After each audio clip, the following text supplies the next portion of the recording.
Hello and a very warm welcome to you to Paris on day 3 of the Paralympic Games 2024.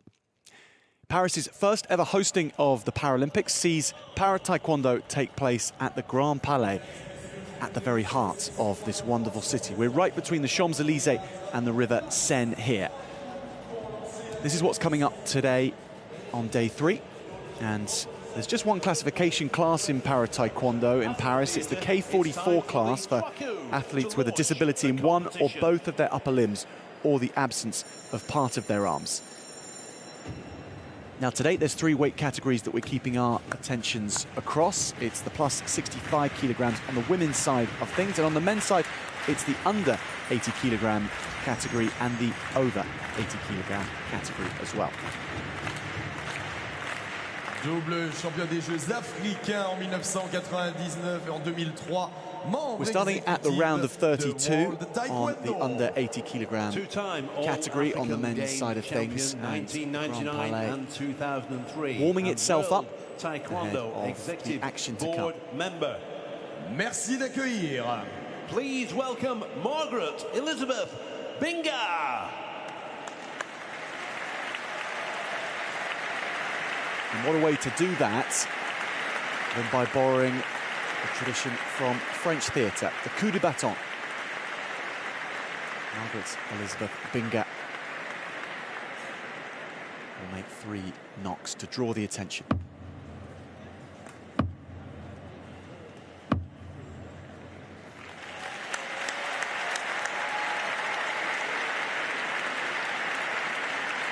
Attention to what we're about to see out on the centre, the origins of the coup de bâton, apocryphal at best, but essentially it's a way of drawing the audiences in to what's about to happen, and this is what's coming up for us.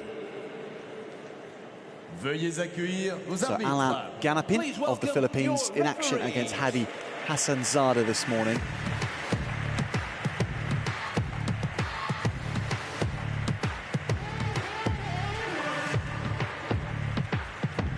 The referees and assistant referees making their way towards the mat.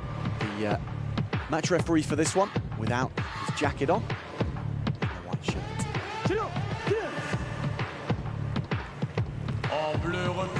And his assistants take their place around the ring. They'll be assessing the quality of the spinning techniques. That's part of their role anyway, to see whether extra points can be added once the kicking and punching begins. But right now, Alain Ganapin takes his place into the arena from the Philippines. He got bronze at the 2022 Asian Para Championship held in Ho Chi Minh City, and gold at the Asian qualification tournament for the games this year. Well, it's a really nice story for Alain Ganapin and how he's got to this point, because he was Paralympics bound for Tokyo, but he caught COVID in the build-up, so he couldn't even travel to Japan. His qualification was through the bipartite selection process. This time, he's qualified through the standard methods through his continent. Now, for the refugee Paralympic team, Hadi Hassanzadeh enters the arena. Already in Para-Taekwondo, the refugee Paralympic team have won their first ever medal, thanks earlier on to Zakia Kudadadi, who picked up a bronze medal for the team of 8, 2 of them in Taekwondo, and Hassanzadeh is picking up the mantle from Kudadadi a couple of days ago now in the Grand Palais. Arbitre, faites commencer le combat. Referee, please start the match. Federico Zanetti of Italy will get us underway in the first contest of the day. Hadi Hassanzadeh in the red gets ready against Alain Ganapin.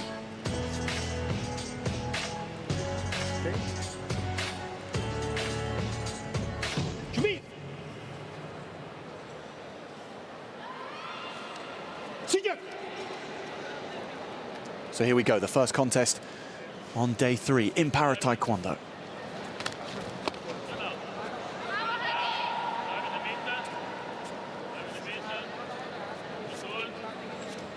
For those of you perhaps new to this sport, the scoring system is a very simple one, and already points on the board for Hassanzadeh, but 2 points for a standard kick to the trunk, 3 for a back kick to the trunk, and 4 for a spinning kick to the trunk. There are no head kicks allowed in Para Taekwondo, so it's all focused in on the Paris 2024 logo and that blue and red trunk protector.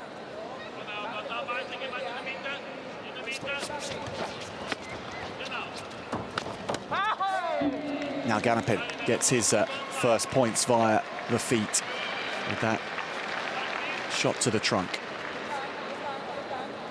You are allowed to punch as well in Para Taekwondo, but it won't see you scoring from the impact of it.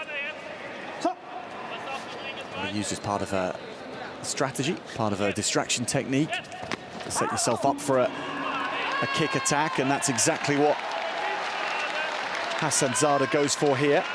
Didn't even need the punch to disguise that one. Scores with the 2, now another 2. Ganapin responds.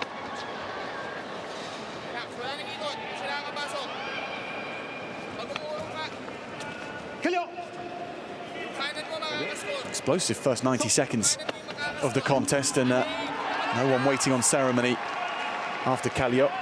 Straight into it again. 3 points the lead for Hassanzadeh. Man who was born in Afghanistan, the fighter in the red, grew up in Iran. And then decided to seek refuge in Europe. Went firstly via Turkey, where he ended up sleeping in forests at times through the cold of winter with his friends in order to survive. Eventually went from Turkey to Austria, and that's where Hassanzadeh has been training for these Paralympic Games. Now based in Vienna, is Hassanzadeh, and he has this lead, a 1 point slender lead though it is, ahead of Ganapin. Points are awarded by hitting their opponent's torso. Athletes get 2 points. And there's a spinning back kick from Ganapin for 3 points. It was really well executed. And there's extra points scored by the corner judges with their handsets when they see a 180 or a 360-degree spinning kick. Allez, mesdames et messieurs, ça va repartir. Les encouragements du Grand Palais, c'est à vous. On les voit ce matin, encouragement. It's just a single round in Para Taekwondo as well. 1 5-minute contest. Timeouts permitted, and that's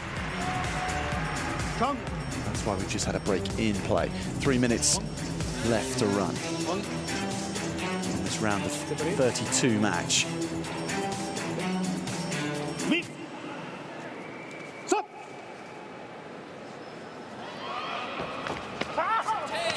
Kick from Ganapin, but it's on the back foot, and Hassanzadeh facing his opponent very square, his shoulders both pointing towards his opponent, not opting for a more sideways stance. Now he adopts that.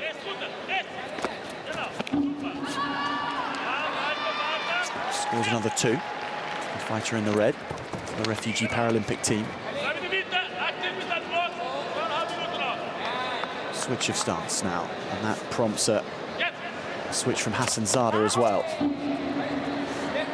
Ganapin closes the gap. Attempts the back kick and lands it. 3 point score from Ganapin again. Profiting from his own ambition. 3 points for back kicks, as opposed to just 2 for the standard shot to the trunk. Hassanzadeh comes forward.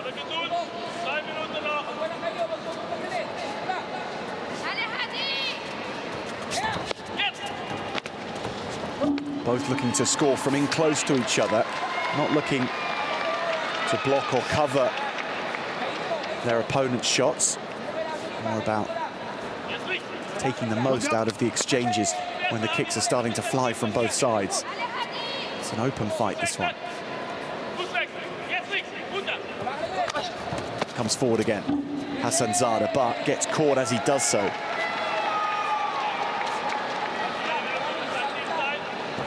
Ganapin with a 6-point lead now. Extends that again, the Filipino.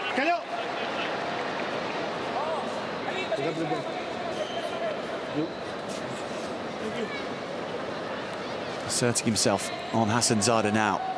8 points the difference. That's sizable.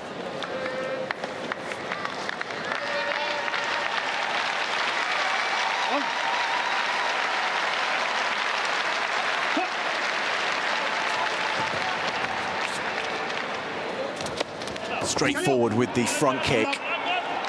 And gets 2 points for the trunk. There's another one coming now because Ganapin fell to the floor.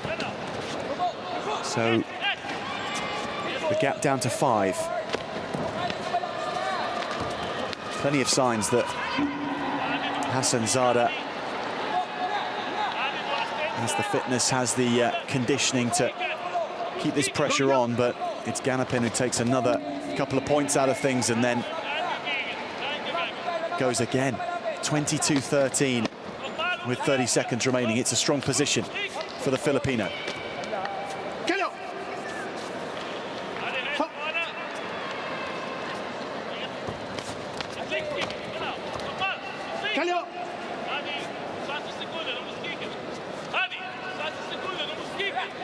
Hassanzadeh will need to go for the spinning kick attempts to claw this back now.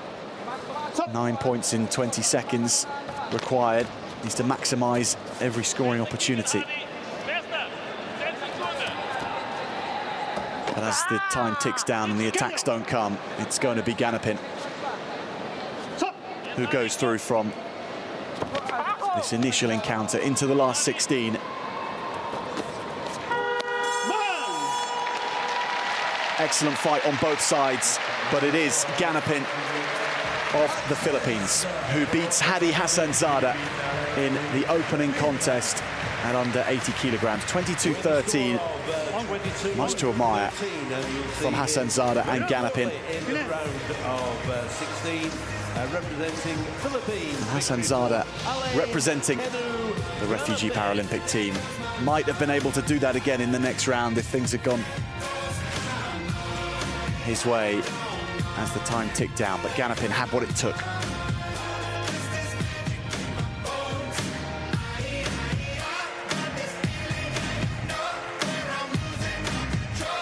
Applaudissements à Hadi Hassanzadeh.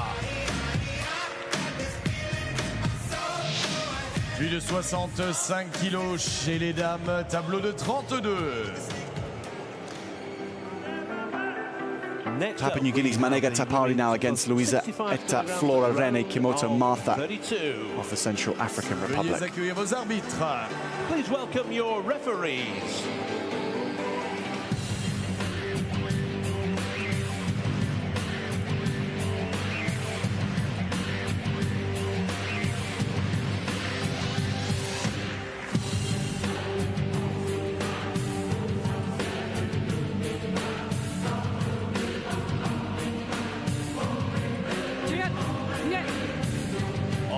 Représentant la République centrafricaine.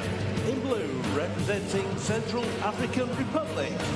Louisette Flora René Kimoto Martha. La numéro 12, segment Louisette Kimoto Martha of the Central African Republic. She's just 24 years of age, one of a delegation of just 2 here representing her country. At the 2022 African Para-Championships held in Niger. It's herself and Veronica Underkara who competes in shot put in athletics, representing their country here in Paris. In red, representing Papua New Guinea, Manega Tapari. Manega Tapari of Papua New Guinea in the southwestern Pacific. She hails from the capital Port Moresby. 25 years of age, Paralympic seeded 13. She's represented her country in athletics and badminton. She won gold at the Auctioneer qualification tournament for the Games in the Solomon Islands earlier this year. Just the one medal for Papua New Guinea in Paralympic history. It came in athletics in the men's 100 meters, won by Francis Compayon in Beijing back in 2008.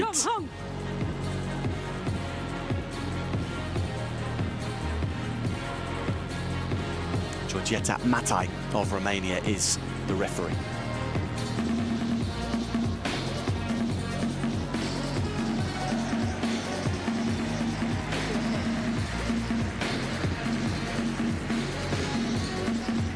Tapari of Papua New Guinea in the red, and Kimoto Marta of the Central African Republic in the blue.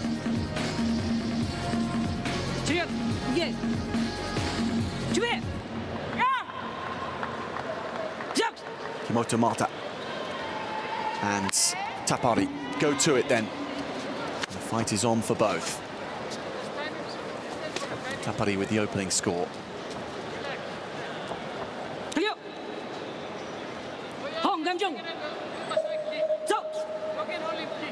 Gamjong against Tapari to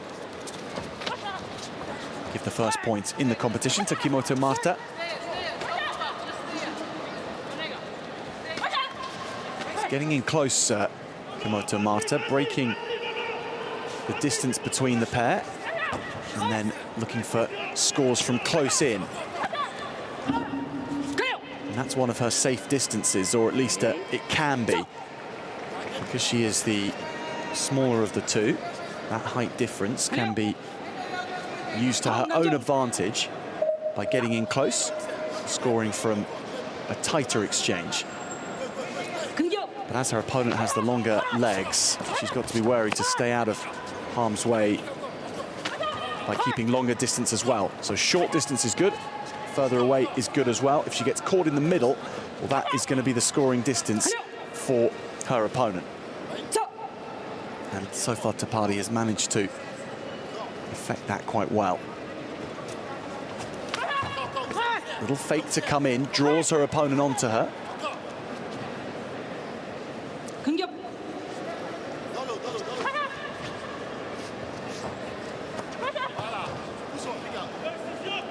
For Kimoto Marta, when she is in close, that's also her time to score on her opponent.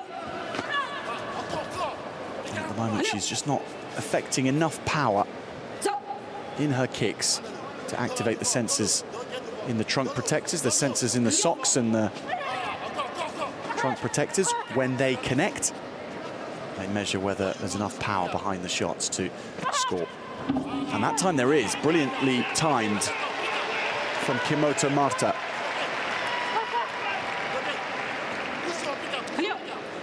So the fighter in blue levels up the contest after 2 minutes. She's told to be less passive and given a penalty point against by the referee. And that's what the yellow squares indicate at the top left-hand corner of the screen. Every time you give one of those away, it is a point to your opponent, and you'll give one away if you're stepping out of the arena. So Tapari did really well to stay in the contest area.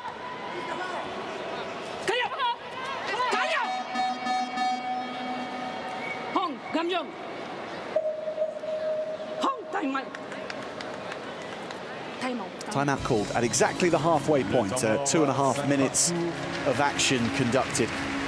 2.5 to come, and we're all square. It's nicely poised.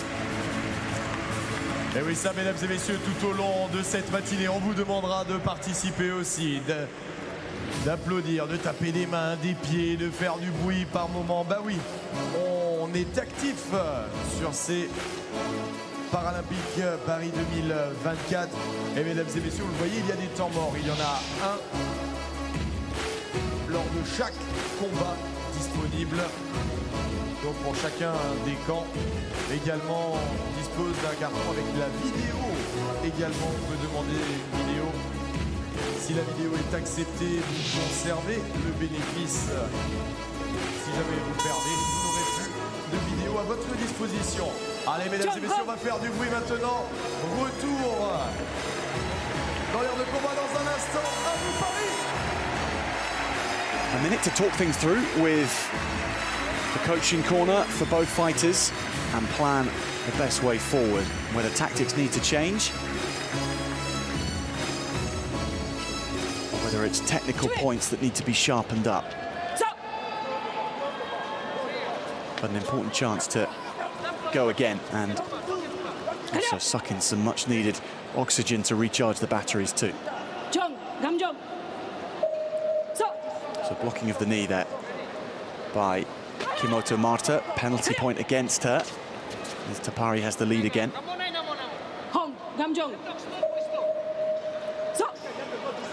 That quickly gets eradicated.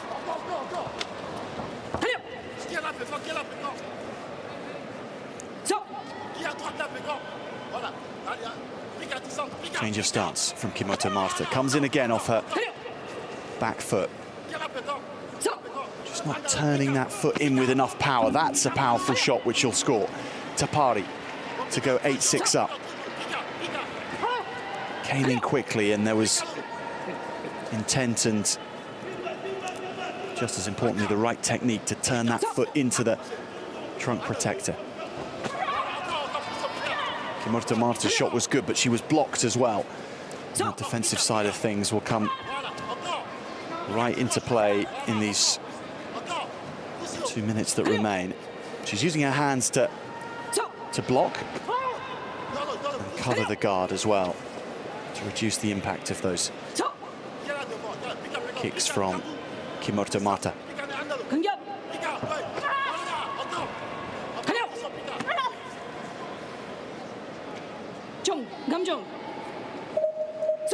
Another penalty again against Kimoto Marta, 4 in the match, and here comes another scoring shot to the trunk for the first time. Manega Tapari with some distance on the scoreboard between herself and her opponent.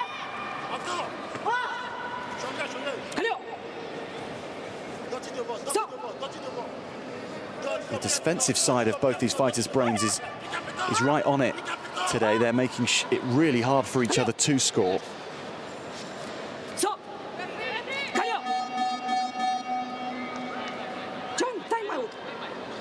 So timeout called by Louisette Kimoto Marta and her corner.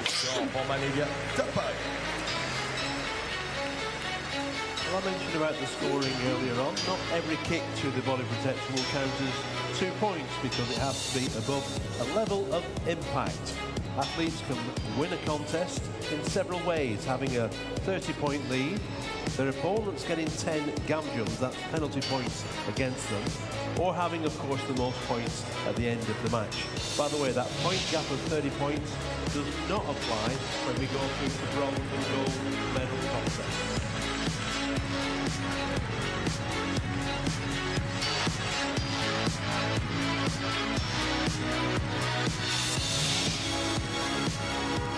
So we know it's quite early in the day, but Paris, we want to hear you. So let's hear it in the Grand Palais!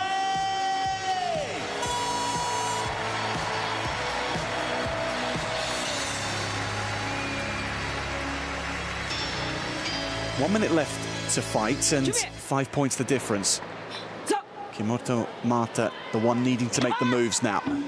But straight from the off, she's struck with a shot from the left leg of Tapari. And Gamjong to compound things again. On 2 occasions, 15-6 now. And that may be all that Manega Tapari needs. It's a healthy point gap now. And the way she's defended so far suggests that scoring on her is not going to be easy. Really covers that trunk protector very well with her hands.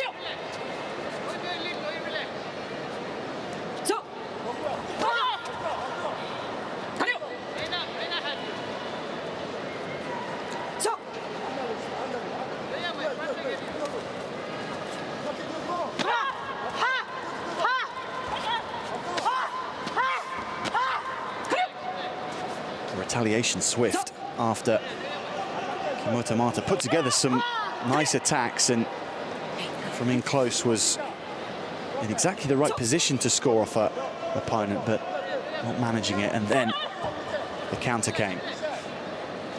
16-6 in these last few seconds will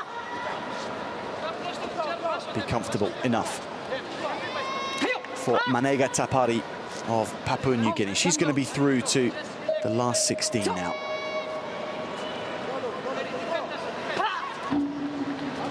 Score though, onto the trunk to lessen the points difference, and well done to Louisette Kimoto Mata for keeping to the task here.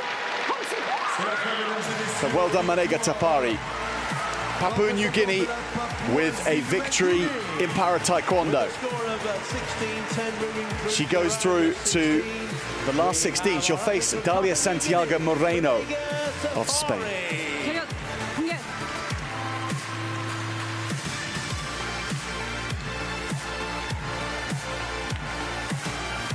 Very well put together fight from Tapari.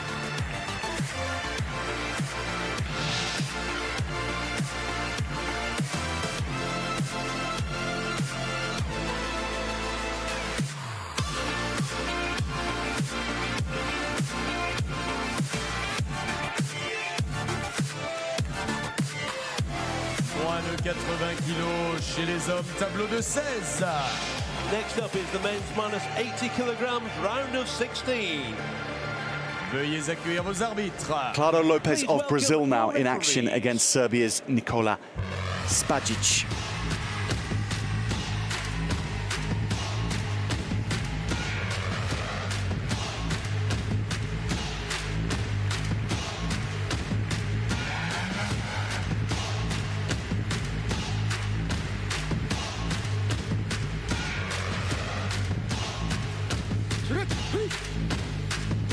En bleu représentant le Brésil. In blue representing Brazil, Claudio Lopez de Oliveira. À 33 ans, numéro 9. It's the start of the last 16 stage in the men's under 80 kilogram category. Claudio Lopez of Brazil heads towards the arena. 33 years of age, world ranked number 10, Paralympic seeded 9. Last year was the Oceania Para Champion, and this year won gold at the Pan American Qualification Tournament for the Games, held in Santo Domingo. In addition, also this year won bronze at the Pan Am Championship. Claudio Lopez with a big Kia, a yell, to mark his entrance onto the mat. In red, representing Serbia, Nikola Spajic. From Serbia, Nikola Spajic. De Taekwondo, médaillé de bronze au championnat d'Europe de Taekwondo 2024 à Belgrade. 25 years of age, world ranked 9, Paralympic seeded 8. Last year won silver in Rotterdam at the European Para Championships, followed by bronze this year in Belgrade. So much World Championship experience for Nikola Spajic, and so often getting to the important points in the day, but not winning a medal. However, that changed when he took a bronze medal at the Europeans just a few months ago at home in Serbia. The event this year held in Belgrade, and Spajic made sure he was on the podium then.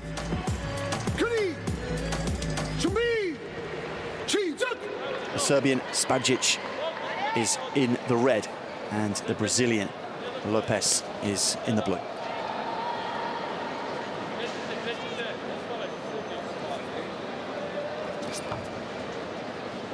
Placing the quarterfinals for the winner.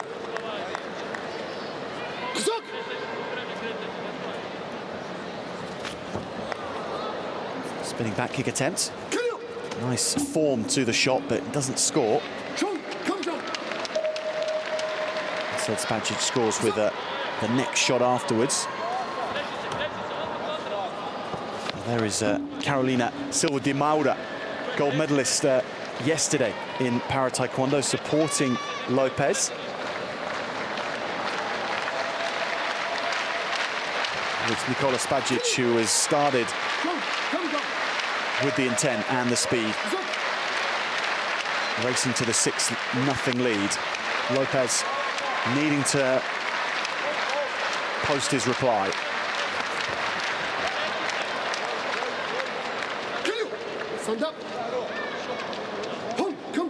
Doesn't need to make it the first post just yet.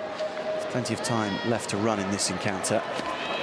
Rounds of 5 minutes, so just 60 seconds in, but already 7 points gap is not insignificant.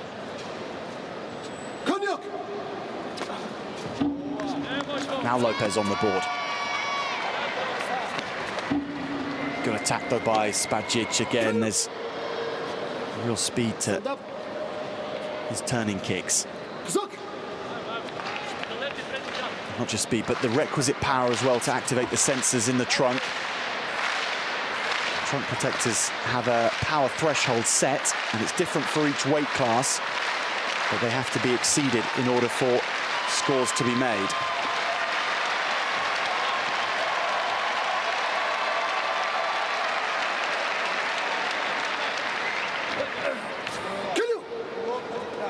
Taekwondo at the crossroads of power, speed, and timing.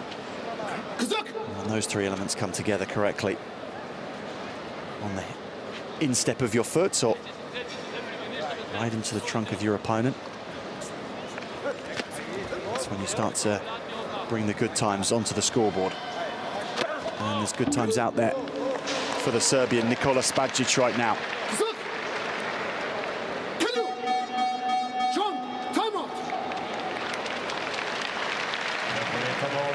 Timeout called by Lopez. And there is Carolina Silva de Moira with a super gold last night and bags of energy right back for the start of her teammate today.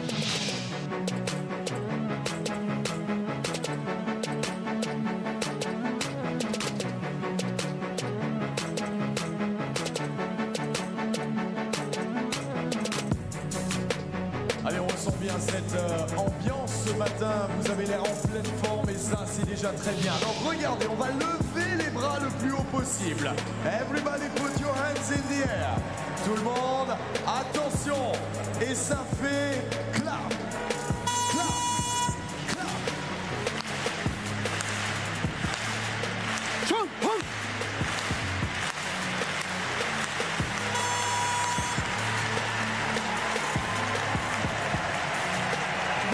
Coach's job's done for now. One more timeout possibly can be called by Spajic's corner if they want to.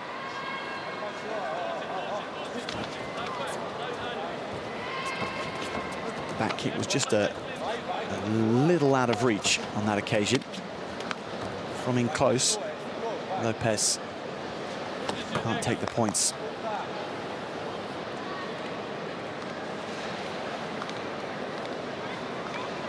Spajic able to fight at a further distance away from his opponent than Lopez can do to him due to his extra leg length. He's quite happy at staying at a distance because when he decides to come in and move, he's so swift across the mat. He can close that distance to get within scoring range very quickly. Lopez okay? Stand up. Takes a bang.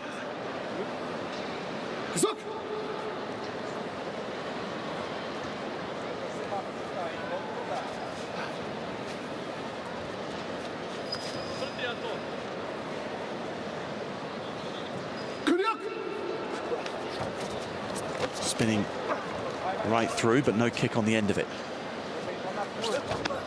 Spinning kick in para taekwondo will score you 4. A 180 rotation from a back kick will score you 3. So those are the higher value scores in the sport, and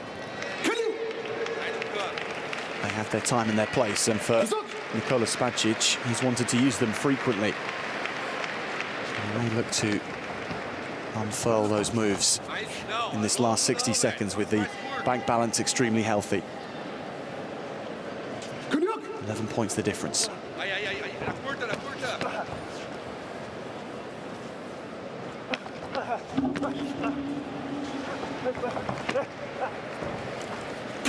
Judging things so well, distance-wise. He comes in and scores. Then, in anticipation of what's coming back at him, the counter kick, he backs out the way and resets. It's like fighting a ghost at the moment for Claro Lopez.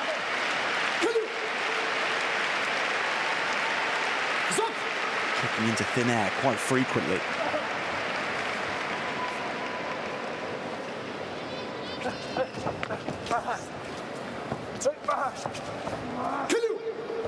Stand up. Chong, stand up. Hong, stand up. Zup. Did come into the arena walking carefully on his left leg, and a couple of times what's happened on the mat has exacerbated that. So Lopez probably not at 100% fitness even before this contest started. And the seconds ring out. The buzzer sounds for Nikola Spajic of Serbia. 20 points to 5. And for him, a comfortable workout to get his campaign going. He goes through to the quarterfinals.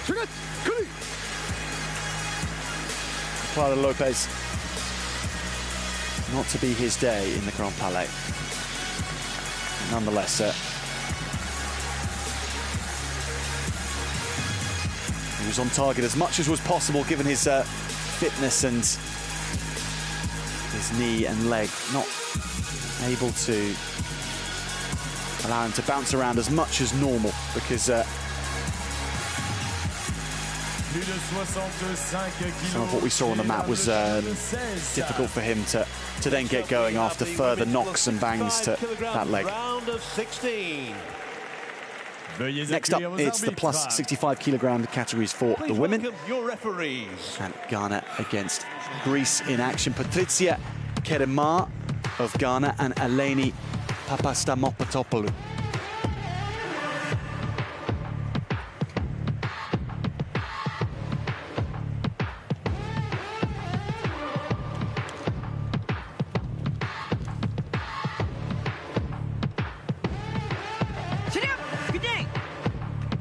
En bleu représentant le Ghana. In blue representing Ghana, Patricia Kerema. 31 ans pour Patricia Kerema of Ghana.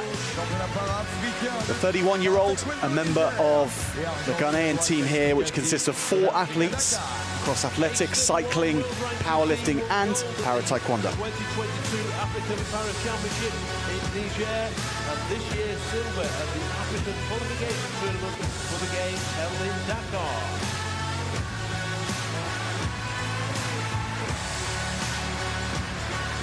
En rouge représentant la Grèce. In red, representing Greece, Elena Papastamopoulos. 22 ans. Representing Greece, Eleni Papastamopoulos, the 22-year-old who finished 2 months ago second in the European Championships in Belgrade. Paralympics seeded 8th. This year won gold at the European Qualification Tournament for the Games held in Sofia, and silver at the European Para Championship in Belgrade.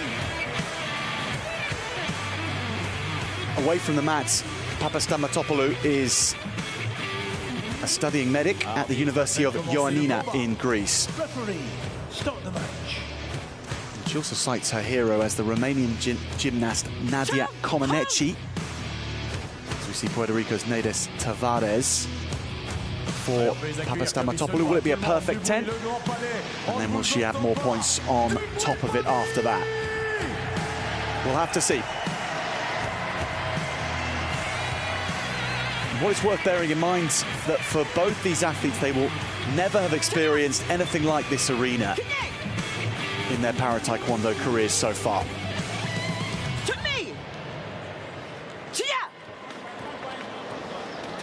And they're able to when the travel funds permit, travel the world and engage in many events in para taekwondo that allow you to build the ranking points to get to occasions such as this.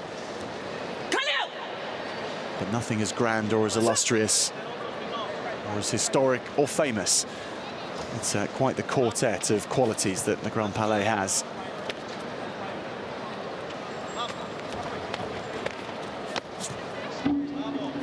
Papastamatopoulos with the first points in the contest.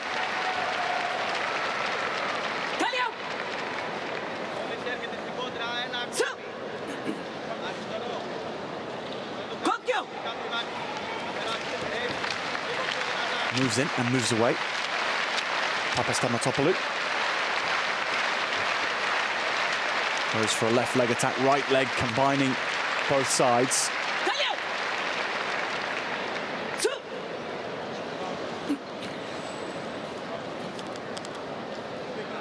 Ghana have never won a Paralympic medal after first competing at Athens in 2004.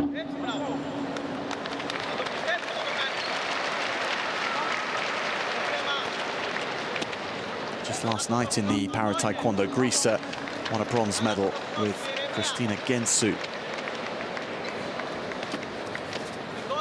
teammate of Papastamatopoulos, who's not been competing long at all in the sport, under 2 years since first learning it.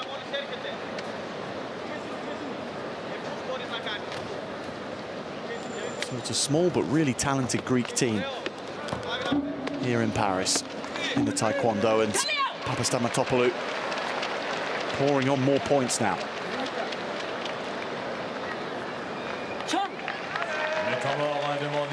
Timeout called by Patricia Keremar and her team. No point in having the timeout card and not playing it. George Ablometi, her coach.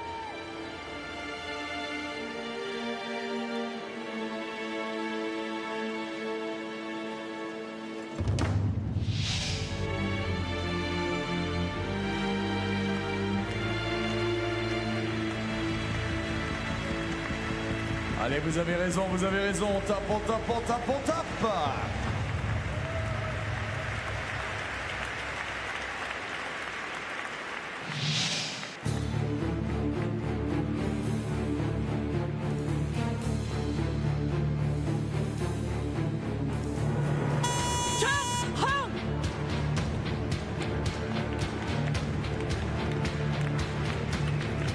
Allez, mesdames et messieurs, tout le monde, tout le monde, tout le monde.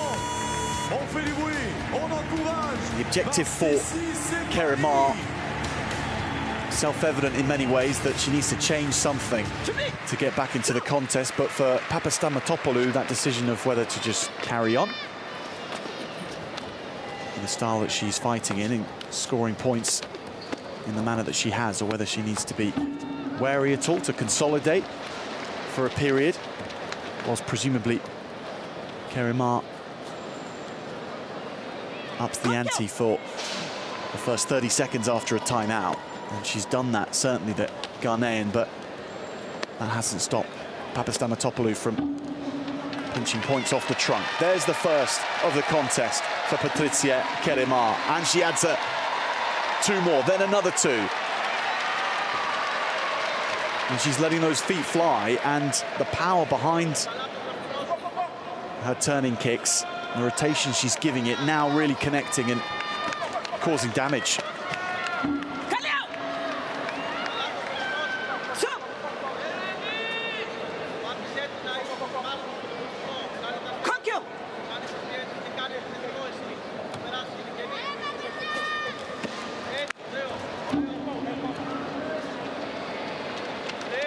Papastamatopoulos, however, with a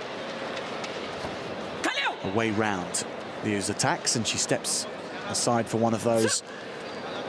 Gets a clean angle in on the trunk.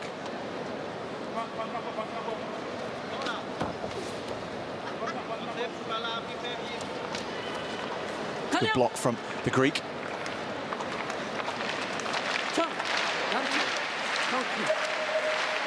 Told to engage in the fight. She was being a little too passive, and so a penalty point against her.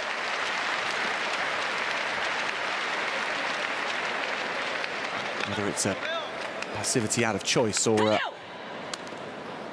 out of the batteries beginning to fade in this one. She's done the job so well so far, and yet can't relax too much. We've seen how quickly Keremar can score as well.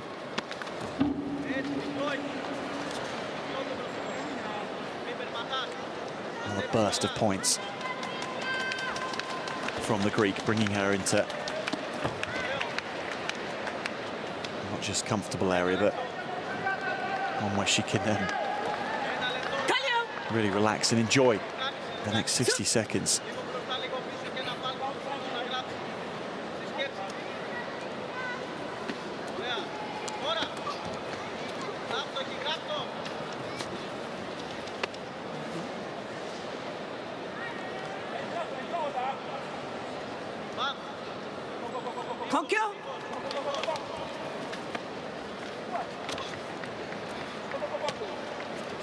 She's perhaps not quite hit her peak, the Greek, because we know there's so much more that she can achieve, but she's done everything she's needed to do in this contest against Keremar.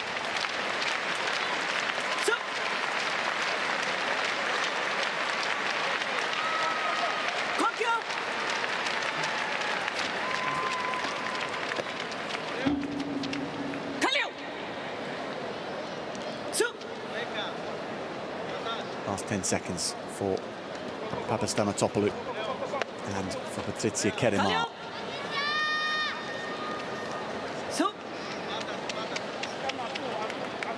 Well, the victory, a fine one for Eleni Papastamatopoulos, but the full 5-minute experience for Patricia Keremar, going up against someone of Papastamatopoulos' quality and scoring off her.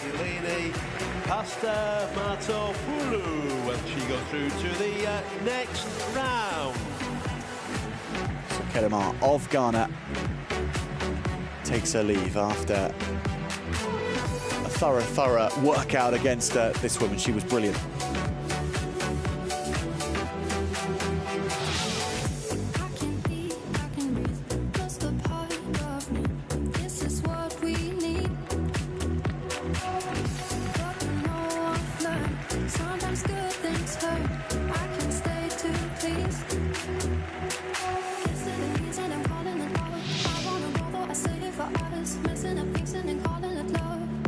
Lu Dong of the People's Republic of China now against Julio Figueroa Asensio of the Dominican Republic. Plus de 80 kilos chez les hommes, tableau de 16. Next up is the men's plus 80 kilograms round of 16. Veuillez accueillir vos arbitres. Please welcome your referees.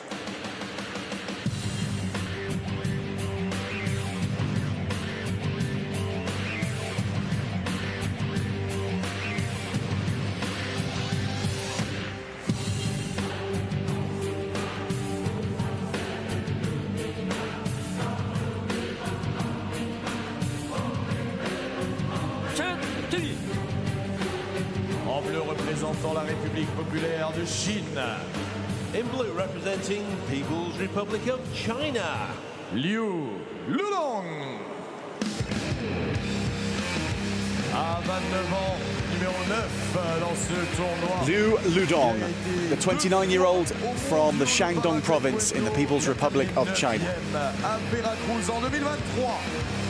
29 years of age, world ranked 19, Paralympic seeded 9, participated in the 2019 World Para Championships in Turkey and again in Mexico last year, qualified for the Games with success at the Asian qualification tournament this year.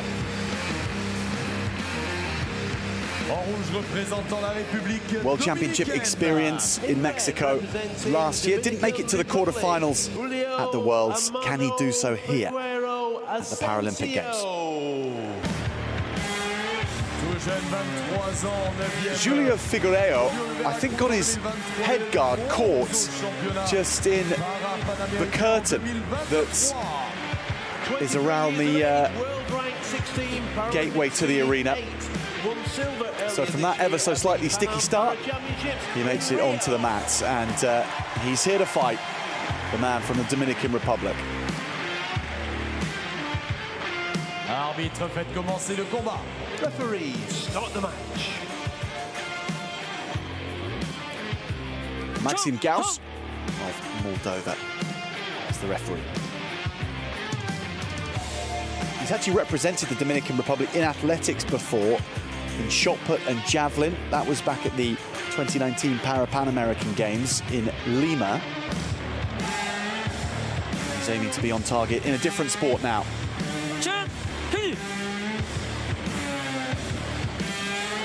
Figueiredo of the Dominican Republic in the red, and Lu Dong of China in the blue.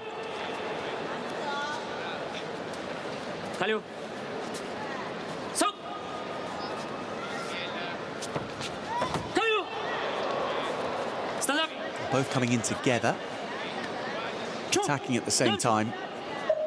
And Lu Dong losing his balance, so he concedes the first point of the contest. Penalty point for falling to the floor.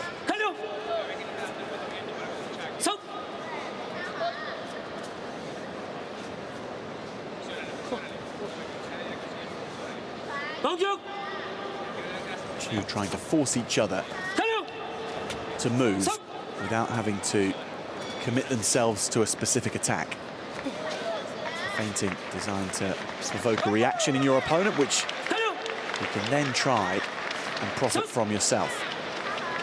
It might need a little more convincing selling of those dummies than we've seen for the first 30 seconds. This is a little more like it. Coming in for close quarter kicks.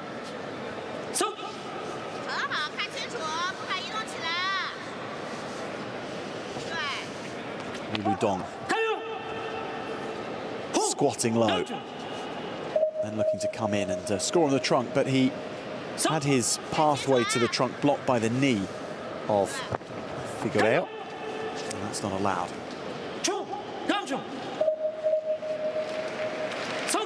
At this time, Lu Dong falls foul of the referee for exactly the same reason, using the knee to block.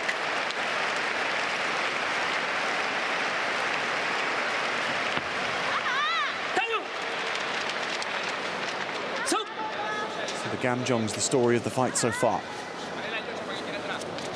Many points via the penalties. That was more like it from Lu Dong, with that back leg spinning up and hitting into the trunk. But it's Figueiredo with the first points instead. Via the feet, 4-1 he leads.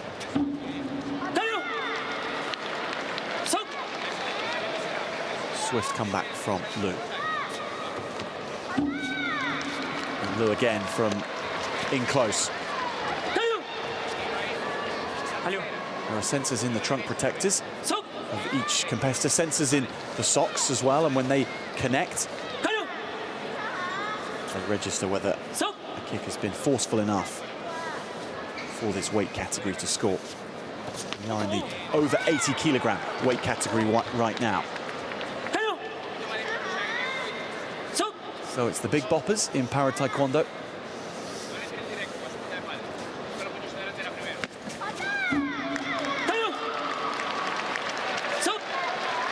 And bopping along to the right tune at the moment is the man from China, Lu Dong, to a score of 7 points to 4.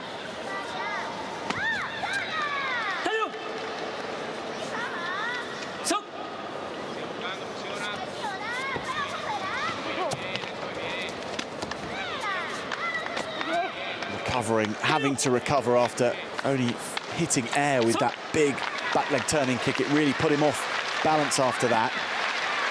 Julio Figueiredo.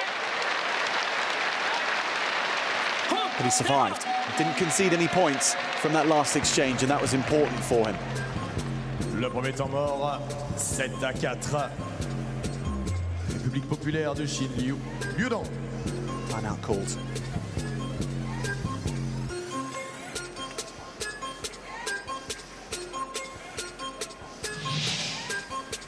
Allez, mesdames et messieurs, quelques petites informations. Vous avez vu les protections au niveau du torse et surtout les sensors placés sur les chaussettes permettent de déterminer les points. Il y a également différents degrés de points. Point coup de pied régulier, 3 points. Point coup de pied retourné, 4 en cas de tour complet. Et des extra points également qui peuvent être adjugés par les juges. Donc voilà, vous savez presque tout sur le para-taekwondo.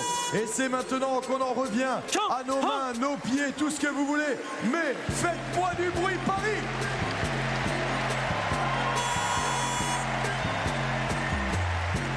Chong. Chong.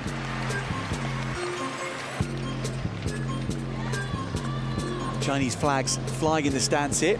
They were flying last night as well.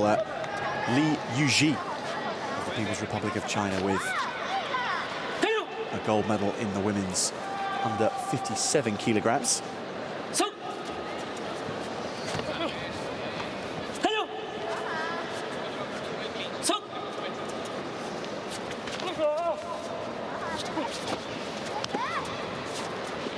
Golden times already in the Grand Palais for the Chinese Taekwondo team. But this is a scrap, and this is getting ever tighter with Julio Figueiredo scoring in that last exchange after the timeout.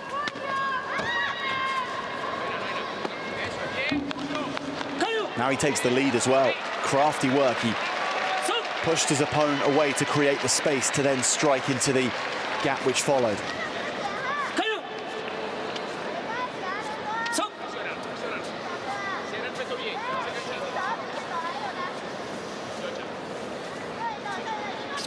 Lu starts to jig around a bit more, bouncing up and down.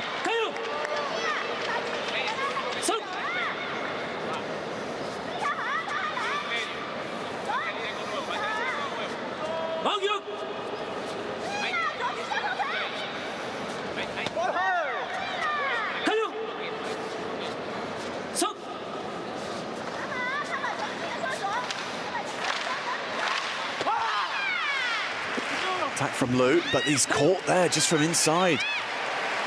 He was looking over at the screen to see if he'd scored from his initial attack, and whilst he did that from in tight, that leg just rose up from Figueiredo.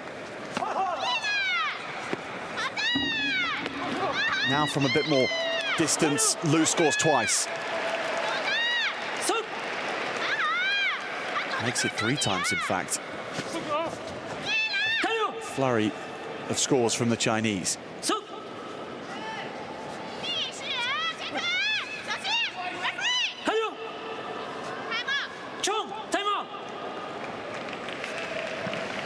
Timeout called by Lu Dong's team. Populaire de Chine, le score 14-10, Liu Dong. Well, we talked earlier on about gamjung penalty points. Head kicks are not allowed as a result in a gamjung, a penalty point, in other words, that gives a point to the opponent. Other fouls include grabbing, pushing, kicks below the belt, or stepping out of bounds. The coach can request a video replay if he feels that he's been missed by the judges. He holds up a quarter card, and the review jury will then spin the cameras back and forth until a decision is made. Allez, vous l'entendez, la musique, mesdames et messieurs, on va prendre ses mains. Tout le monde avec le DJ, everybody!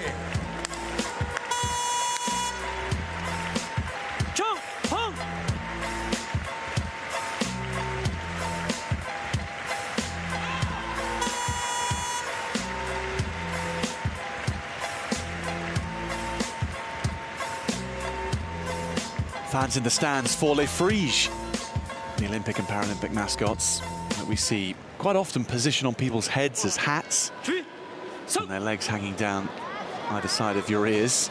It's been a hugely popular mascot, and one which has turned into hugely popular hats, scarves, cuddly toys.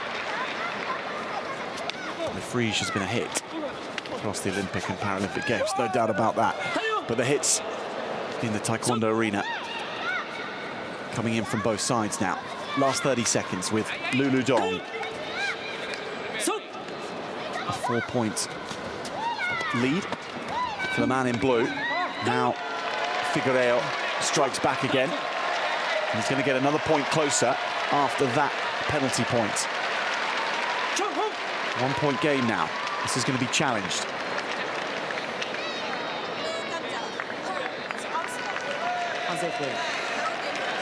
So this is to invalidate the gamjong given against Lulu Dong. Chong, video play.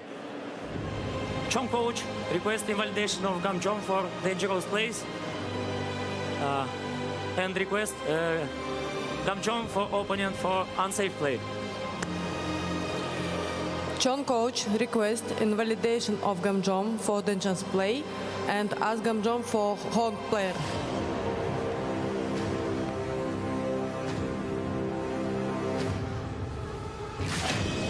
Two-sided request, but if the invalidation is upheld, then Lulu Dong will have an extra point of difference between him and his opponent on the scoreboard.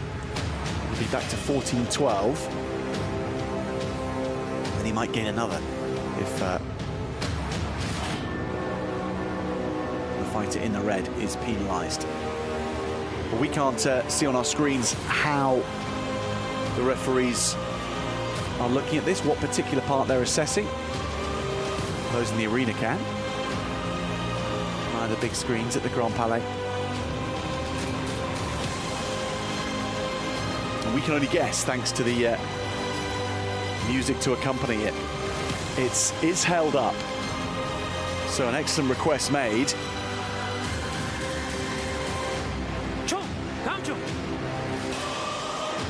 Down to 14-12. And now up to 15-12. So 3 points the difference, 20 seconds remaining. Excellent challenge from China. Makes things a little more comfortable for them in the final exchanges here. Chance to go through to the quarterfinals for the winner.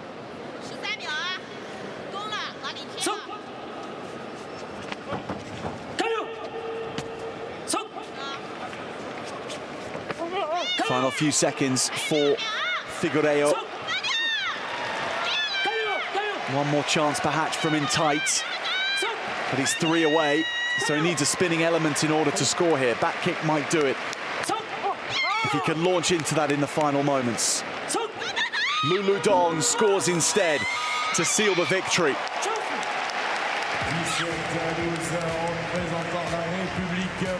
It's Lu who cuts loose the best for a 17-12 win. 17-12 for the athlete from People's Republic of China, Liu Dong. Really good contest between the pair. Figueiredo leading at numerous points in the contest, but Lulu Dong taking it and taking himself through to the quarterfinals.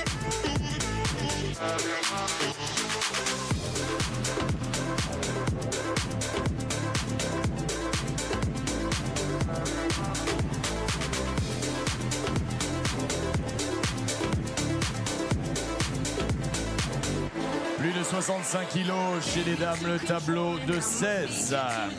Next up is the men's minus 80 kilograms round of 16. Veuillez accueillir Azerbaijan's Abulfaz Aburzali in action against the Philippines' Ala Ganapin.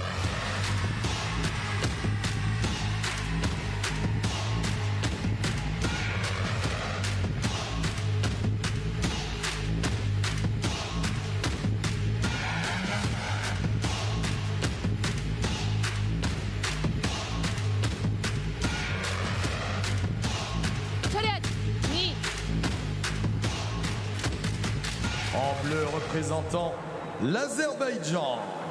In blue representing Azerbaijan, Abulfaz Aburzali. Abulfaz Aburzali from Baku, the capital in Azerbaijan. It's a second Paralympic Games outing for Aburzali. world ranked number 5, 4 medals in World Championships, 1 silver and 3 bronze, including last year in Mexico. He's from the Neftchi IK Taekwondo Club in Azerbaijan. In red, representing Philippines, Alain Keanu Ginapin. In action again, just an hour after winning his first contest against Hadi Hassanzada, Alain Ganapin of the Philippines is back in the last 16. His second Paralympic Games appearance.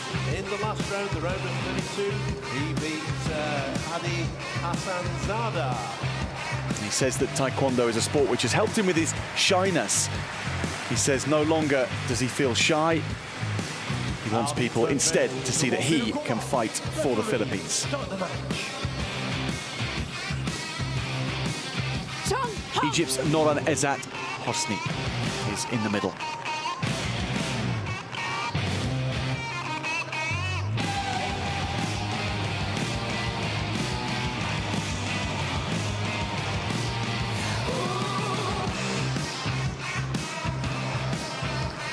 Philippines is Alain Ganapin in the red and Azerbaijan's Abulfaz Aburzali in the blue. Here we go. So Aburzali in his second Paralympic Games in the blue, and Ganapin in his maiden outing. He was meant to have gone to Tokyo, but he caught COVID in the run-up to it, and he wasn't even allowed to travel to Japan. He spent the intervening 3 years wisely.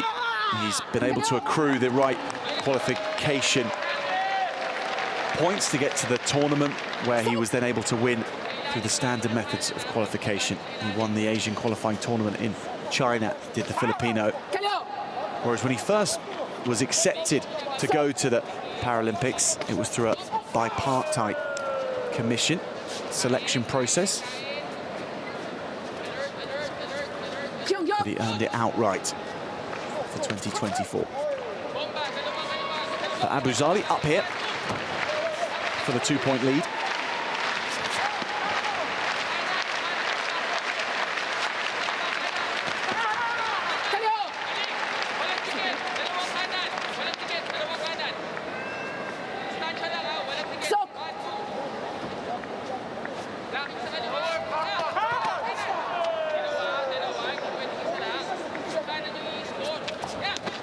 Double kick attempt from Aburzali.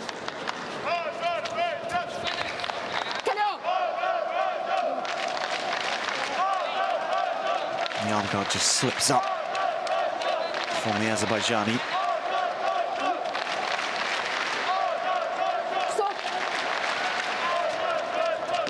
So his own guard misbehaving. Can he get through the guard of his opponent to score some more?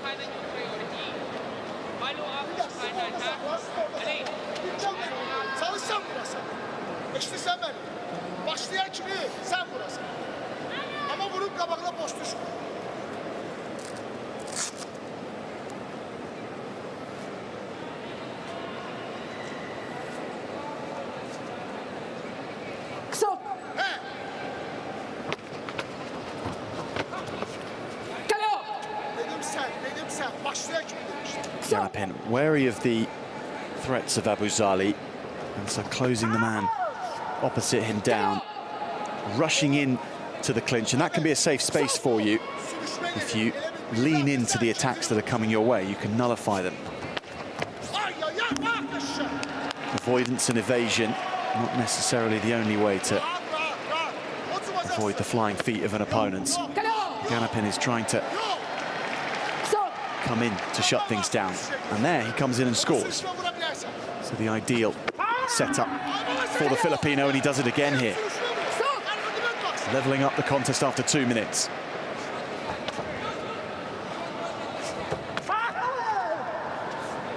Attacks and then backs out. Now staying at a distance as well, which keeps him safe.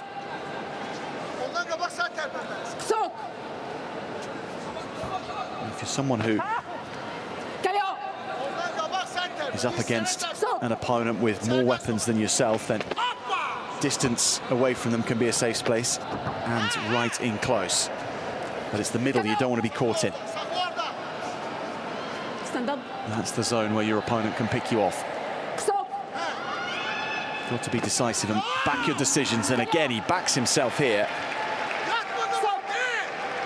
and takes the lead. So Ganapin on a tear right now.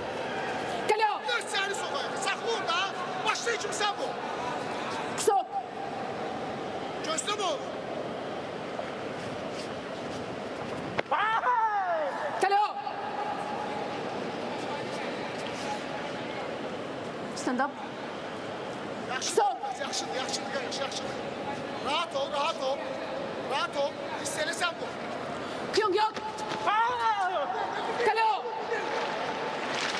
Time for Abuzali to need to rethink things somewhat. No call from the coaches for a timeout though. Not just yet anyway. Another 2 points score, and that might mean that the timeout card is played. Alain Ganapin from 4-0 down, 9 straight points. It's a real testament to the way he problem-solved things out on the mat. But now it's a team problem-solving issue for Azerbaijan. Well, I've no chance of making that, but I'm pretty sure there might be the odd flag in the Grand Palais from Great Britain. No. Great Britain, oui, on en a. Des supporters, on en a d'autres, Ah, l'Espagne, Spain also. Right, the flag. Ah, other countries. Mexico, maybe. Mexico. Yeah. Uzbekistan. Yeah, also, yes, Uzbekistan. From Brazil. I can see Brazil. Hello, Brazil. And now, ladies and gentlemen, make some noise, everybody.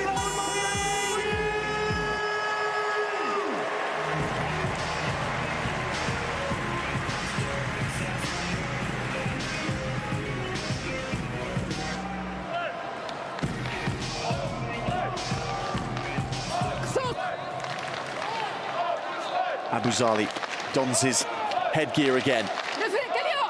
Now having to chase down Alain Ganapin on the scoreboard.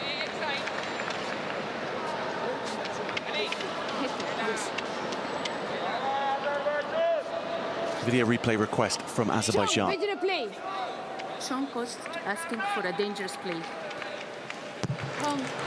Chong coach request dangerous play. So this is for a potential headshot from Alain Ganapin, which is not allowed in para Taekwondo. It's only to the trunk as a scoring area due to safety. And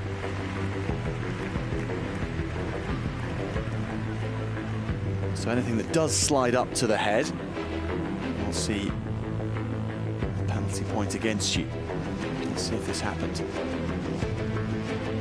It's approved. So a penalty will be coming here for Ganapin, and therefore a point to Abuzali. Hong, comes up.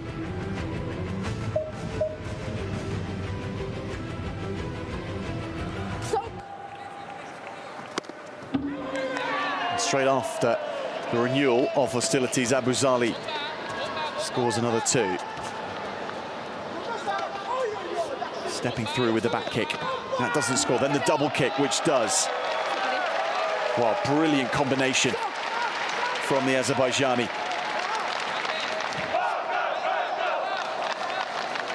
And it's drawn him back on level terms with Alain Ganapin. Momentum with the man from Baku.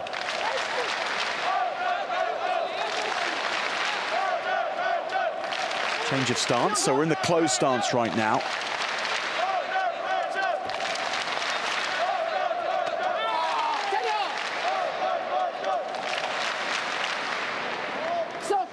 Closed stance when both competitors adopt the opposite stance to each other.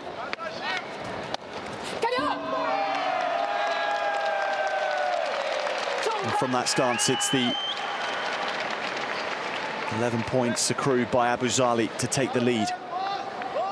Uzbekistan cheering for their regional neighbours in Azerbaijan. I just wanted to make sure this is a head kick from Chong or not.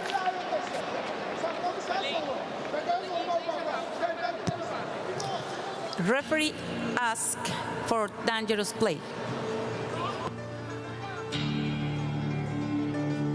This time the referee thought she may have seen something here.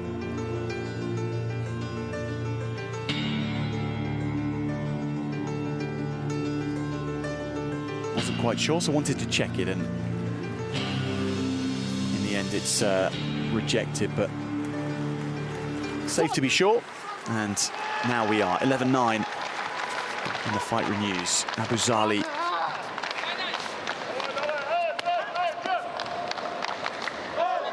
now the man in front again, the Azerbaijani.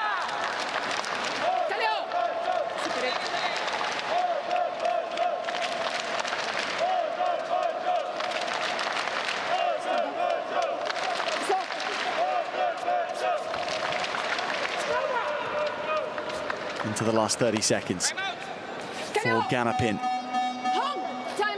He's given himself as good a platform as he might have wished for, from which to try and take this off Abuzali in the final 25 seconds. He's right in the ball game here.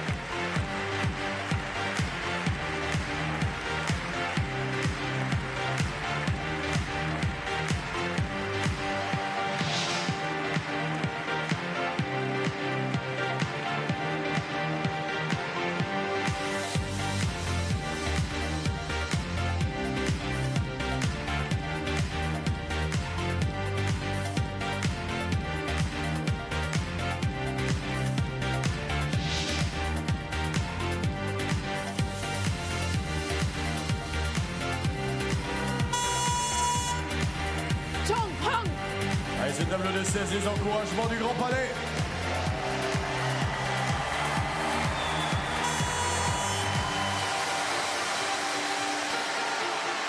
What's the plan for Alan Ganapin?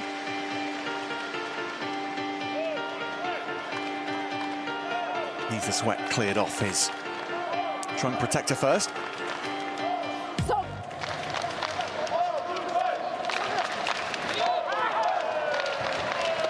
Now, who has the control in the last 20 seconds? Who can time this attack well?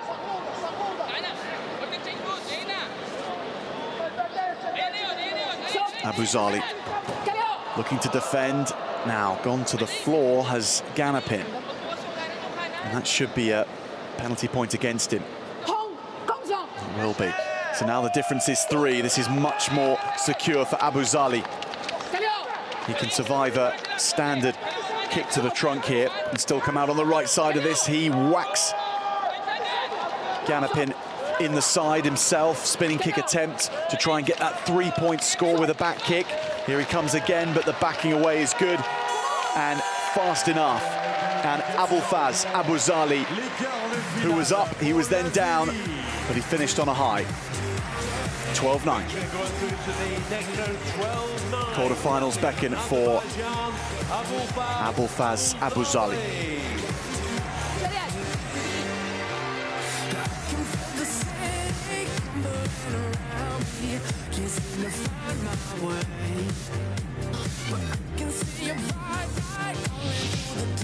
Allez, mesdames et messieurs, regardez, on peut accueillir comme il se doit nos volontaires qui arrivent. Ladies and gentlemen, the sweepers are in the house.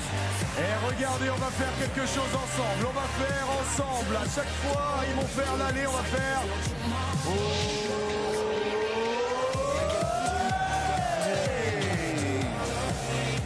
Et maintenant, c'est à vous tout seul. On ne va rien dire, on va voir si vous êtes au top ce matin. Attention, juste le...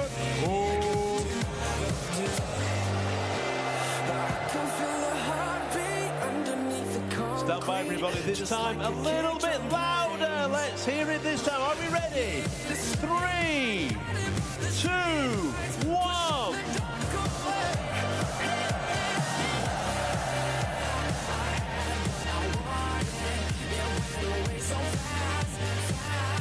And one last time it would appear. One final time. Little bit louder!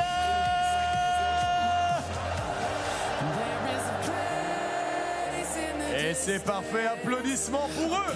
Thank you to the volunteers.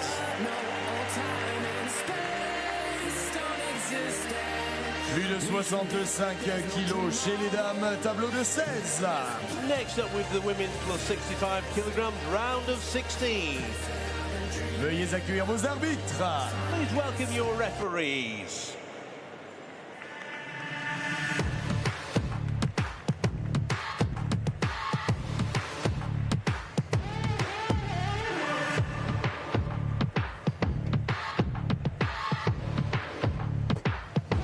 So the referees take their place ahead of Dalia Santiago Moreno of Spain, facing Manega Tapari. En bleu représentant l'Espagne. In blue representing Spain. Dalia Santiago Moreno. À 26 ans. Spain's Dalia Santiago, the 26-year-old. Championne d'Europe en 2021, médaillée de bronze à Belgrade. Former European champion from 2021. European silver in 2022 and bronze on the last two occasions in Belgrade this year. Last year won gold in Brisbane at the Oceania Para Championship. She's from the town in Ripoll in the very north of Spain. It's not far at all from the border with France, actually. And in Ripoll, her father, Juan Antonio, runs a Taekwondo gym. So she started the sport very, very young, just age 3. Now, less than an hour ago, Manega Tapari was in action, winning her first encounter to book a place in the last 16. She's from Papua New Guinea in the southwestern Pacific, from the capital, Port Moresby. As mentioned earlier on, represented her country at athletics and badminton. She got through to this round by beating Komodo of Central African Republic in the round of 32. Just one medal in Paralympic history for Papua New Guinea from back in Beijing in 2008. That was in the men's 100 meters, won by Francis Kompayon. Jatipon Hemwono of Thailand is the referee.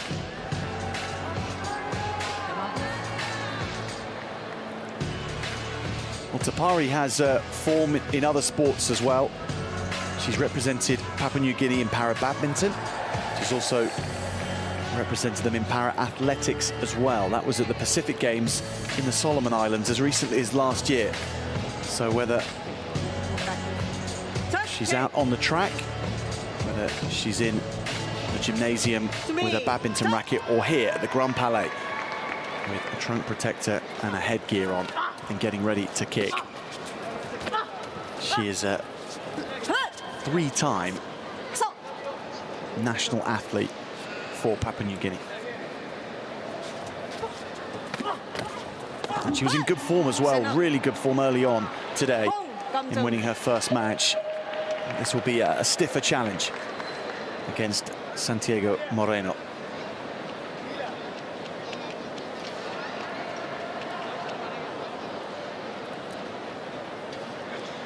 So someone in Santiago Moreno who has competed, or rather trained, is a better way of saying it. I don't think Santiago Moreno was competing age 3. She was learning her trade in the sport at that point, though. And from someone who's had that level of focus on Taekwondo to someone who's across many different sports, meeting here in Paris.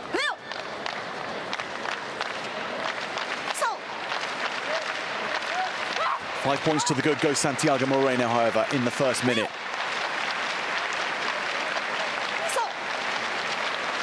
What marked Tapari's performance out in her last match was her defense. She was able to block almost everything that her opponent was sending her way. Already 5 points have been taken from her. So the defensive system needs to tighten up a little bit.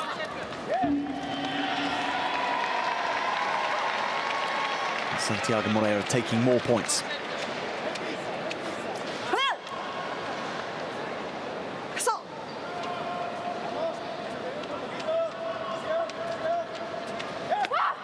Nice connection. Hear the thud onto the trunk protector. That back leg turning kick. Homing in on its target well.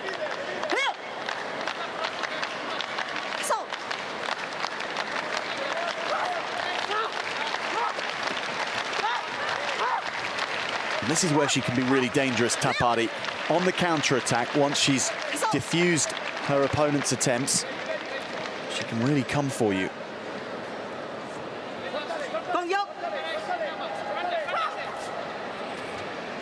There's no scoring for a punch in para-taekwondo, by the way, although you can use it as part of an attack. Trying to stop you doing that, it just won't directly score you points.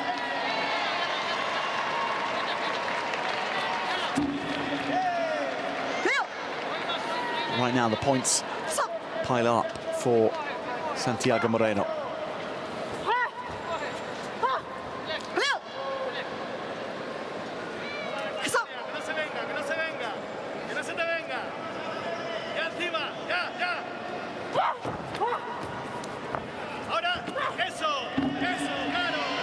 Whether it's from distance or from in close, Santiago Moreno finding the answer every single time. She's the dictator right now.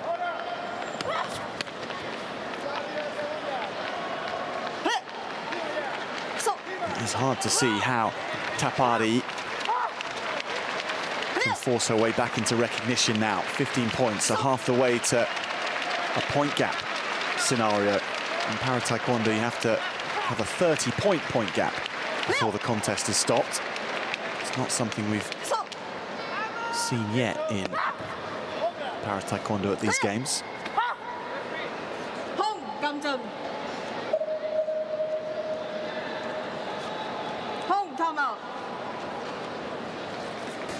And Tapari will settle down. The scoring rate will lessen from here on in, I'm sure.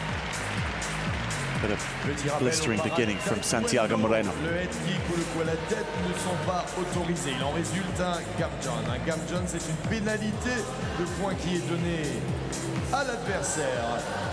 Vous ne pouvez également pas retenir, pousser. Les coups en dessous de la ceinture également sont proscrits, tout comme sortir de l'air de combat. Chaque coach peut demander une vidéo, vous les avez vus, c'est ces petits cartons. Donc, si c'est validé, vous gardez votre petit carton, sinon, tant pis pour vous.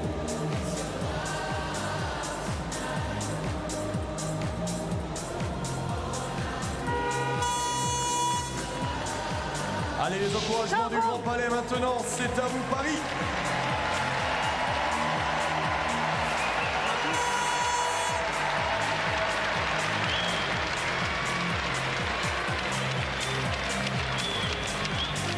Spanish delegation present in the stands.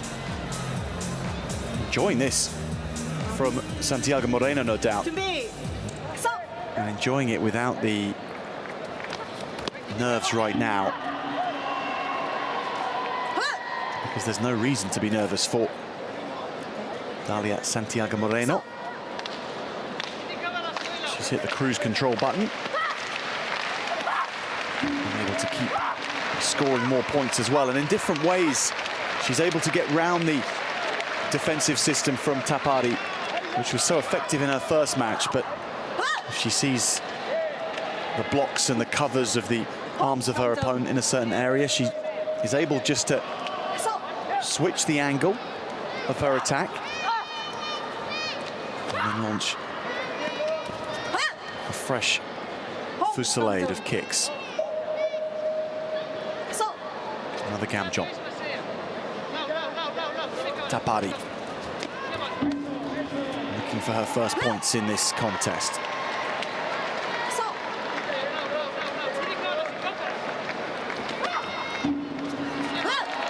There they come, and the Grand Palais waiting for that.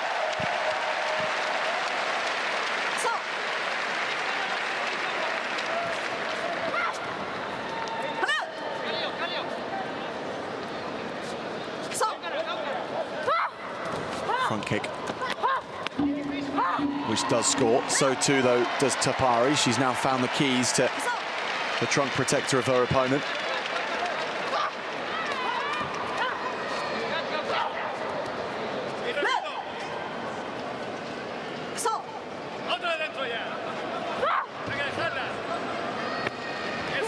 Pushes her opponent away to make space and then score on the trunk again. Over the 30-point mark she goes, but it must be a 30-point gap in order to stop the tie automatically.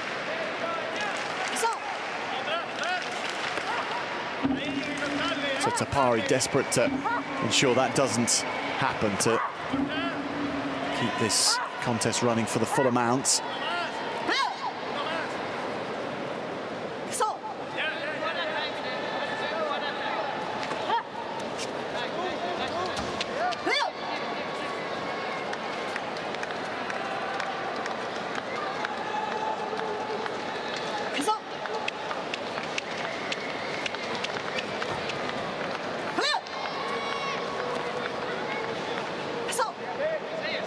Quarterfinals for Santiago Moreno will be secured.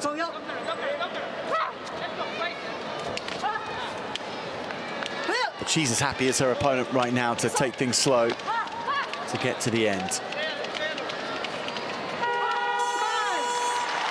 Overall,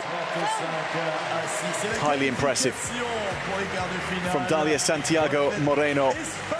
35 points to 6 over Manega Tapari, who she recognises the excellence of her opponent as a multi-sport athlete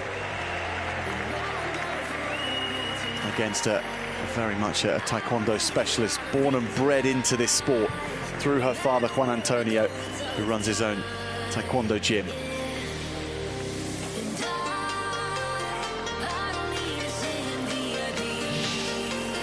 It's the Spaniard who goes through.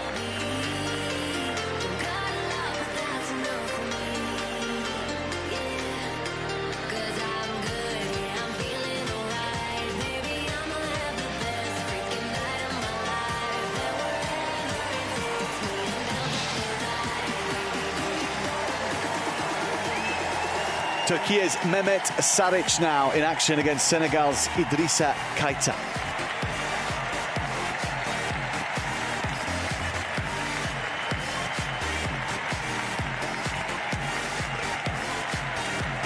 But not before Manega Tapari salutes the crowd. Papua New Guinea breaking new ground in Paris with their performance in these Paralympic Taekwondo competition. Great to see. Next up is the men's plus 80 kilograms round of 16. Veuillez accueillir vos arbitres. Please welcome your referees.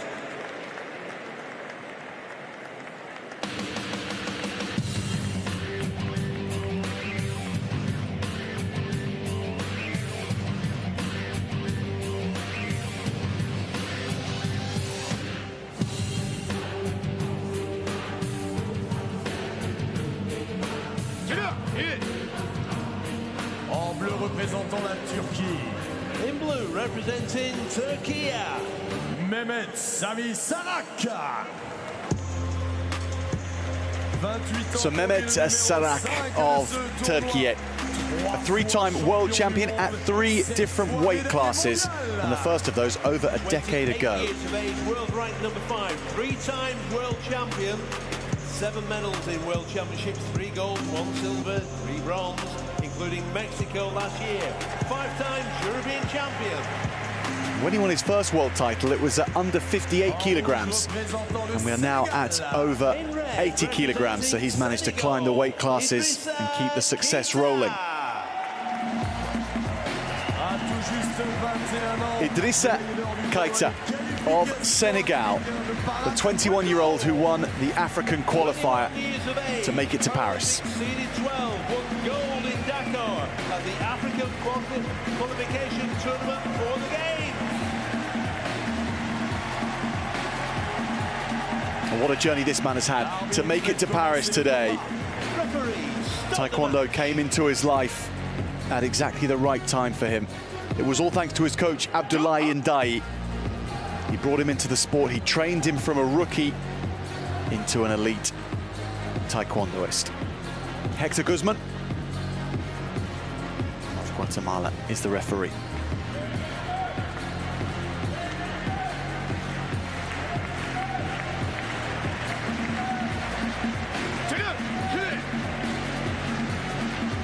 So Idrissa Keita of Senegal in the red and Mehmet Salak of Turkey in the blue.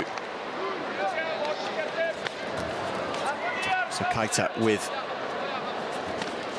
a significant height difference in this one. That allows him to stand at such a distance away from his opponents and still be within range of scoring on him. Whereas for Mehmet Salak, he's got to gauge the distance and manage it very, very carefully. From close in, he'll be able to score. And he can close the distance down to shut down those attacks from Keita. But it's a strong front leg offering from the man from Senegal.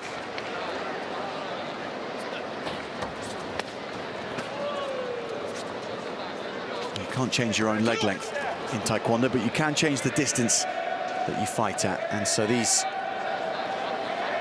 first minute or so will provide the data for both of them to work out where they want to stand on the mat in relation to each other to be in what's called the optimal fighting distance. The place where you can score on your opponents, but your opponent can't score on you. Salak climbing up to the trunk for that shot, but Keita sending him backwards. So the angle being massively switched here from Salak. Almost does a 180-degree switch to make sure he's in the position he wants to be in. But he's up against it here. It's a fast and furious beginning from Keita.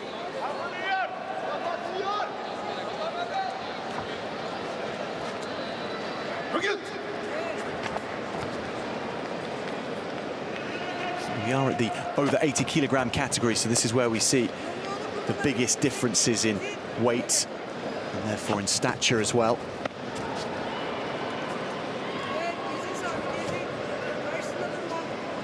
It's the open weight class, so contrasts can be much bigger. And it makes the tactical battle absolutely fascinating. So far, Salak doing a good defensive job on many of these attacks from Keita. Making sure that he's well covered. Goes in for a back kick. Scores 3 points. Expertly timed.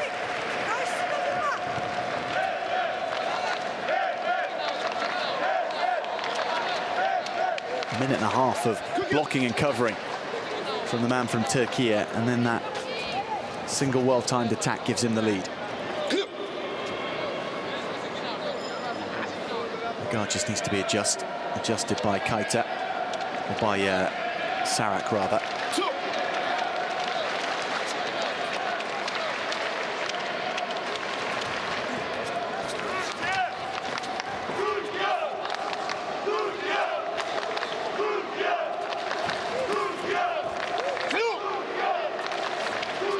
So Mehmet Salak's constant movement and switching of position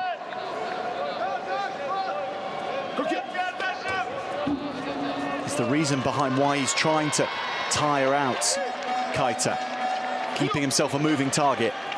But Keita scores again to take the lead. So time to consider things in the Turkish camp. And Idrissa Keita needing to plan things at home as well. New to Para Taekwondo. Here's a little bit more information. Matches are held in a one-round contest lasting 5 minutes, during which each athlete can request just one timeout.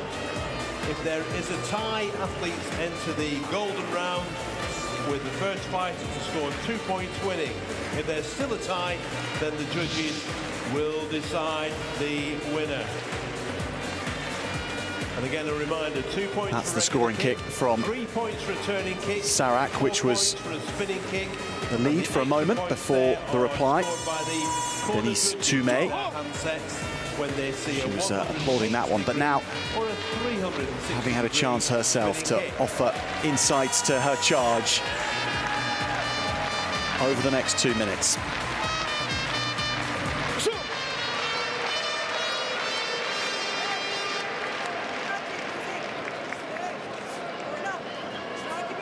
A 21-year-old man from Senegal, from Dakar, capital of his nation. There used to be a rally race from Paris to Dakar across the Sahel and the Sahara deserts. Well, this man has come in the opposite direction to make it to Paris.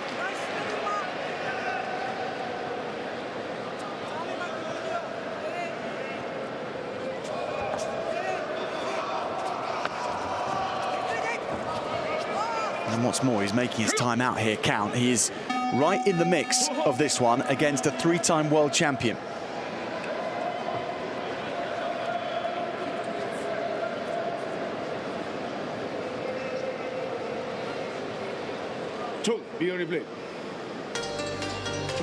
Denise Tumé wants to see if there's a shot to the head here. Chong coach requests dangerous play.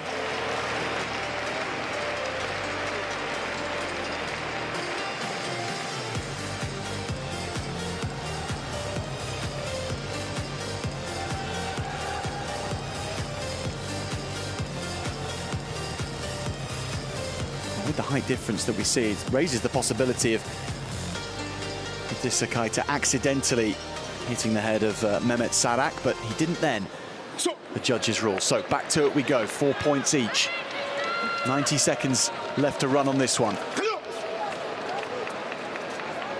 Sarak closes the distance this time. Maybe we'll see more of him coming in closer and trying to shut down the attacks from Keita. Being in tight rather than further away.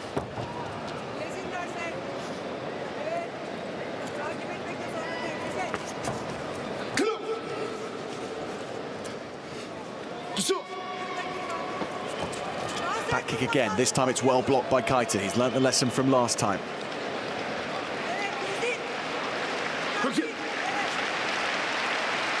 So when one avenue doesn't profit, the adjustments need to be made, and the next attack choice in the mind of Sarak will be interesting.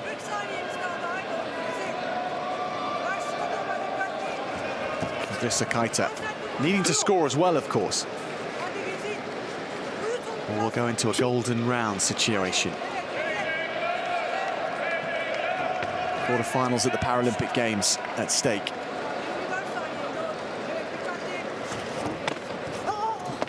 Fighting forward. Amazing given the power of some of these shots that they aren't scoring.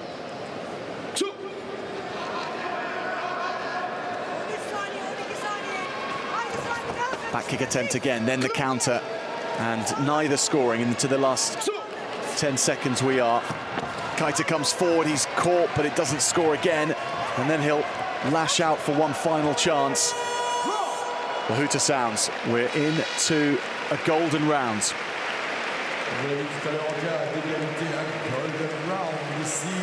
Well, this will be interesting to see the strategy right from the off. When we renew hostilities, it will be for a minute, and the first person to score 2 points via a kick will win. Golden round. The golden round will be a 60-second maximum round, and it's the first athlete to score 2 points will progress through to the quarterfinal. Je dis à partir de maintenant, ce sera 1 minute au chronomètre. They are tense affairs. Golden rounds. Marqué 2 points se qualifiera donc pour les quarts de finale. If you're a fan of the nation who is contesting one through their athletes, it's particularly so. Idrissa Keita and his team from Senegal prepare their man.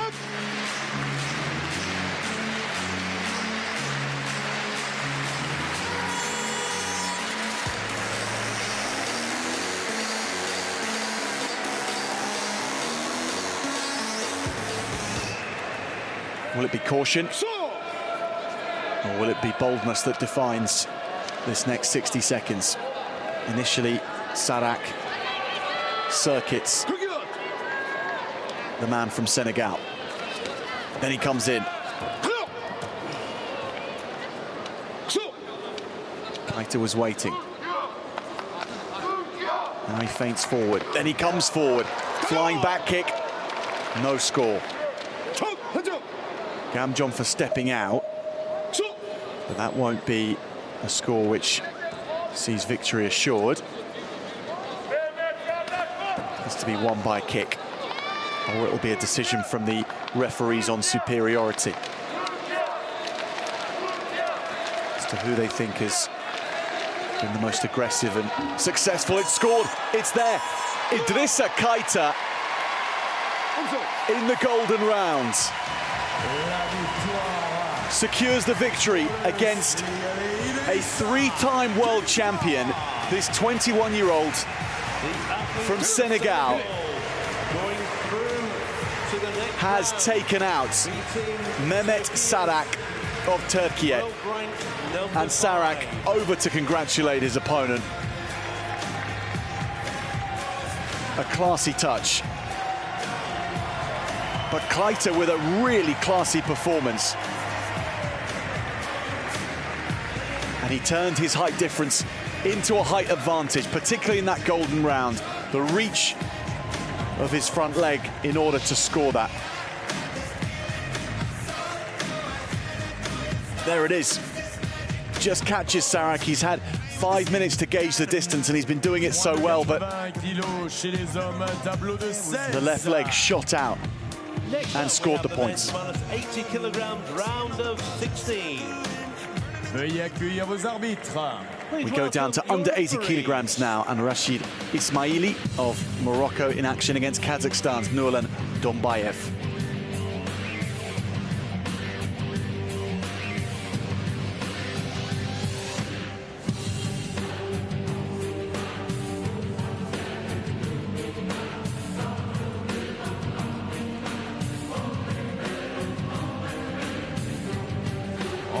Représentant le Maroc.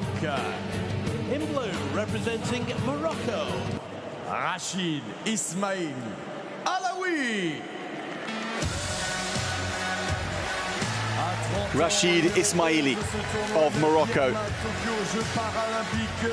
hails from Mekinis in the northern part of his country. 30 years of age, world rank 16, taking part in his second Paralympic Games. He won bronze at the Worlds in London in 2017 and 2019, the African champion. He studied law at the University of Mekinis, where he trains. Can he lay down the law to his opponent from Kazakhstan?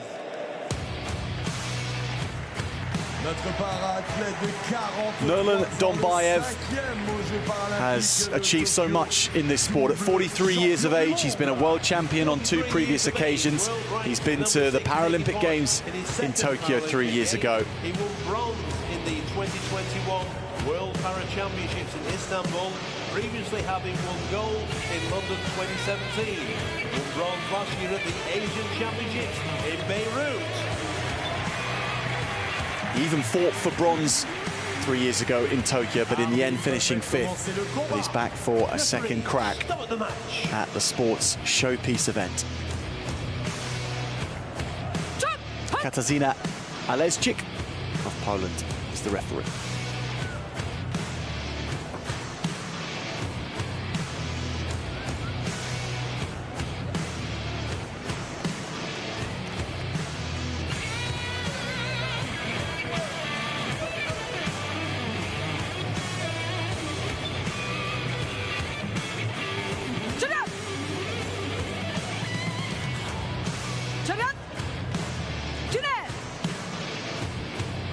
From Morocco, Rashid Ismaili is in the blue, and from Kazakhstan, Nurlan Dombayev in the red. They go right into things from the off. Those of you maybe watching Para Taekwondo for the first time or one of the first times in your life, what you need to know is difference from the Olympic form of the sport, there's no head kicks. So it's all about the trunk protector. And that's where these two are aiming at right now. If you score with a back kick like that, that's a 3-point score. If you score with a standard kick to the trunk, that's 2. If you score with a 360 spin, well, that's the maximum score you can get, and that's a 4-pointer. There's no scoring via the punch, although you are allowed to do it.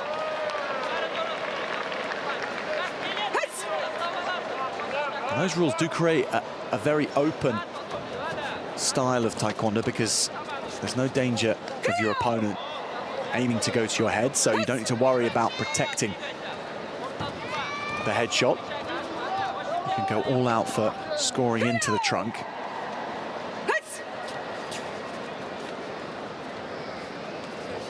Dombayev with the only score so far. Jumping back kick from Dombayev.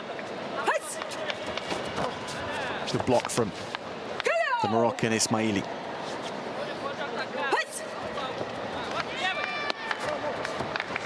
Powerful back leg turning kick into the trunk, but only a stinger rather than a scorer.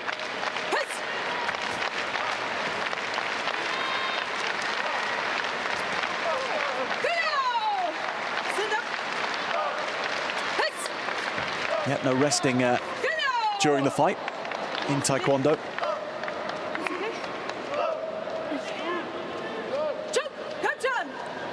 Gamjong for an accidental kick to the head on Dombayev. He has the lead at 3-1. The timeout card played. Dombayev.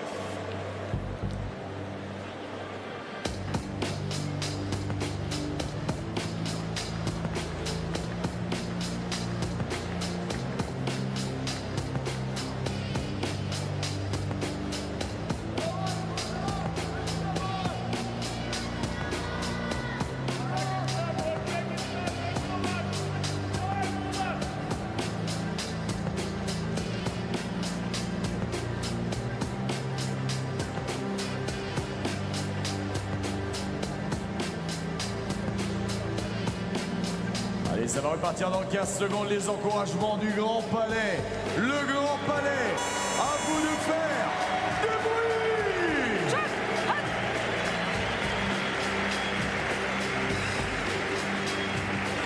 Kazakhstan's Grasatseva, who competed in the women's competition earlier on in the competition. She is in the stands right now supporting Dombayev.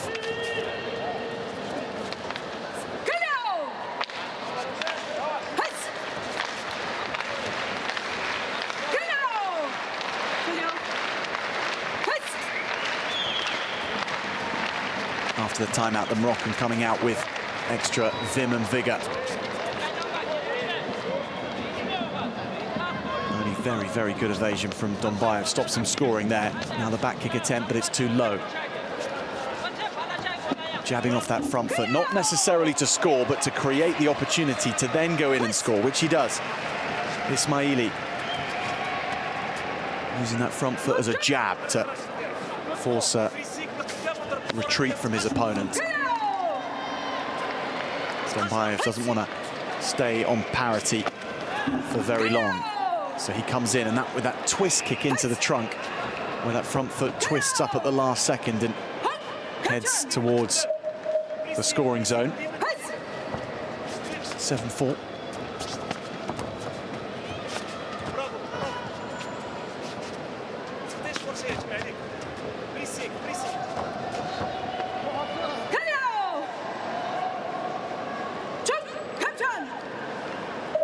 Gamjong for striking below the belt against the Moroccan.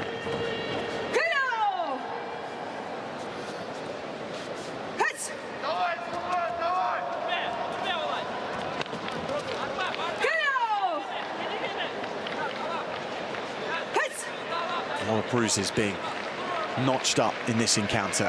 Big contacts, particularly when they come into each other.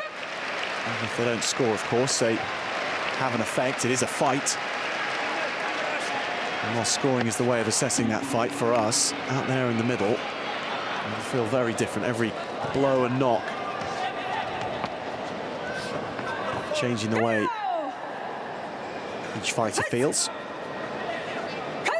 and having an impact in its own small way. But nothing small about Nolan Dombayev's lead at the moment. He is reading the rule book to Rachid Ismaili at the moment.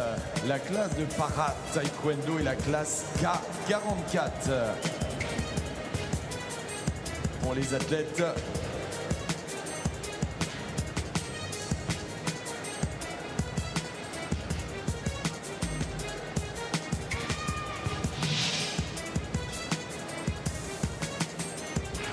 Il y a 5 classes de catégorie chez les hommes, 5 chez les dames. Ça fait un total de 120 athlètes présents donc sur ces Jeux paralympiques de Paris 2024.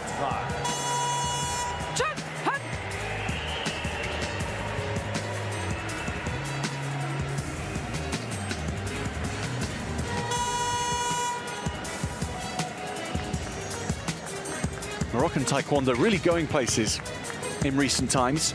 Rachid Ismaili trains in the town of Mekines, which is where the Taekwondo program in Morocco is most successful, most productive. It's a wonderful town, actually. It's a UNESCO World Heritage Site, and the headquarters of UNESCO, well, they're here in Paris. So there's a heritage connection between where we are in Paris and where the Moroccan hails from. And the reason why it's a World Heritage Site is because of its Medina, and a Medina is a walled part of an old town, often seen in Moroccan and North African cities. There's narrow streets there, there's palaces, there's mosques, all contained within the ancient Medina.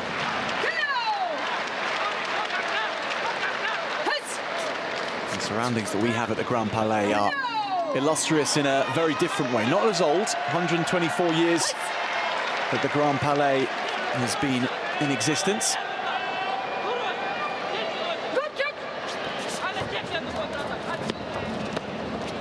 Dramatic backdrop, but a dramatic set of attacks from the Moroccan Rachid Ismaili.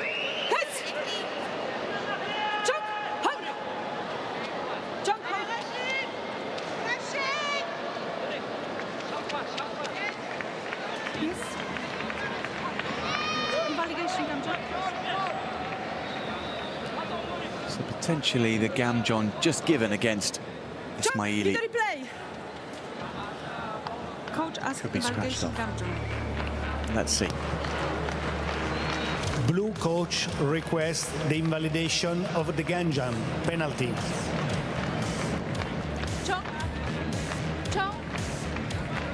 You can come.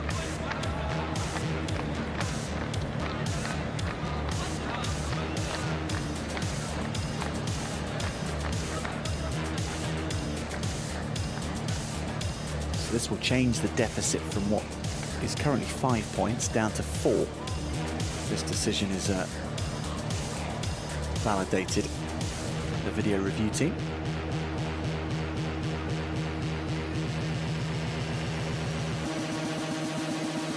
But it's rejected, so we stay as we are. No more challenges remaining for Morocco.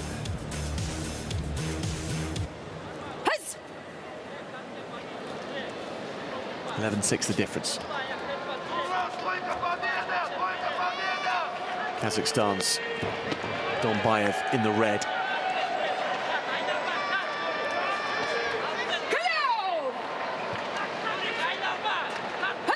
He has the lead, and as we go into the last minute,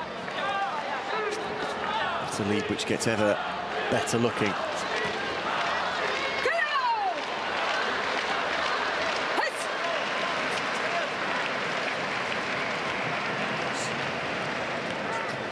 Back kick attempt from Ismaili.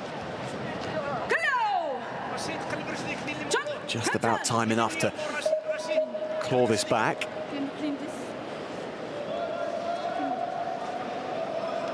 Another Gamjong, so things get a little harder. 6 points down now. Okay.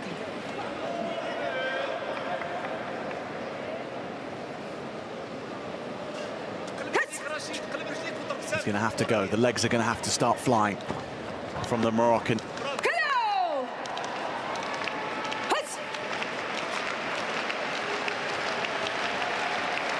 Dombayev in preservation mode.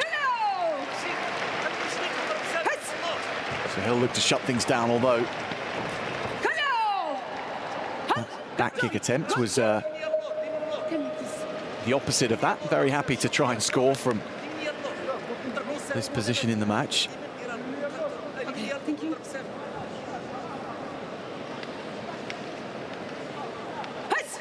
20 seconds remaining in. 5 the difference again. There's Ismaili. He gets a 2-pointer right now. Things will be interesting as we go down the stretch. Good front leg jab from Dombayev. And his front leg surely is going to pull the shutters down on this one. Last 7 seconds for Rashid Ismaili and Morocco. The game is up. Closely fought, and Nurlan Dombayev, with all his experience in the sport, knowing which ways to frustrate and slow down Rashid Ismaili. He will go through to the next round. So Ismaili offering a good test to the 2-time world champion Nurlan Dombayev, but it is the Kazakhstan taekwondoist who goes through.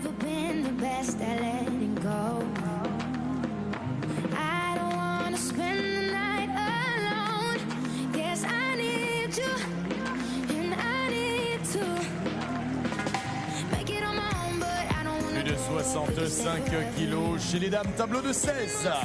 Next up we have the women's for 65 kilograms, round of 16. Well, now it is Lidia Montes de Oca of Cuba against Jelena Rasic of Serbia.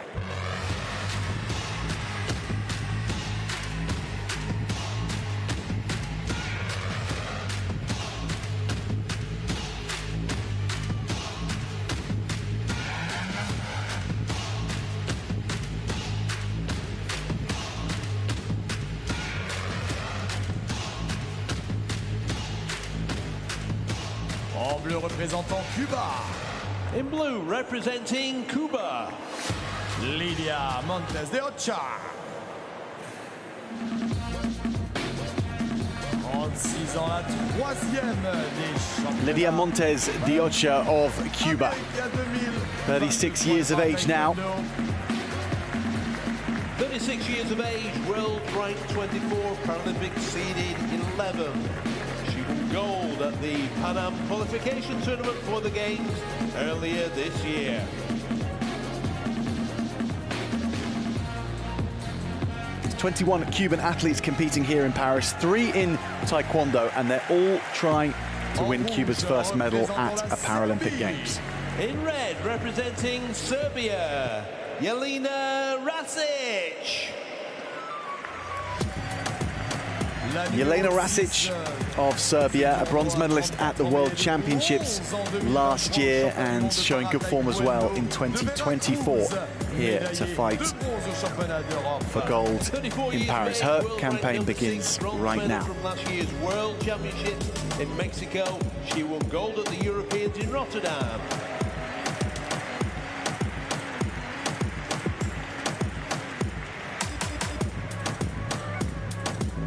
Arbitre, faites commencer le combat. Referee, start the match.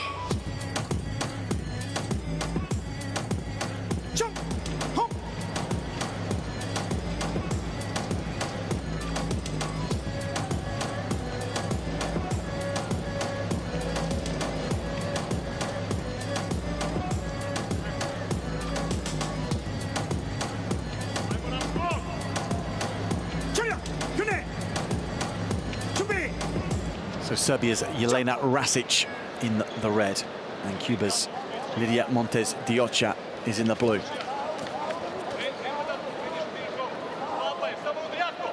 Both similarly aged. Dioccia 36, 2 years older than Rasic. And both with respective success to point to on their own continent as well. Dioccia having won a bronze medal at the Pan American Games last year. Rasic doing well at the Europeans this year after a bronze medal at the Worlds.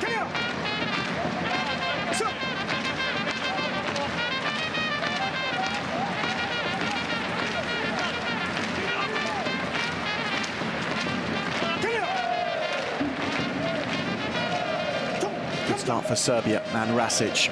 And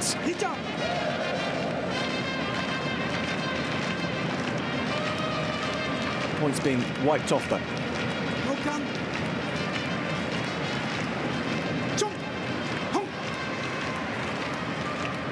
So wait on here.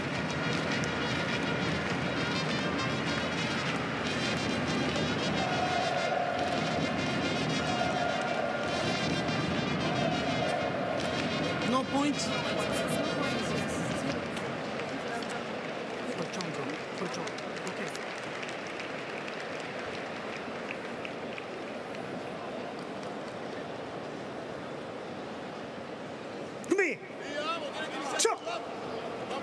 So instead the points will stand. 5-0 to Rasic. Here are the first 2 points for the Cuban. Montes Dioccia. Cuban jazz playing in the stands for Dioccia here. Just a few moments ago. Now she's playing her own tune for 2 points.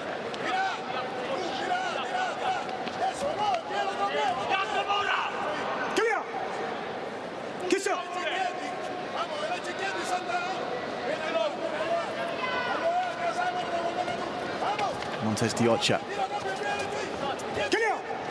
with a significant height difference, the smaller of the two, and so adjustments needing to be made to her fight plan to turn that into an advantage, and it very much can be. She can get right in on the inside and back kick spinning up to the trunk,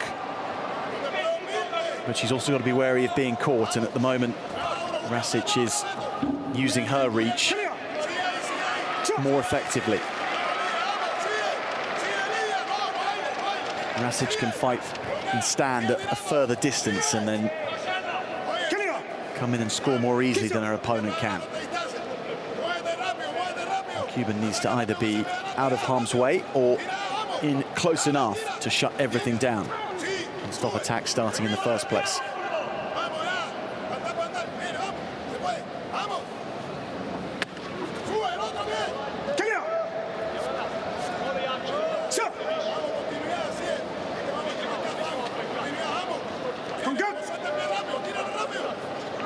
Encourages the fight to get going.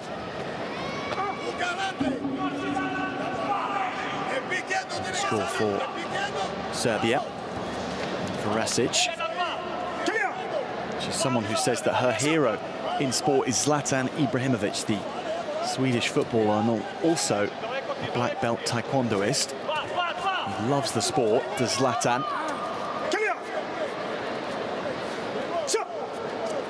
And she has a motto which may well have been taken from Zlatan Ibrahimovic himself. She says, don't be like magic, be the magician. And right now, no magic required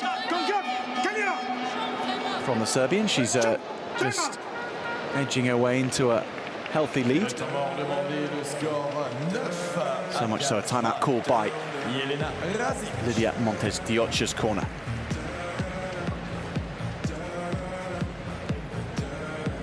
Here at Paris 2024, Para-Taekwondo features the sport class K44 with athletes with impairment in either one or both upper limbs.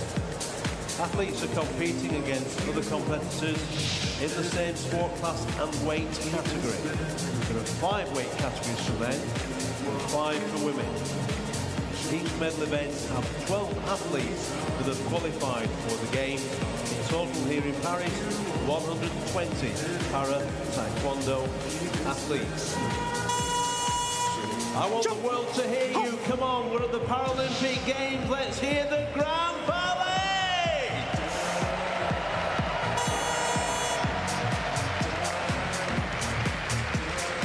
준비. 시작.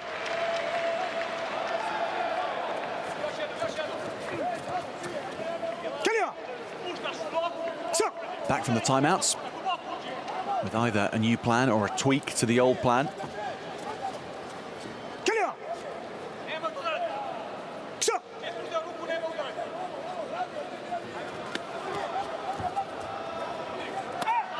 For Montes de Oca, it's the same challenge, ensuring that she can get in onto her opponent and try and score up into that trunk, whilst avoiding the long leg of the Serbian, whether on a counter when she backs away, on the front foot, which is a powerful one.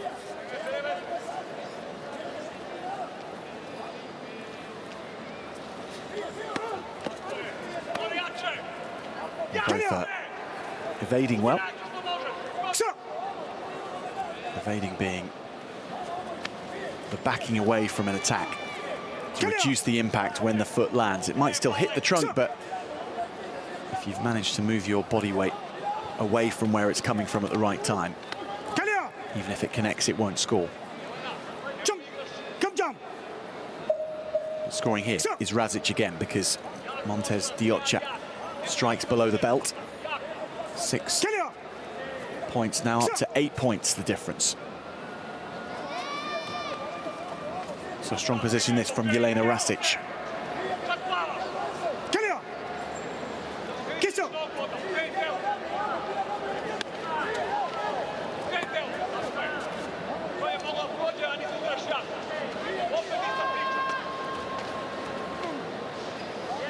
Last 20 seconds. Montes de Oca running out of options here, the Cuban.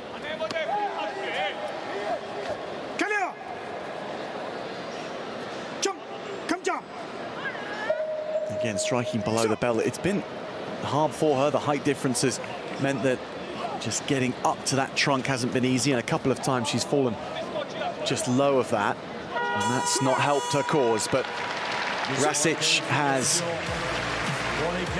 worked that very, very well to make herself as awkward as possible for de Oca. Winning 13-4. Jelena, and a comfortable victory for the Serbian. To the quarterfinal.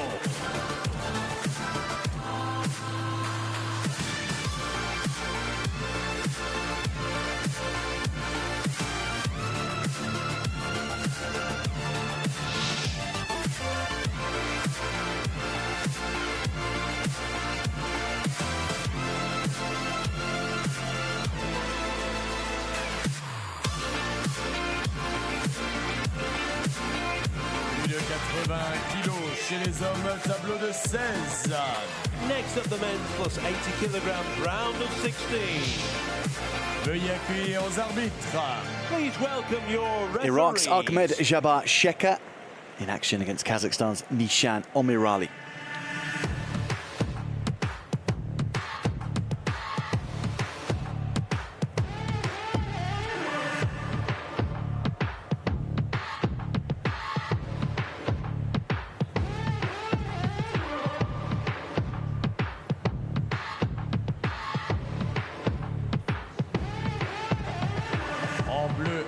Représentant Irak. In blue, representing Iraq, Ahmed Jabbar Sheka. À 28 ans, il s'est qualifié au... Ahmed Jabbar Sheka, the 28-year-old from Erbil in Iraq. 28 years of age, world ranked 45 earlier this year, competed in the Asian qualification tournament for the games. He's been Paralympic seeded 11th. He trains for 2 hours a day in Iraq, in between his job of working in a market grocery store and combining his full-time job with his passion has led him to this stage. Omirali. So Nishan Omirali of Kazakhstan, a man who's competing in his second Paralympic Games. He's been a two-time world champion as well. Age 31, world rank 7, taking part in his 7th Paralympic Games, has won, being world champion on 2 occasions, as well as taking 1 silver medal. Arbitre, faites commencer le combat. Referee, start the match.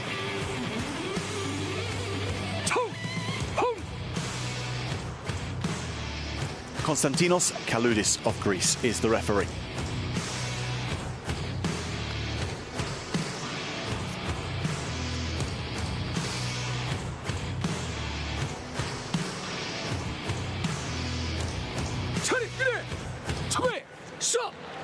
For a place in the Paralympic quarterfinals, Iraq's Sheka is in the blue and Omirali of Kazakhstan in the red. Powerful front foot attack from the Kazakh. Sheka going to ground and so conceding the first point.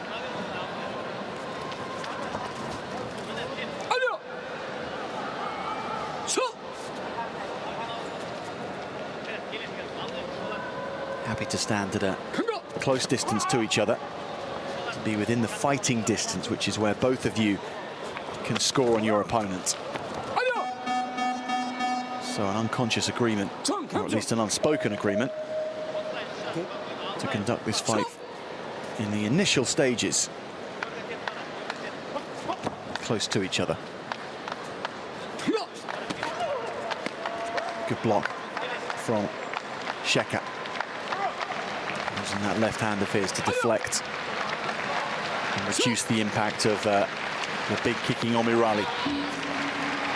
Gets his own points now, Sheka.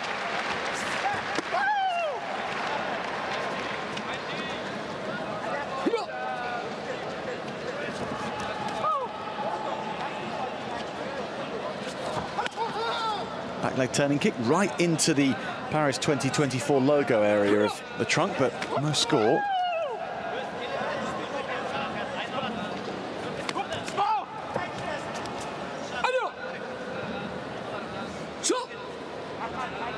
Both legs being used to attack by Sheka.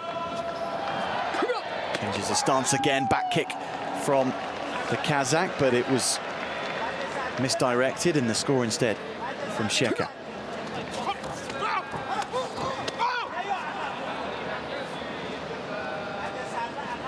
The escape route's so important in Taekwondo.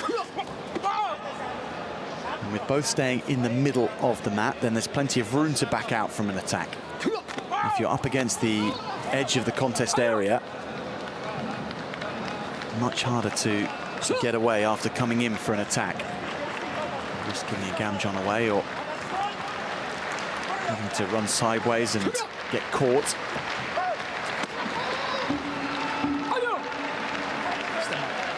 So trunk for trunk. The gap stays the same.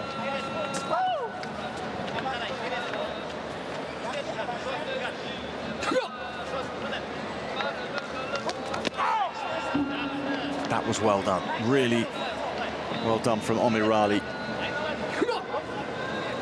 Just out of range from his opponent, and yet he was able to score. So that's the optimal distance. You can't be scored on, and yet you're able to score on your opponent.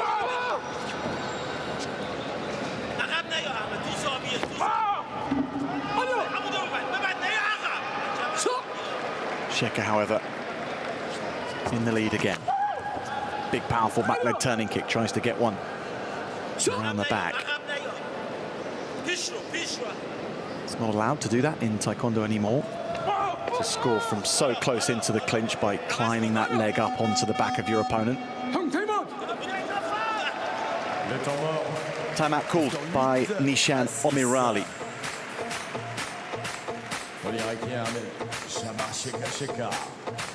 On vous parlait tout à l'heure de la catégorie K44 qui regroupe des athlètes dont la coordination et la mobilité des bras sont affectés ou avec une absence partielle d'un ou deux membres.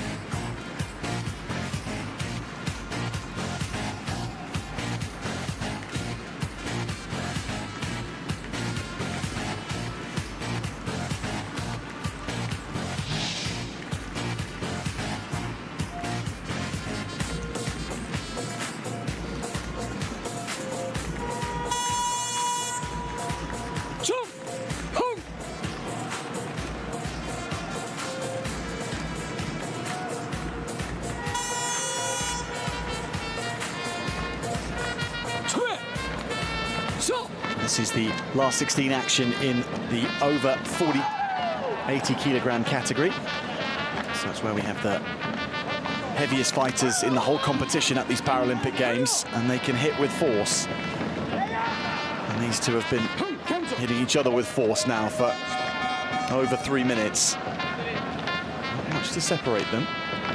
Points up.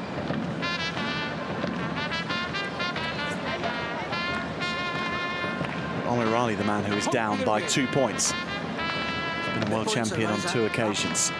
2 points come up because I can come through. Center referee requests points coming up after Calio.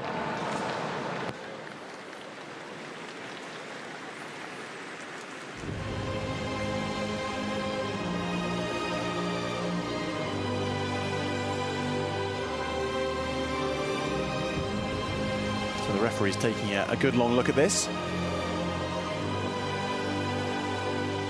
The points came up after Calio had been called.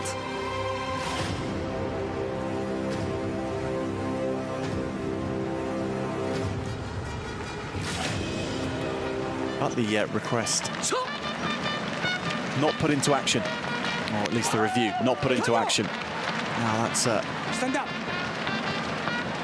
heavy connection. And Sheka is down. He'll concede a point for going to the floor. He's got bigger problems right now. It was on the shin guard, where the shin connects with the foot, I think.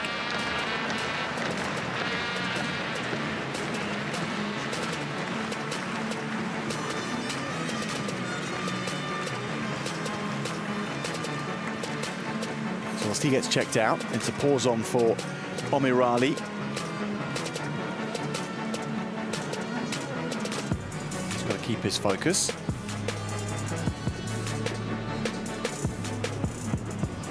He'll be 2 points down when play renews, as long as Sheka is okay.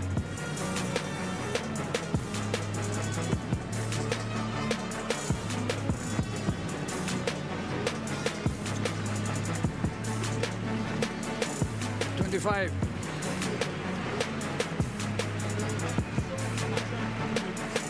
There's a time limit on the amount of medical attention you can take. 15. So Sheka needs to shake this off. 10.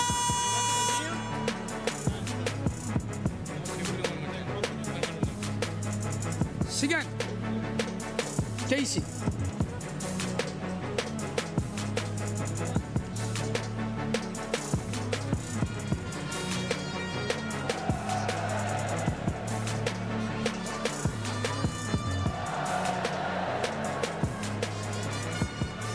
Such a good position on the scoreboard. Ahmed Jabasheka. As well as the scoreboard, it is a fight, and injuries are all part of it. Can he be back on his feet and reset himself? Ignore the pain in his foot. 20. Okay. Ignore the lack of mobility pain potentially in it as well from that connection.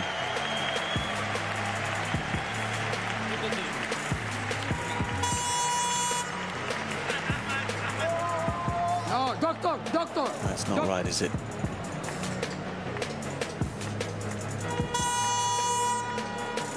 Come on. Every hope that it was extinguished, because the victory given to Nishan Omirali of Kazakhstan. 3 points down against Ahmed Jabasheka, but through injury. The man from Iraq and his hopes in Paris, they go and fall by the wayside.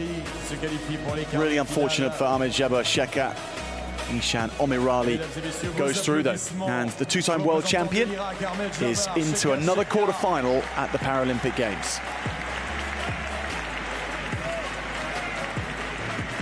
confirmation that Nishan Amirali, Kazakhstan, has been awarded the contest.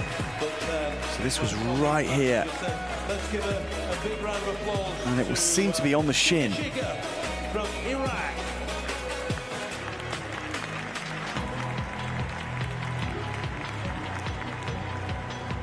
And at this point you thought, okay, it's going to shake this off, but not to be.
Allez, mesdames et messieurs, effectivement, on peut continuer. Olé!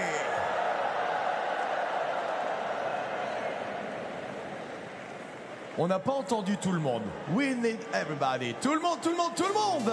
Stand by, here we go. Let's hear you.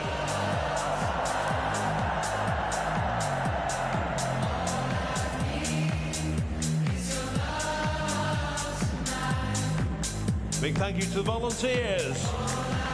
Moins de 80 kilos chez les hommes, tableau de 16. Next up, we have the men's minus 80 kilos round of 16. Veuillez accueillir vos arbitres. Please welcome your referees.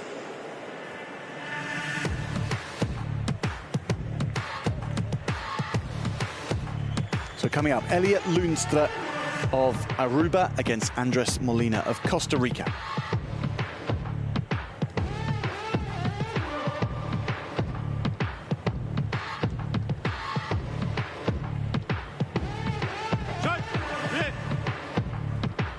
En bleu, représentant Aruba.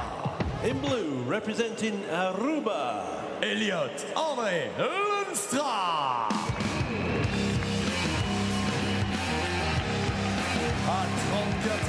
Elliot Loonstra of Aruba with suitably coloured hair. In his second Paralympic Games, the man who they call Lefty, in his second Paralympic Games, last year heading towards the ring. In the Oceania Championships in Brisbane, and this year silver at the Pan Am. From the South Caribbean island of 120,000 in population, Elliot Loonstra flies the flag for Aruba. In red, representing Costa Rica, Andres Molina. Meanwhile, Andres Molina for Costa Rica, also in his second Paralympic Games. He fought for a bronze medal 3 years ago in Tokyo. 36 years of age, world ranked 15 in his second Paralympic appearance.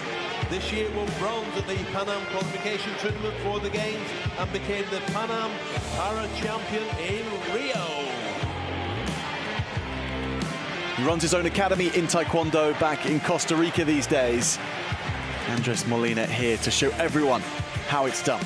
Arbitre, faites commencer le combat. Referees, start the match. Amir Burhani of Iraq is the referee. Well, Elliot Loonstra, his family own a scuba diving shop in Aruba, and it's through scuba diving that he got into Taekwondo as his future coach came in to fill up his scuba equipment one day, and whilst he was doing that, he got talking to Elliot, and he said, have you tried Taekwondo before? And since then, Elliot Loenstra has taken to the sport, and it's taken him to a second Paralympic Games. Aruba and Elliot Loenstra in the blue, and Andres Molina in the red for Costa Rica.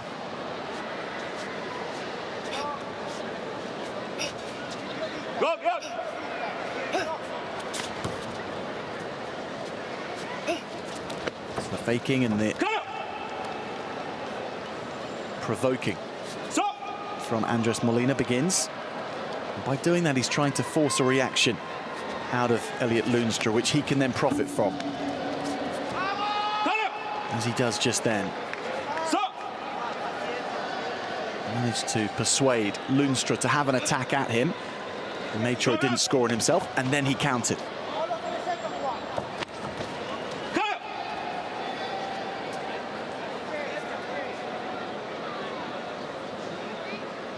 Molina with a blow to the left hand, which is used for blocking that left side of his body, trying to reduce the force of the kicks that will come in from Loenstra.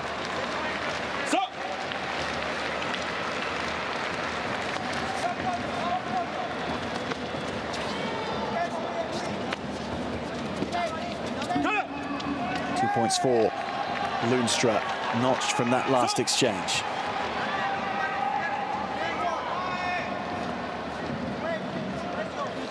Taekwondo, so much about distance management. And encounters such as this, where there's a height difference as well, that distance management is such a heavy part of the game. You can see the creep of the front legs of both these two as they edge towards each other and then back away as needed. In that part of the contest, so much at play that the referee says enough of it. More fighting, please. He gives both of them a penalty point.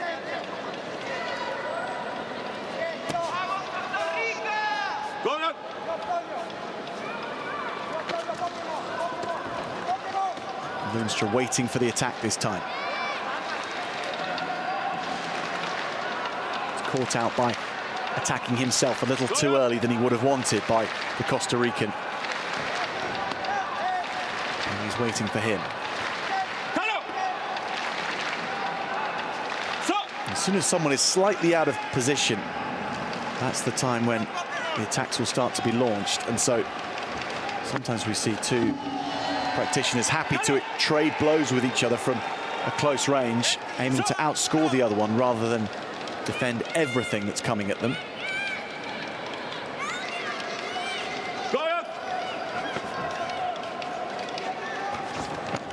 Molina leading ever so slightly, attempt to push out his opponent into the deep purple side of the mat. You're not allowed to step outside of the ring in Taekwondo. That will be a penalty point against you.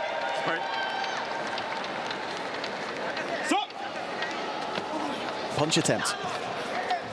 Punches don't score in Taekwondo, but nonetheless it can be part of a smart way of attacking, part of a distraction technique for your opponent.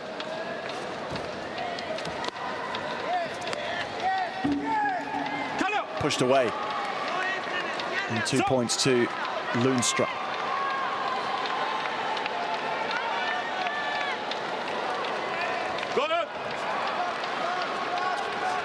Spinning a kick attempt. Full 360 rotation from Molina. And if you land a shot like that, that's 4 points.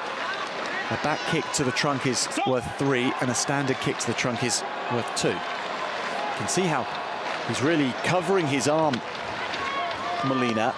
And that was the area where he hurt himself earlier. It's obviously not without its impact on him, but the impact is mostly his right now. Molina leading 7 points to 5. Si le Taekwondo est une discipline relativement neuve puisqu'elle est apparue en 2005, a été rajoutée au programme en 2017. En 2020 du côté de Tokyo, c'était 121 athlètes. Cette année, ici, pour 52 nations, 2 athlètes réfugiés paralympiques et 2 athlètes individuels neutres. 10 médailles vont être distribuées ici au Grand Palais. Et surtout pour faire le petit gap avec Tokyo en 2020 où il y avait seulement 70 athlètes pour 36 nations. Allez, on peut suivre le rythme de la musique, il reste 10 secondes, tout le monde en tape dans les mains. Allez, le Grand Palais, c'est à vous.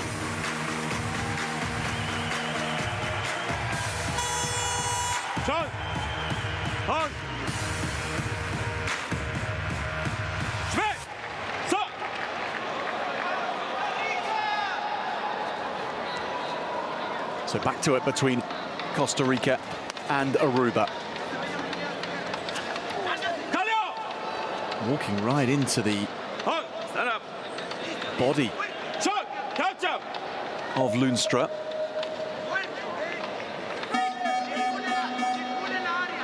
And Katsinia Gamjon for going to the ground. Will be challenged.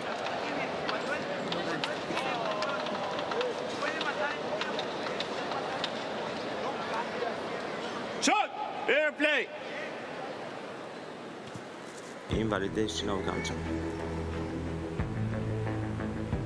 So a request to invalidate the Gamjon that was given against the Costa Rican. Chong coach request invalidate of Gamjon. So Chong meaning blue in Korean, so Aruba making this request, but the rejection of it, so we'll stay as we are. 8 points to 5.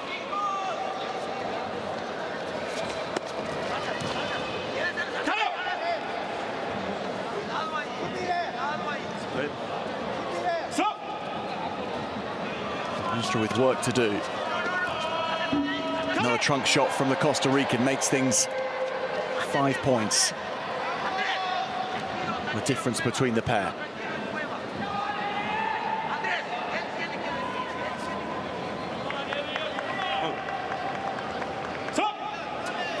Gone for the cap to the way things are going for Costa Rica right now. Andres Molina heading towards the last minute, and he's been injured again on that left arm that we saw him hold earlier. He's got a minute left to run here with a 4-point gap, but the facial expressions saying a lot here. And yet he's still happy to keep that side of his body facing his opponent. So a timeout called as well to give him extra time to recover. Molina looking at a very difficult last 60 seconds. A relatively new sport that was conceived in 2005 and has been growing ever since. The first World Championships were held in 2009. The sport was later added to the Paralympic program in 2017. 121 athletes from 52 nations, 2 refugee athletes and 2 individual neutral athletes are competing in 10 medal events here in the Grand Palais. The number has been a significant increase from the last Summer Games in Tokyo, when the sport made its debut with 70 athletes from 36 nations.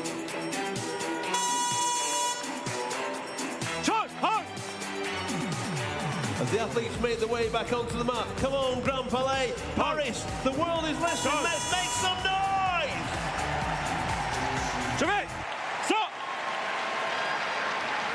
So a fight which crosses the Caribbean Sea, played out in the Grand Palais for 1 more minute. Aruba and Costa Rica.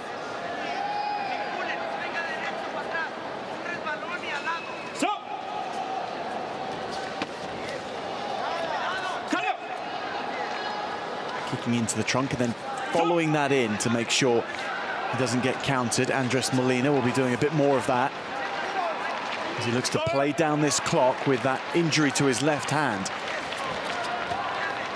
Goes for a punch with the right.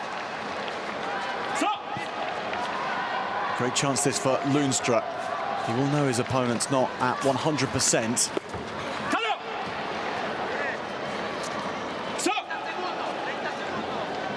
Can he conjure the required shots in the final 30 seconds? That's going to help.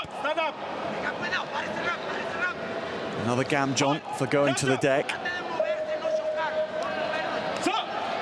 Place in the quarterfinals at the Paralympic Games on offer for the winner.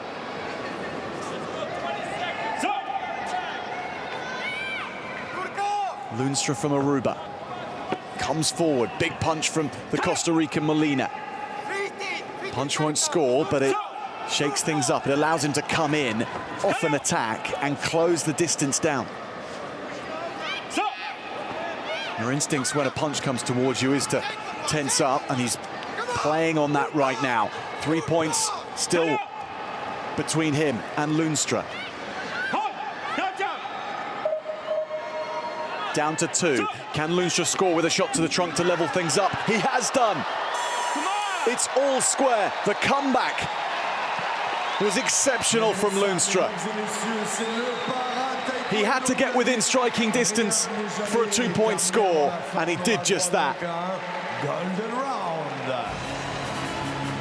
Talk about leaving it to the last minute. That was the last second virtually. 10-7 down. Got a Gamjon 10-8 and then finished up 10-all.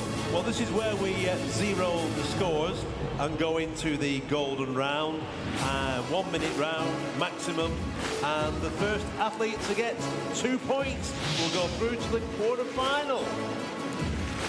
High drama in the last 16. Molina suffering an injury, and that's clearly hampering him. But you still felt he was going to see this home until that moment there, when the left foot went through the guard, and Costa Rican qualification for the next rounds has been thrown into doubt. Golden round coming up, and as you may have heard the stadium announcer say, it's a 2-point score over the next minute only will see you win the match. After that, it's about who the judges believe has been the most aggressive over this minute. So either way, only 1 minute remaining for both these two. First person to score 2 points wins. A big Kia from Andrés Molina from Costa Rica. Putting the disappointment of not qualifying over those first 5 minutes quickly behind him. Now he attacks, comes in close. Has to be wary of Lundstrøm's counter. Nothing doing for either.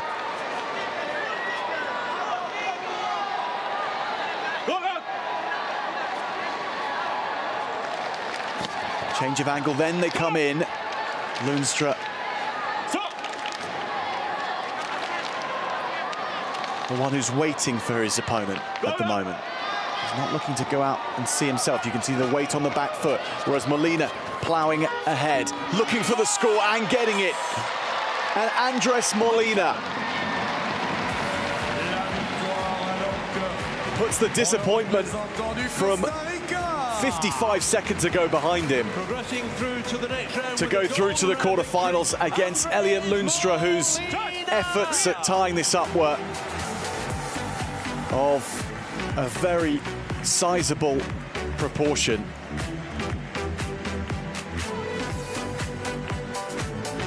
But the proportions just right in the end for Andrés Molina. He's got to get that hand to recover right now. It's his left hand, nothing wrong with his right. He was saluting the crowd at the start of this.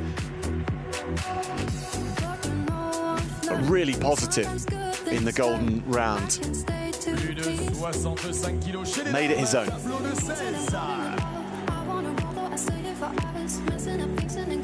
Next up we have the women's plus 65 kilograms round of 16. Rajay Akamach of Morocco against Thailand's Jirapon Wongsuwan.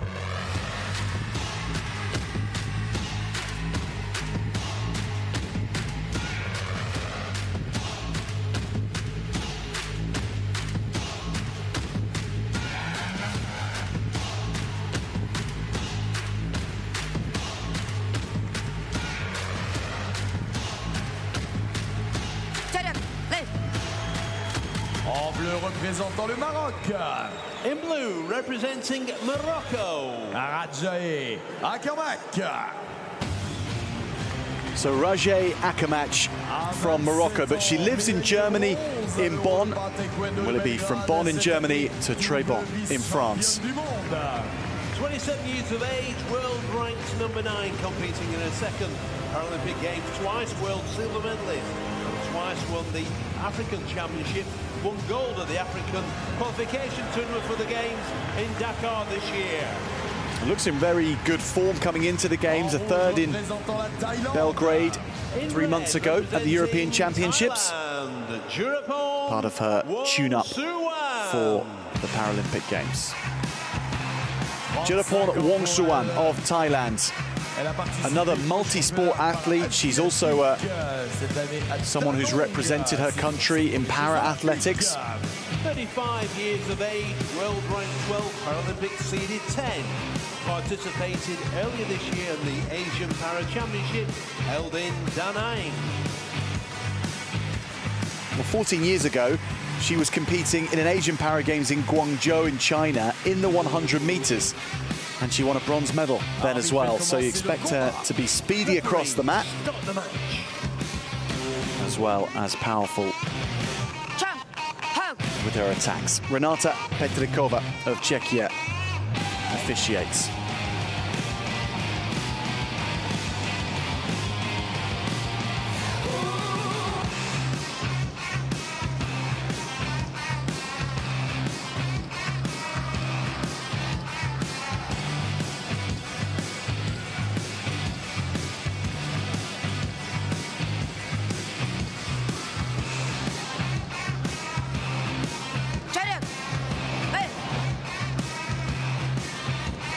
Thailand's Jirapon Wongsuwan is in the red and Morocco's Rajai Akamak in the blue.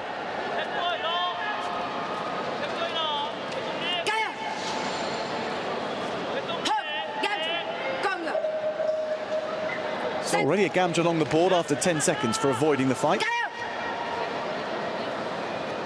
Renata Petrikova not standing on ceremony and letting this fight get going. She wants it to be in from the off. One of the differences between Olympic Taekwondo and Para Taekwondo is the scoring system. It's just one 5-minute round in Para Taekwondo. In the Olympics, there's 3 2-minute rounds. And that really is a sprint. No one can afford to lose that first round, otherwise life becomes much more difficult. But with a 5-minute single round, there is time a little bit to play with. You don't want to let your opponent rack up too many points, but the scoring can be slow to begin with, whilst both practitioners feel each other out, work out where their opponent's strength is or what their plan is for attack in the early stages.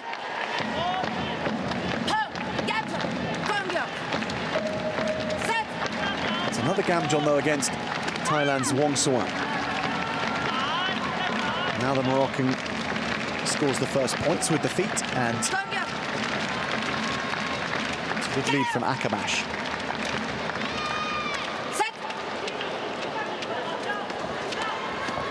The Moroccan has been a world silver medalist on 2 separate occasions. So on paper, the Moroccan carries the heavier track record onto the mat, but Taekwondo no respecter of paper. It's all got to be written again every time you step onto the mat, and certainly been a brisk start for the Moroccan. Akamak goes up to 6. Wongsuwan on the board as well.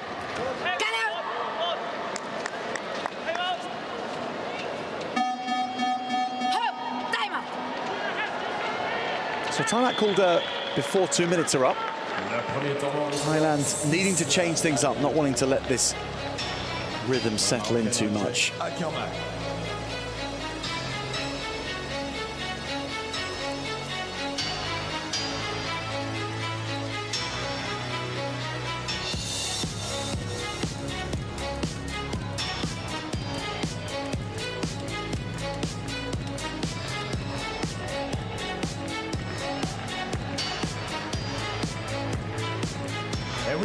droit de taper dans les mains. Vous êtes un tout petit peu trop calme, le Grand Palais. Allez, on s'y remet tous ensemble. Le Grand Palais à 3. Un maximum de bruit. 1, 2, 3. Faites pas du bruit, Paris!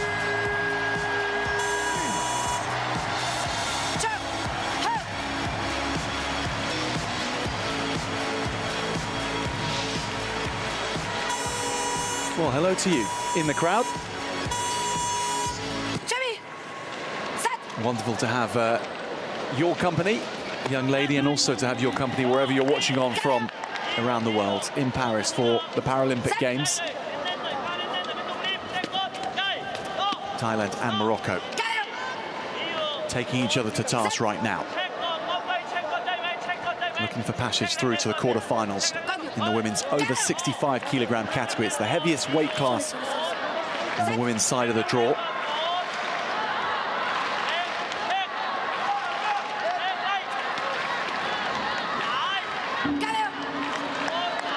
Another 2 points for Akamash.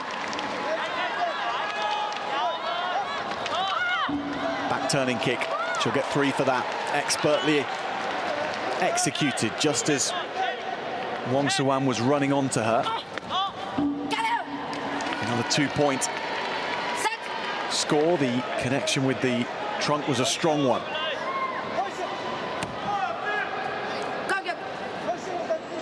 Technically, a complete performance so far from Akamash. She's really finding her range and making sure there's power behind everything. Obviously in a really good groove.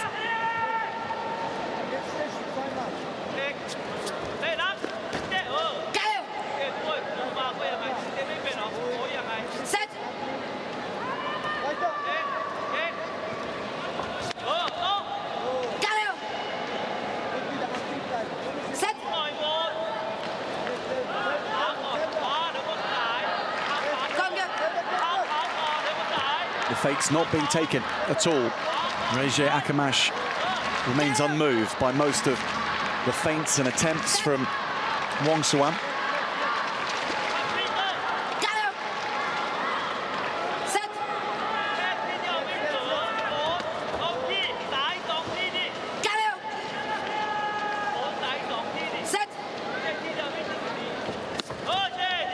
Wong Suwan on the attack now more. And scoring more as well. 2-point score. And a timeout called by Morocco, and they've got a timeout to play, so why not? Even at 11 points up, you just never know. It's a decision which will quell the momentum of Jirapon Wong Suwan.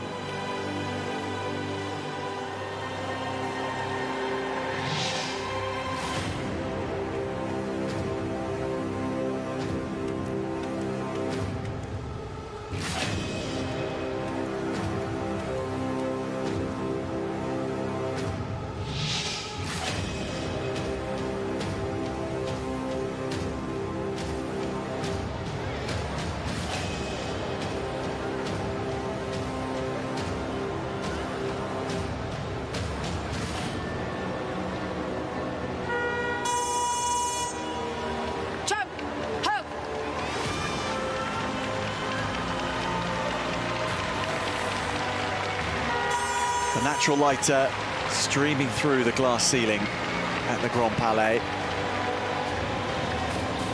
This building was built before the times of electricity, so they maximised the amount of glass they could fit in the ceiling to make sure the place was as well lit as possible for its purpose, to host the artistic exhibitions and works of the French Republic.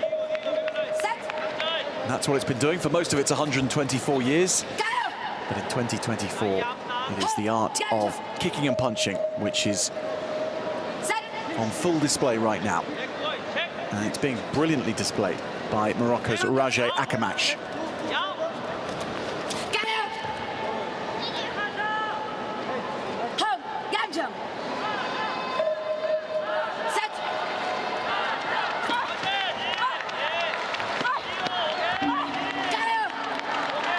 Still coming away from these close quarter exchanges with the points, even though kicks being landed on her.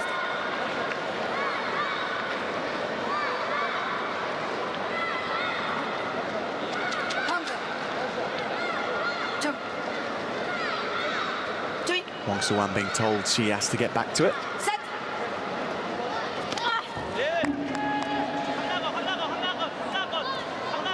Wong Soo-wan wanting to get back to it to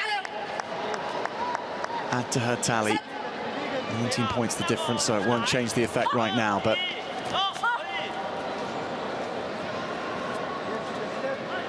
she can score a few more points before the end of the conclusion of this last 16.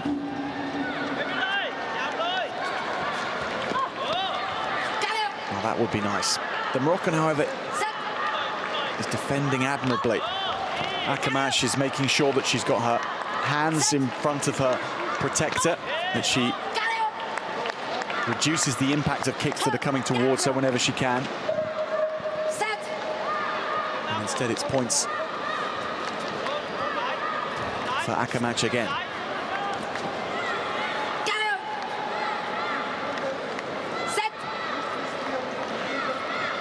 So last 10. Quarterfinals booked in for Régé Akamash of Morocco.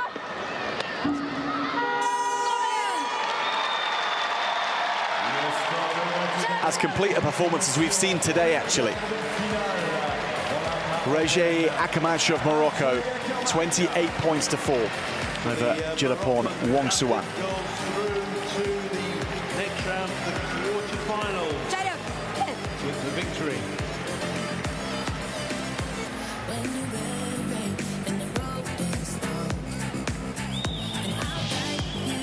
Coming up next, we have our last round of 16 matches, and after which we move through to all our quarterfinals.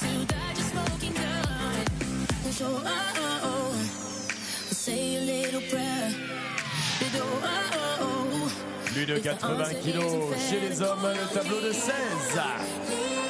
Next up, we've got the men's plus 80 kilograms. Aliakshab Ramazanov up against James Ingram Jeju. Please welcome the referees. Veuillez accueillir vos arbitres.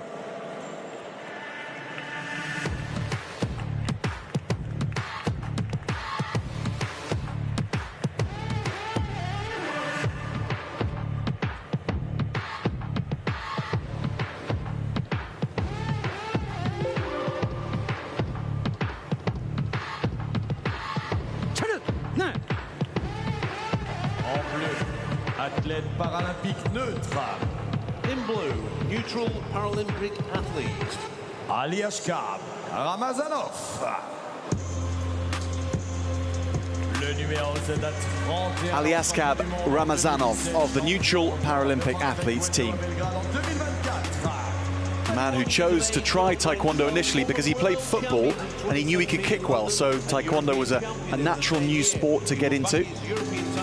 He gave it a go, and this is the latest update in his career.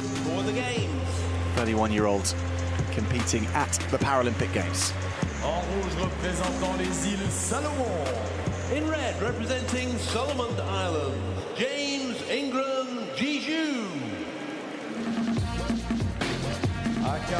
So James Jeju of the Solomon Islands, a nation comprised of 21 major islands over a 100-kilometer spread and 900 smaller islands as well in the Melanesia sub-region of Oceania. Last year in Brisbane at the Oceania Para-Championships.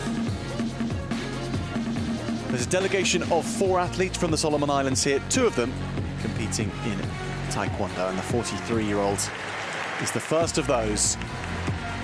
Arbitre, faites commencer le combat. Referee, start the match. So Miguel Figueroa Veloso of Chile is the referee.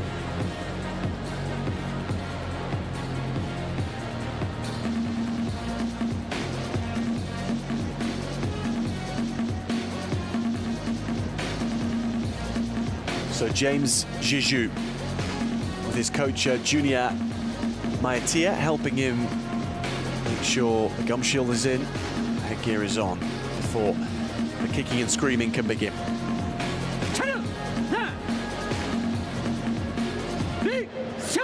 So Aliashgab Ramazanov in the blue and James Jiju of the Solomon Islands in the red.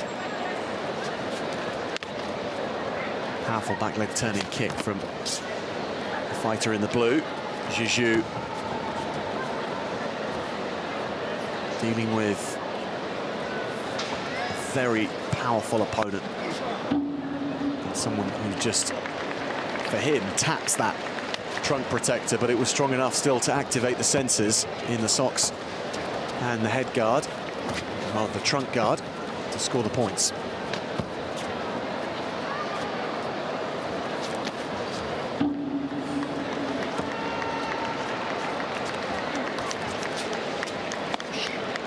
Goes for a punch to the trunk. Now, a punch in para taekwondo won't score you points, but this is a fight. Let's remember that. Although points are the way of assessing the victor, the punch in the midst of things, not only can it hurt, but it's also something else to think about, to distract you whilst the next attack comes in. So it's good variety of attacking from Ramazanov.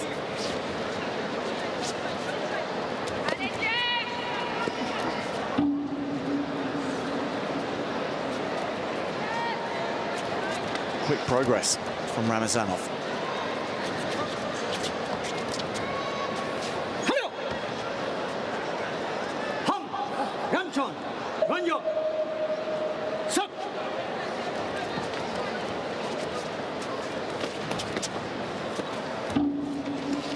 Still the points keep coming for Ramazanov, 15 of them already.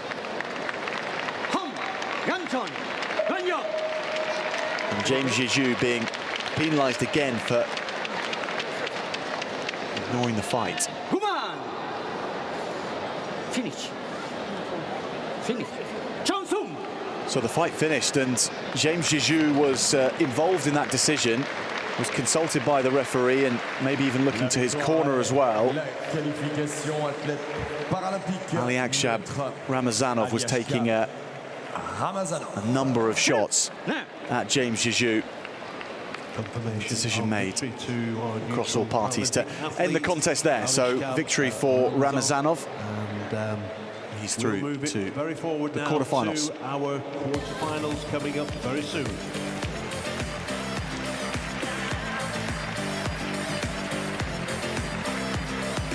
Ramazanov goes through, but nonetheless, James Jiju representing the Solomon Islands at the Paralympic Games.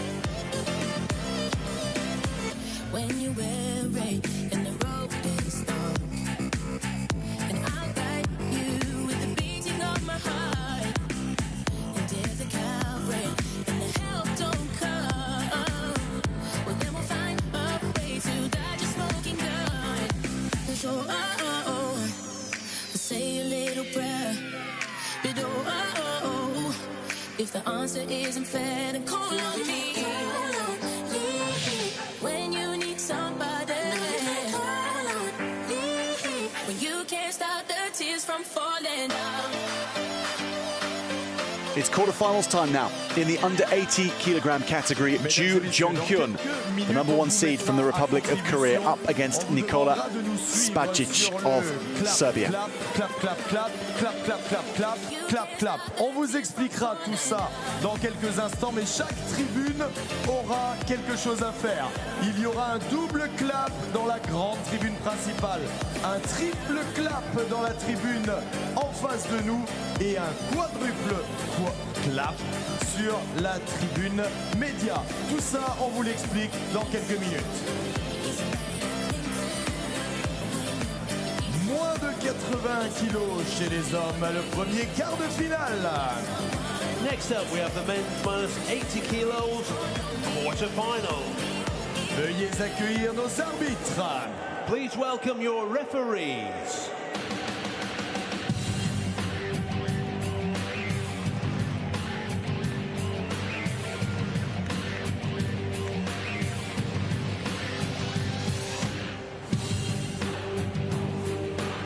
The referees take their place ahead of the quarterfinals as well.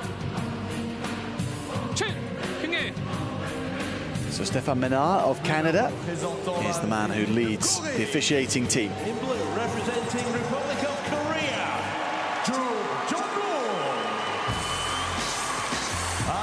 The Republic of Korea very well represented in the Grand Palais.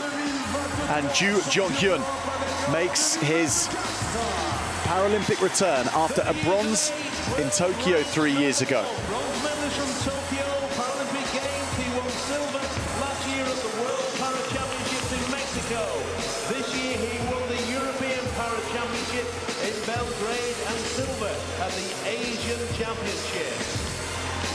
He's the #1 seed, and at last year's World Championships he won the silver medal, suffered a knee injury against Asabek Toshitemirov in the final.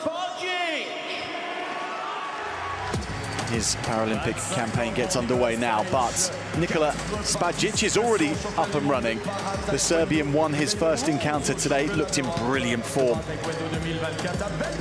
Heaps of experience at World Championships, but never a medal on the world stage. At the Europeans, though, he has already picked up a medal just a couple of months ago in home in Belgrade. He won the bronze medal on that occasion. Referees start the match. Chong, Hong.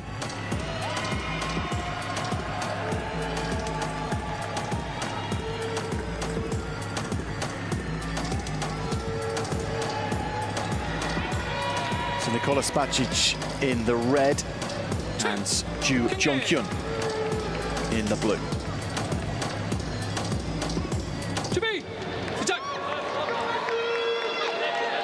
Quarterfinals at under 80 kilograms begin. Spajic with a victory earlier on today against Claro Lopez. And this is one or two, or maybe even more than that, up in terms of steps from his first round match. And it's the Korean who comes out with the blockbuster moves early on. 2 points scored from the feet of Ju.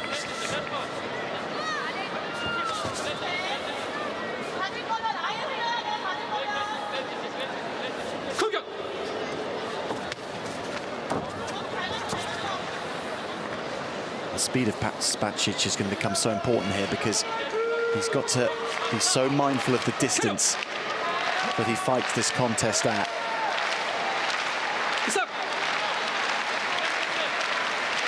And that's where he can shuttle in and shuttle away quickly. And that'll be a great asset to him, because Ju can really turn things on when he wants to come for you, as he does there, flying forward to get the 2-point shot onto the trunk.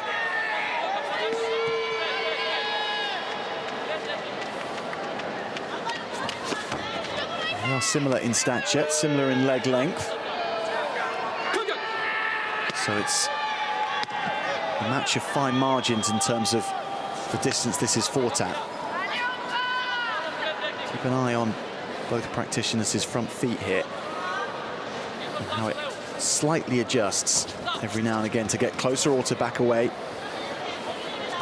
as they try and plan an attack or sense something coming for them. A rock and a roll of the hands from Ju Jong-hyun, and then a rock and a roll of the feet for two more.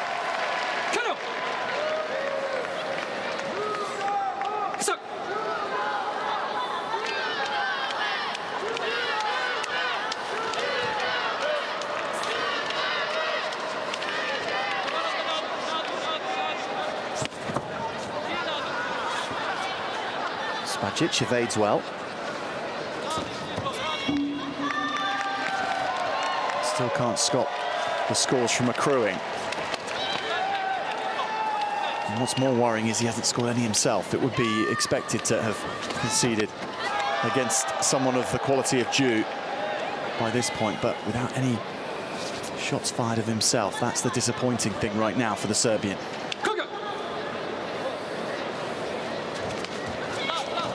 If he was scoring as well, then he could say to himself, I'm in the mix. Just going to take a series of kicks in order to get myself ahead, but when he's not on the board at all, harder to see how he can challenge Ju right now, because Ju's defensive game is up to speed too.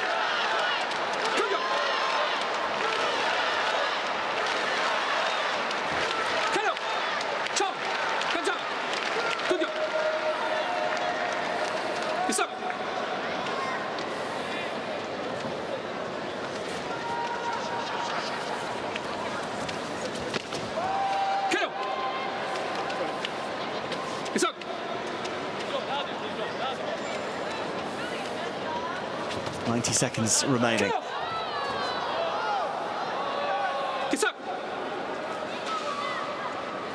This weight category is ultra competitive, and the seeds such as Ju Jonghyun, the likes of Tosh Temirov and Reza Bakht, they have all beaten each other over the course of this last Paralympic cycle. And Para-Taekwondo, the top players in the world, they all end up playing against each other frequently as they travel from continent to continent. Competitions such as the European Championships are open to nations from outside of Europe. It's the same for the Asian Championships, the Oceania Championships. It's a decision made to raise the level of everybody in this first generation of professional para-taekwondoists. So they do have a lot of muscle memory against each other.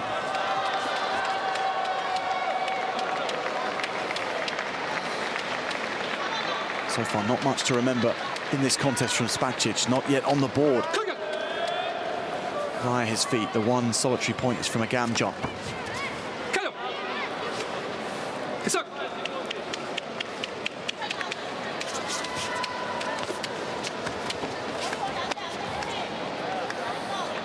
The winner of this goes through to the semi-finals, and it's going to be Ju Jonghyun. For Spacic, attentions will now have to turn to the repechage and a possible chance to fight for bronze. But Ju Jonghyun jumps into action at the Grand Palais in a customary high-octane style. A good workout for Ju Jonghyun, the #1 seed here. And we move on very shortly with our next quarter-final.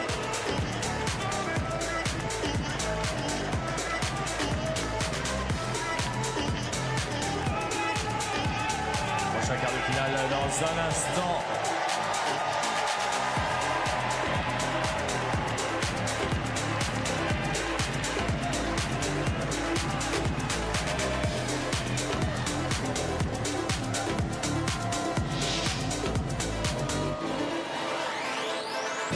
Plus de 65 kilos chez les dames, le premier quart de finale. Next up, we have the women's for 65 kilograms quarterfinal. Veuillez accueillir vos arbitres. Please welcome your referees.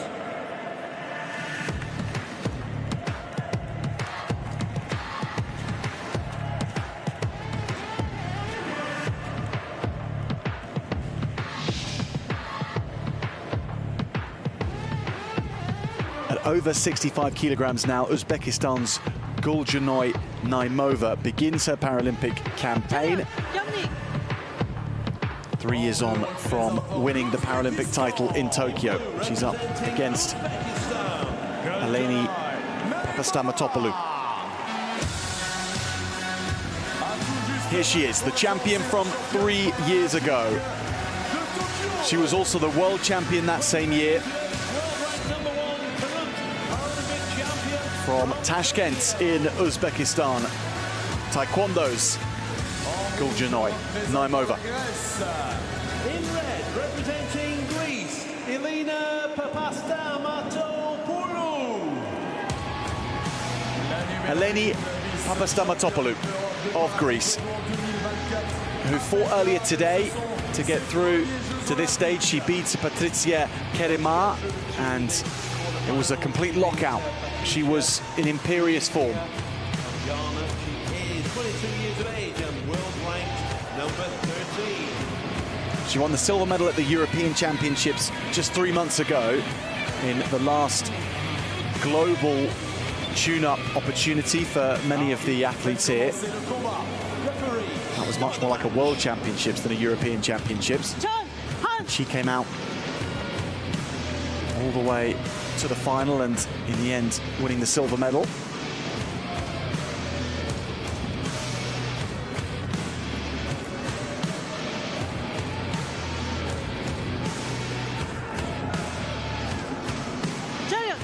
So Guljanay Naimova of Uzbekistan, the #1 seed against Eleni Papastamatopoulos of Greece. Uzbekistan's Naimova in the blue, Greece's Papastamatopoulos in the red.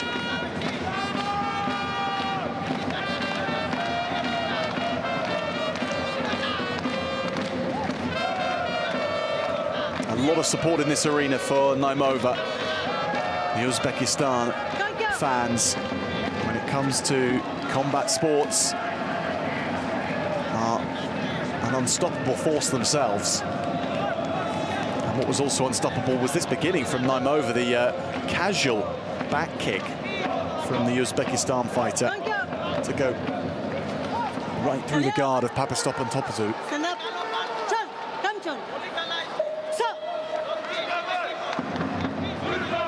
Gamjon against Naimova.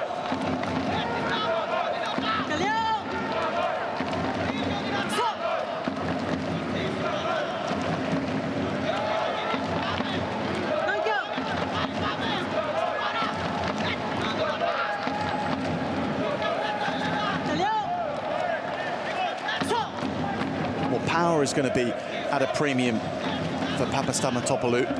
She was comfortably the more powerful of the two athletes in her last match, but Naimova already displaying her ability to throw that leg right through any guards that her opponent has put up and score off them.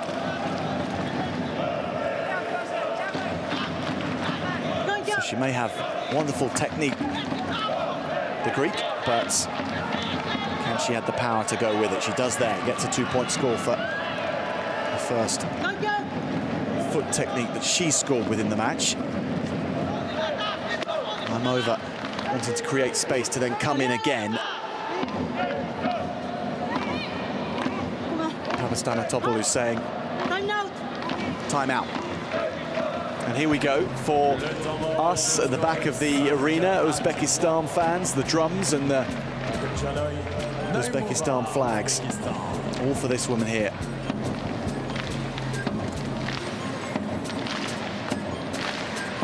Allez, on peut les accompagner, tout le monde, everybody!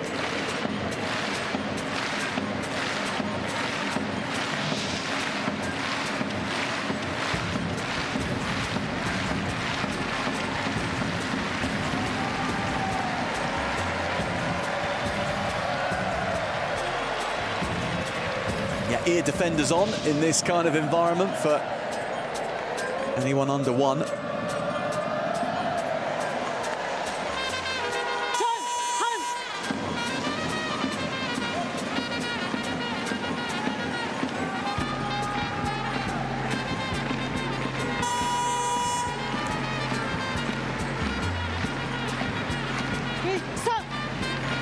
Semi-finals at stake for both Papastamatopoulos and Naimova.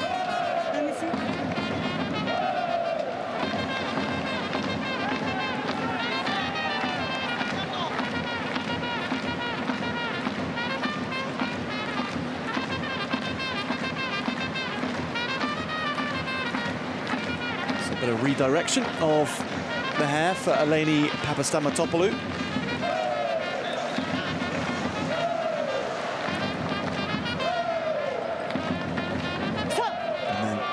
Adjustment of the belt as well for Naimova. Back to it we go. Everything back as it should be. 5 points to 3. Still the advantage for Naimova, the Paralympic champion.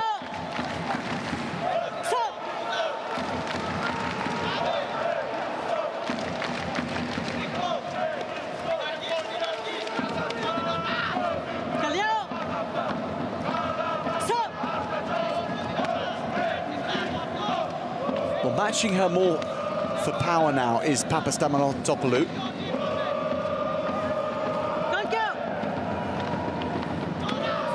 That's a nice extra angled flick down of that front foot. She aimed for the trunk through one avenue and then just at the last minute raised the foot and then tapped it down.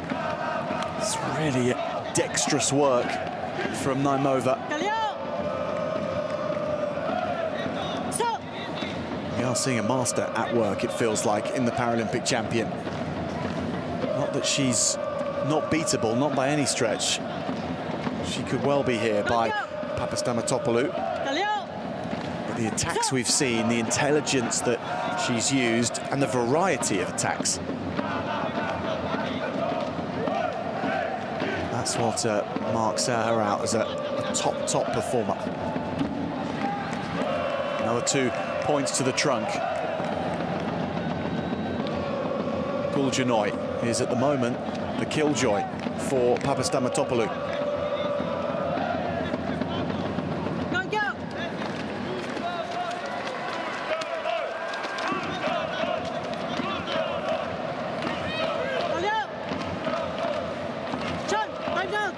So with 90 seconds to go and 6 points the difference, the pause is on. It means that the drama plays out a little longer for Uzbekistan's travelling band of Taekwondo fans.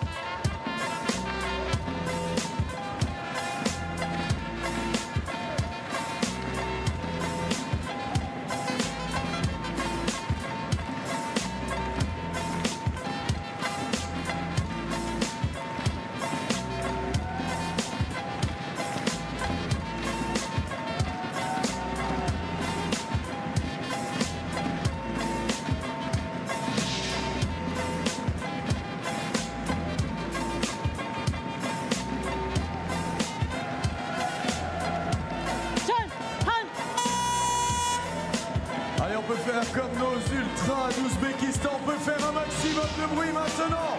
À vous Paris!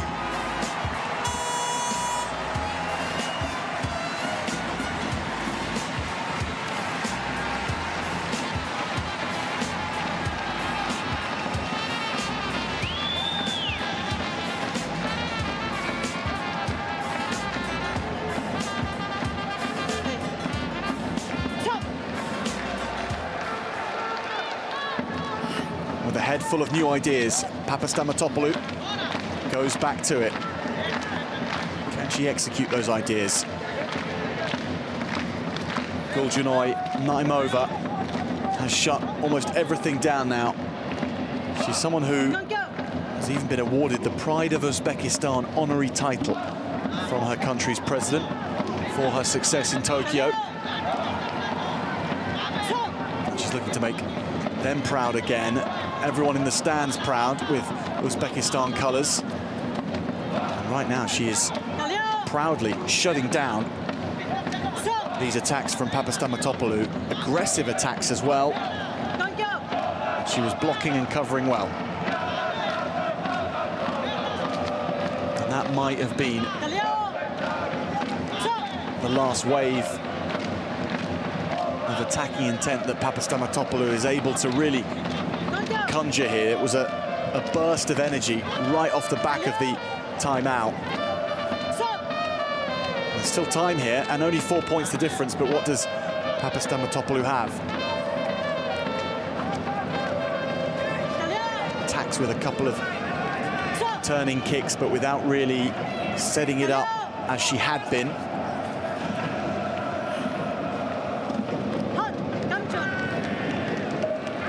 Gamjon now against her, so she's more than a single score away from Naimova.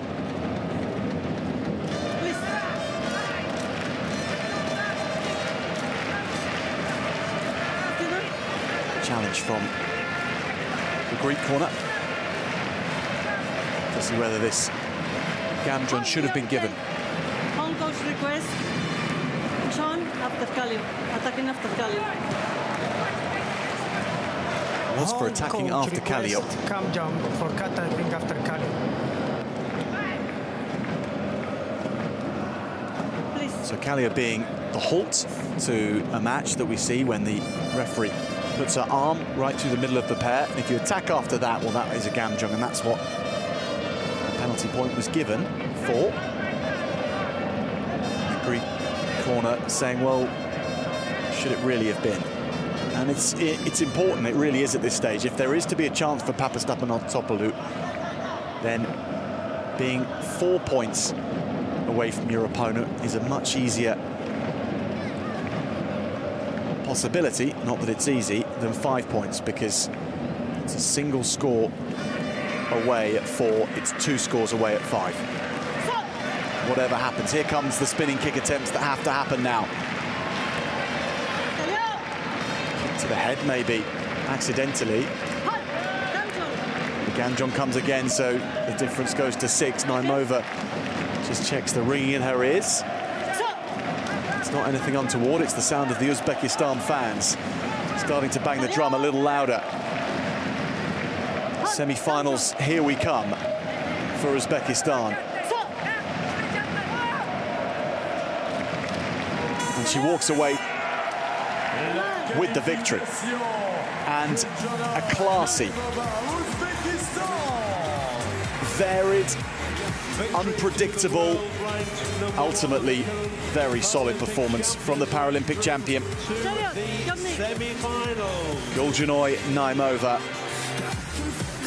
presenting a very formidable proposition again to the draw at the Paralympic Games in Paris.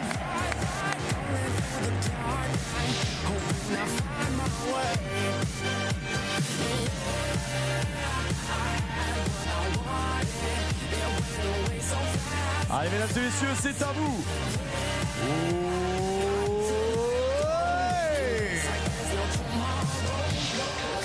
Come on, Grand Palais, you know what to do. We're listening to you, the world. It's Lu Ludong now from China up against Ahmad Akshenas of the Islamic Republic of Iran.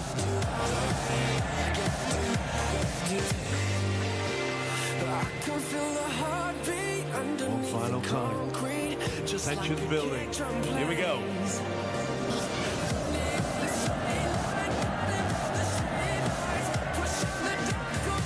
Well done to the volunteers.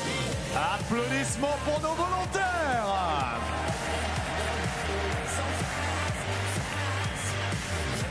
Plus de 80 kilos chez les hommes. Quart de finale. Next up, we have the men's plus 80 kilograms quarterfinal. Veuillez accueillir vos arbitres. Please welcome your referees.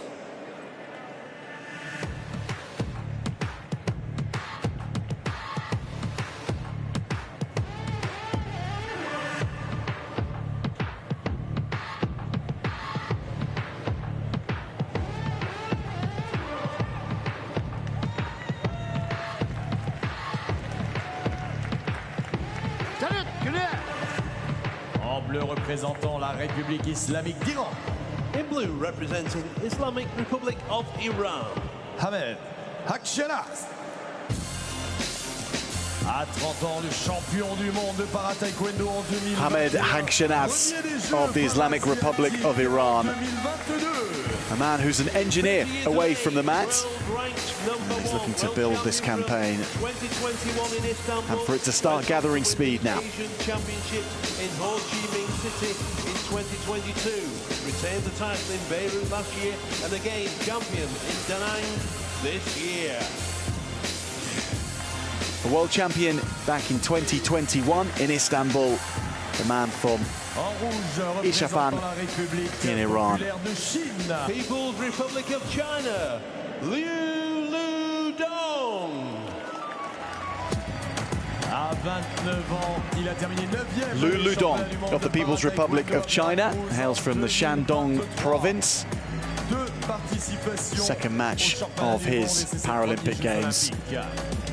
In his first, he won 17-12 against Julio Figueroa of the Dominican Republic. Good match, that one.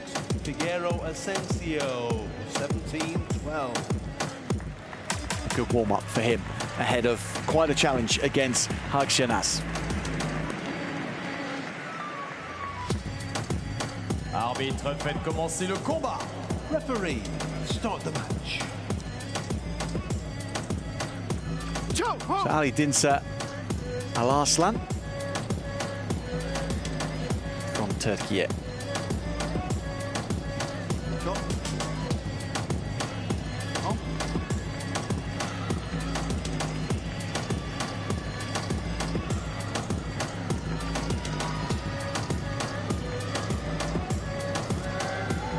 Lulu Dong in the red for China, and Ahmed Hagshinas in the blue for Iran. They're ready to go.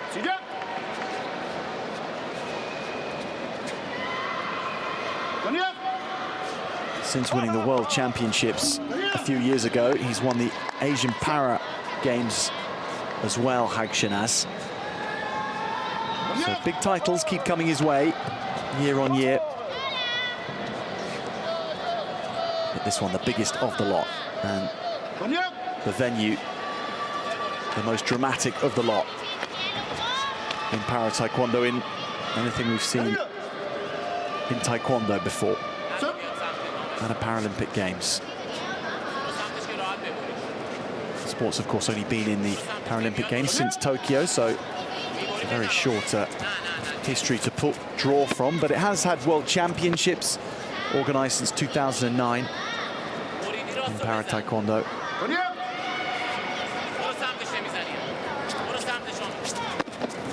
Taking into account the whole history of taekwondo as a whole, and it'd be hard pushed to find backdrops, venues as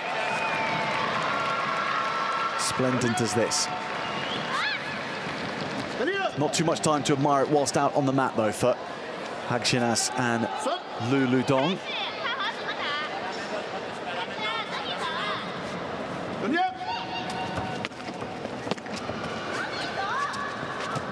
Kicks whipping in with force from Hagshinas.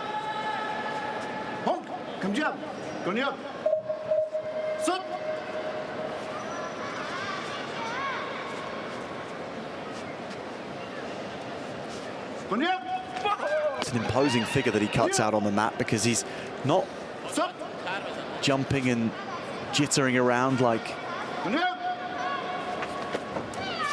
some practitioners. He's not doing what Lulu Dong is doing and making himself a bundle of energy, standing stock and steady in the middle. But at the moment, it's Lulu Dong who's doing the damage.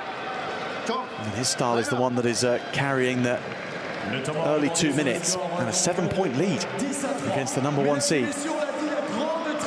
Most impressive from the man from China.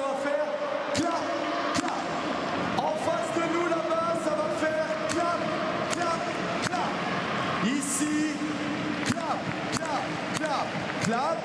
Et en dessous, clap, clap. On va l'essayer, Andy. Everybody? In the main stand, we go clap, clap. The stand opposite us, it's clap, clap, clap. The ones who are at the media stand, we go clap, clap, clap, clap. And the ones below us here go clap, clap, clap, clap. 1, 2, 3, 4. We're going to start with this side. Let's go. Attention. Clap, clap, clap. There. Encore une fois. Clap, clap, clap, clap, clap.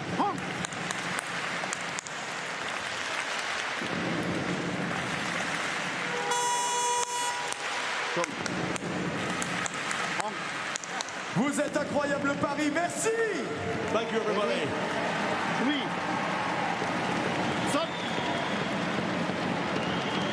10-3 the lead for China's Lulu Dong.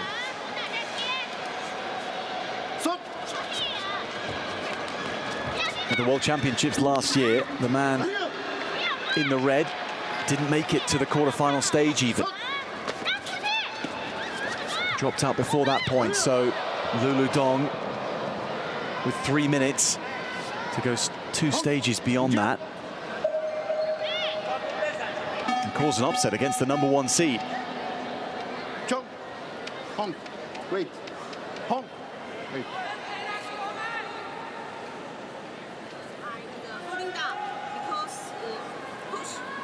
Push. Challenge from China. Hong, with the play. For a push. Hong coach request invalidation gum jump. Hong coach request invalidation of gum jump.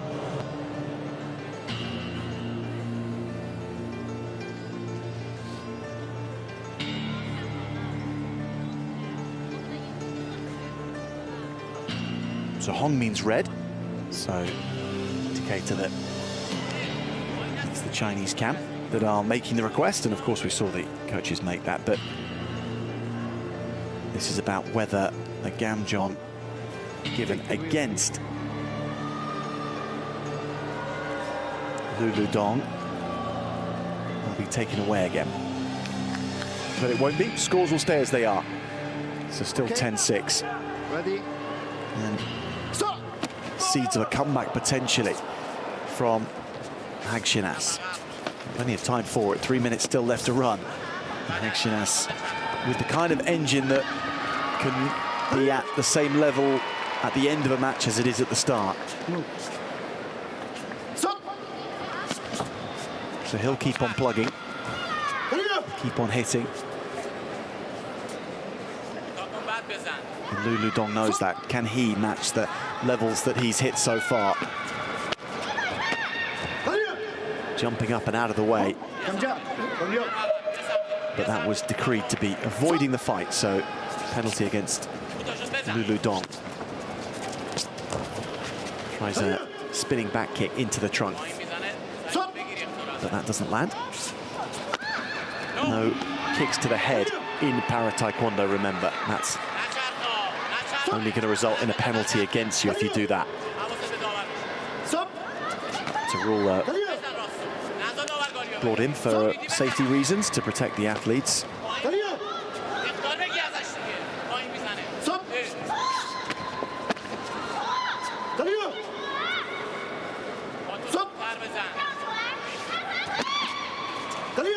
Athletes in this weight class with an impairment to their upper arms or the absence of part of their arms, so a safety for outlawing headshots there for that reason, in case of the raised platform that we're on as well and falling to the floor, not being able to protect themselves.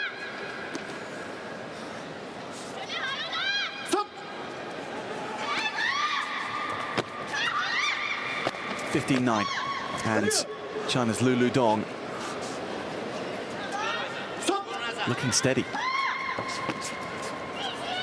Hagshinas, for all his power that he's able to pack in those left and right legs of his, and the connections that he is making to the trunk protectors, but then not with enough force. So a timeout called. Le temps mort demandé sur le score de 15-9.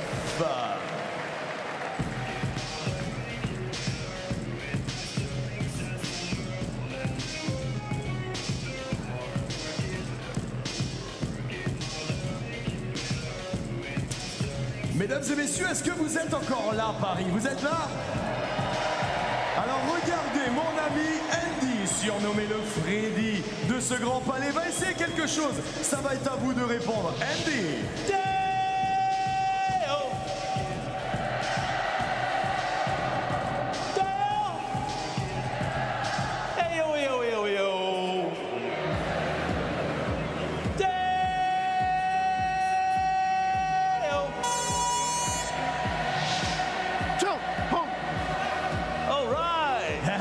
Incroyable, applaudissements pour Andy, notre voix anglaise.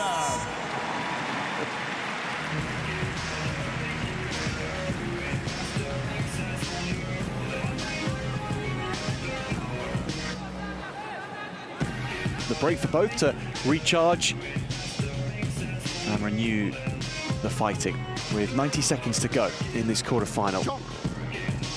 With Ahmed Hagshinas of Iran, the #1 seed, 6 points down against Lulu Dong of China. So Lu in the red, Hagshinas in the blue. up into the trunk from the Iranian. That connects with the sound that he likes to hear of the points going onto his tally. And he gets it again. 15-13 now. They're starting to land. Hagshenas furrows his brow, steps forward. Lulu Dong knows he can't stay on the points tally that he's on, and so he has to keep attacking. In doing so, Hagshenas strikes back again. It's the same demeanor, it's the same approach from Hagshenas, but the technique when kicking has been that much more effective since the timeout. So whatever was talked about in that minute's break, it has worked. Can he take it further and go ahead?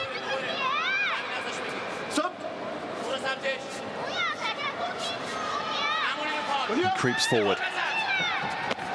Gets one onto the trunk again for the lead. 30 seconds remaining.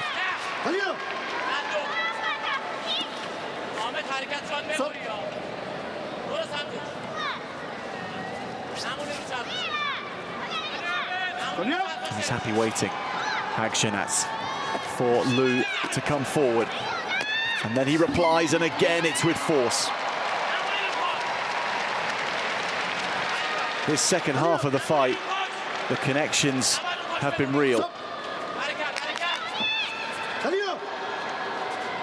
The technical adjustments that he's made since the timeout have been a masterstroke.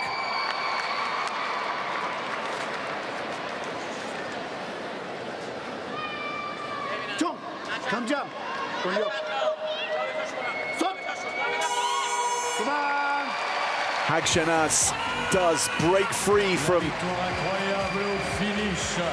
the struggles that he was finding early on in the match and wins 19 points to 16 against Lulu Dong. The #1 seed shows just why that number is next to his name. The 30-year-old from Isfahan is through to the semi-finals.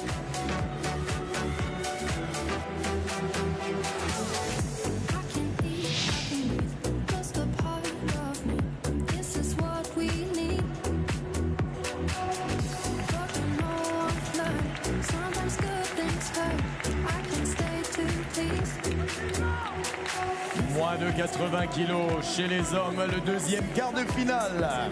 Next up, it's the men's minus 80 kilograms quarterfinal. Veuillez accueillir vos arbitres.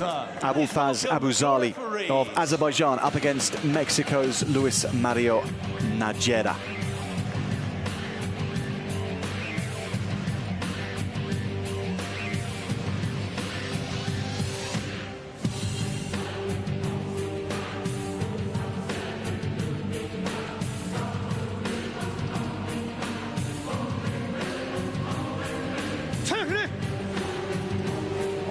Représentant l'Azerbaïdjan. In blue, representing Azerbaijan, Abulfaz Abuzali. Le numéro 5. Abulfaz Abuzali of Azerbaijan from Baku, the capital city on the shores of the Caspian Sea.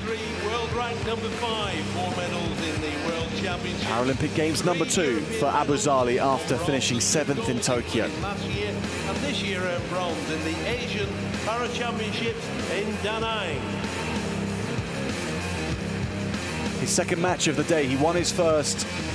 It was close, but he came through against a very difficult opponent from the Philippines in Alan Ganapin, 12 points to 9.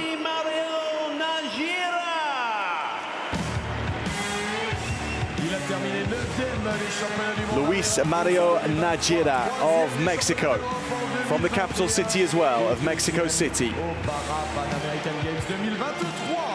23 years of age, world ranked #4 2 years ago, won bronze in Manchester at the European Para Championships.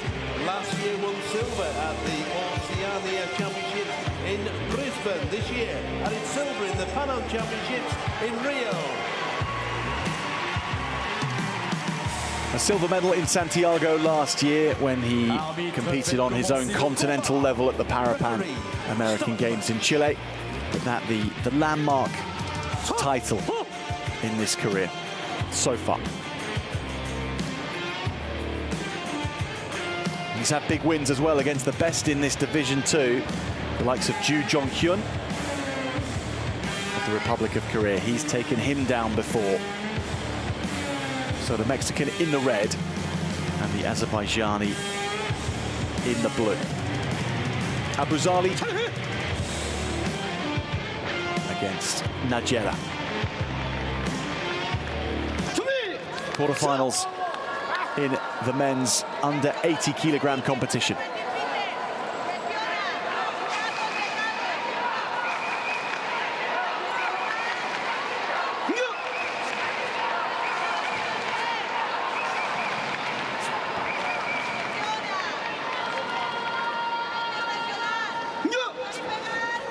And they start with a creep towards each other.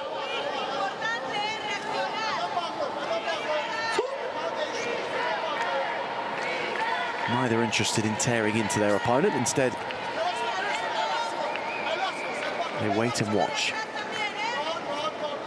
to see who will make the first move.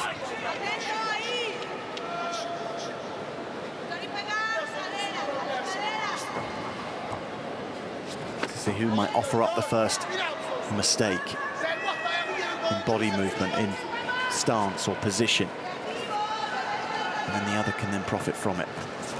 There's a lot of factors that both these two are assessing on each other's front right now. Which way are they standing? Where's the back leg? Where's their strongest leg? And the changing of stance is something that can unsettle your opponent when you're waiting for something. But right now, these two staying in the closed stance. Closed stance being when your body is facing the opposite way to your opponent. So the two shoulder directions are going in opposite ways.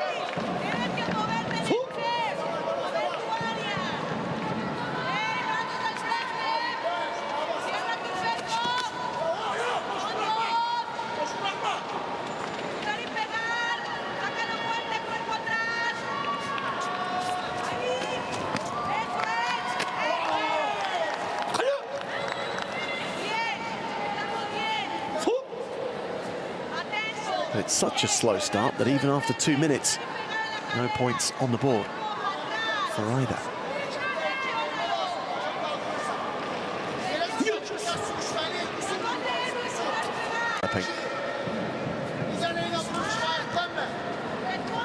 No less enjoyable, no less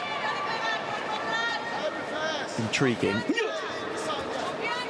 because you know that the kicking is going to come at some point down the road. It's going to get there. The envelope will be forced by one of them.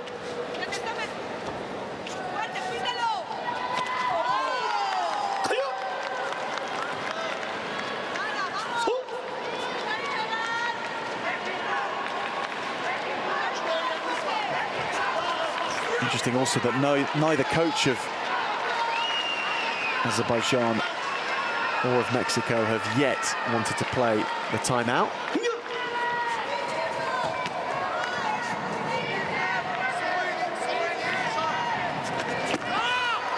Trunk shot for the first time. Now the starter's gun has been fired. Najera has the points.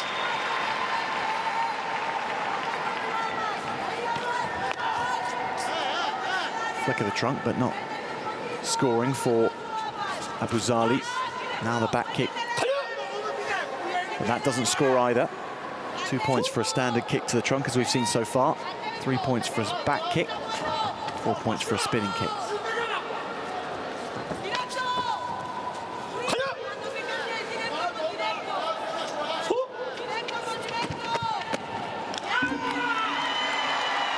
Najera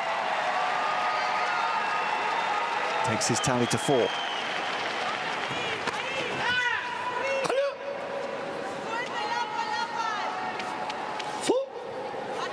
Four minutes of Taekwondo, but no points to show for it for Abuzali.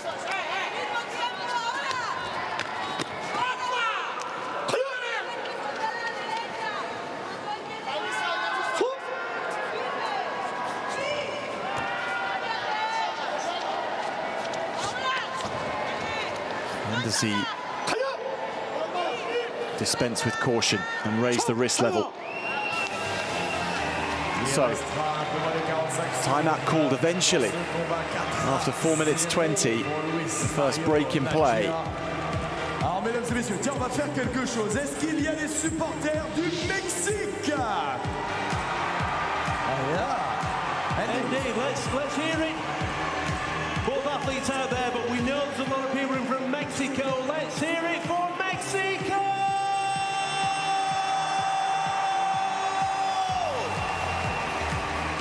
This can be a sound also, Mexico. Yeah. Mesdames et messieurs, c'est ça aussi, ces Jeux Paralympiques de Paris 2024. Et regardez, il nous reste moins de 20 secondes. On a eu le Mexique, il nous faut les supporters de l'Azerbaïdjan, de la France, tout le monde, à 3, un maximum de bruit. 1, 2, 3, du bruit, partout.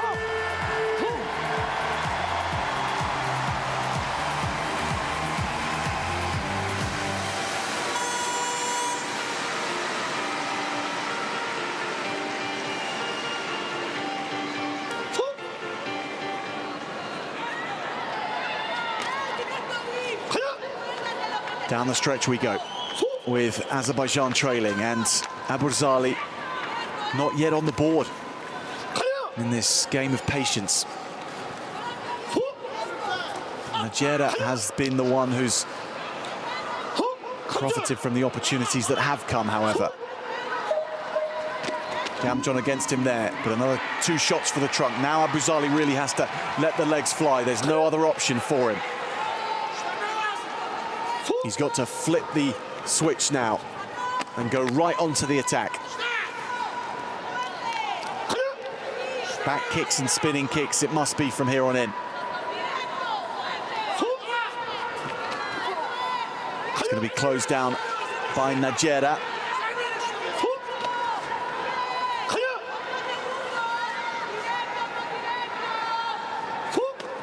Luis Mario Najera, having played a perfect match to this point.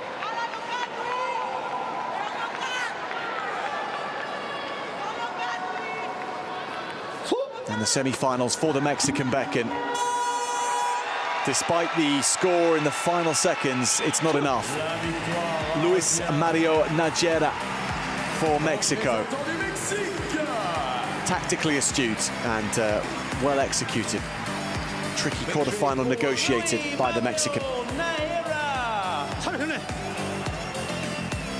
Qualifié donc pour les demi-finales.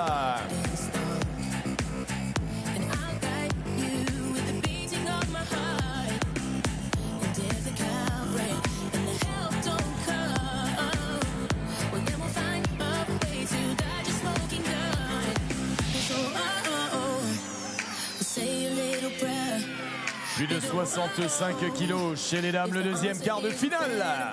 Next up, women's plus 65 kilogram quarterfinal. Veuillez accueillir vos arbitres. Please welcome your referees.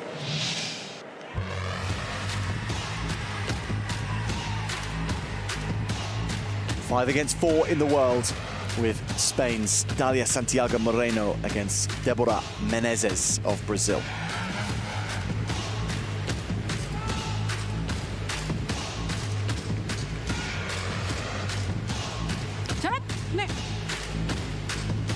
En bleu représentant l'Espagne. In blue representing Spain. Dalia Santiago Moreno.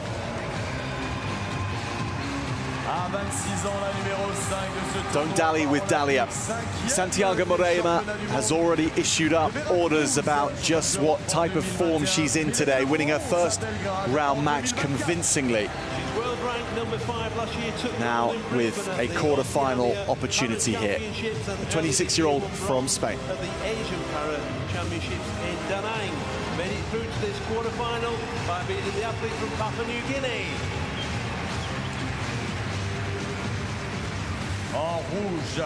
She's been in the sport since she was age 3, thanks to her father, Juan Antonio, who runs a Taekwondo gym back home.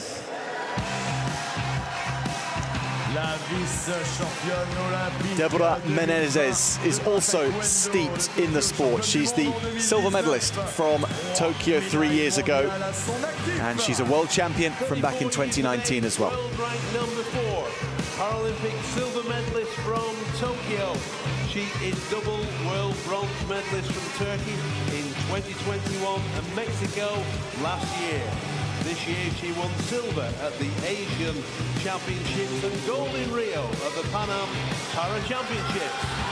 34 years of age now. She's played so many different sports in her time. Sitting volleyball, futsal as well, para-athletics included.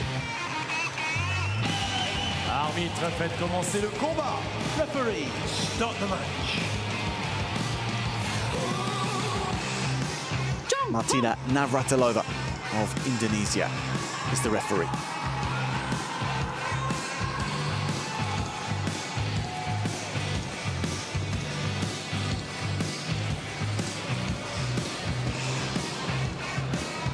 Dalia Santiago Moreno in the blue for Spain and Deborah Menezes in the red for Brazil.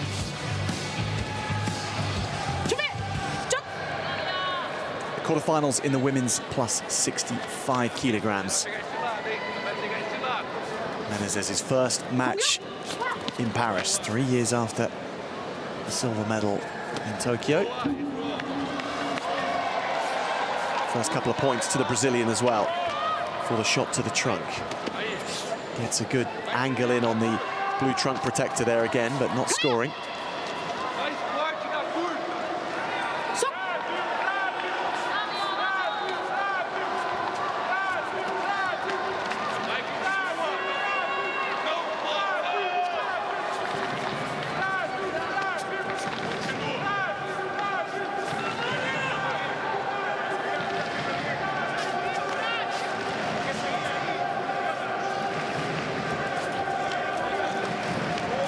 Losing her way forward there, Santiago Moreno, and she gets picked off by Menezes.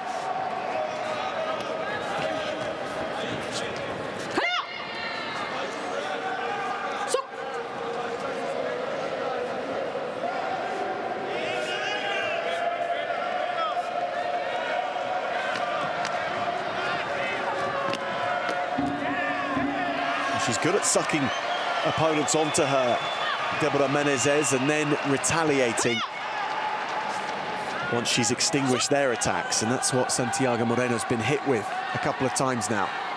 But she's got herself on level terms, the Spaniard.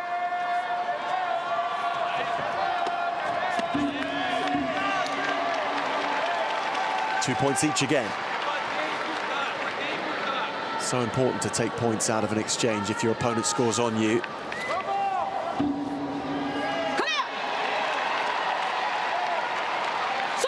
Both these two not disregarding defence exactly, but happy not to play the defensive card too much.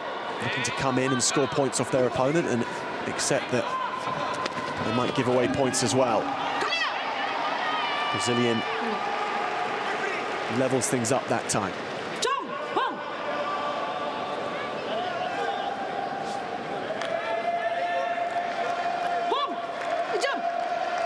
Gamjon against Menezes.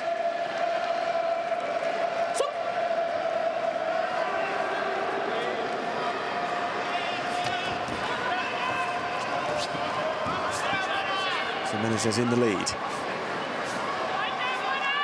Like the Gamjon was given against her, but point tally 9-8 to the Brazilian, so Gamjon must have gone the other way.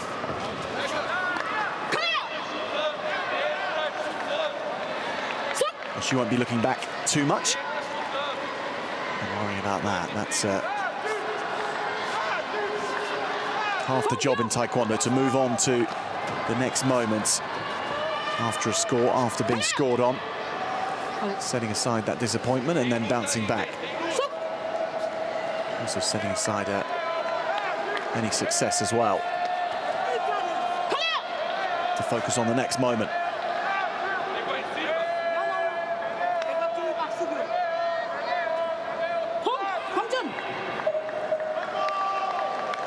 Gamjong again. So 2 penalty points against the Spaniard Santiago Moreno.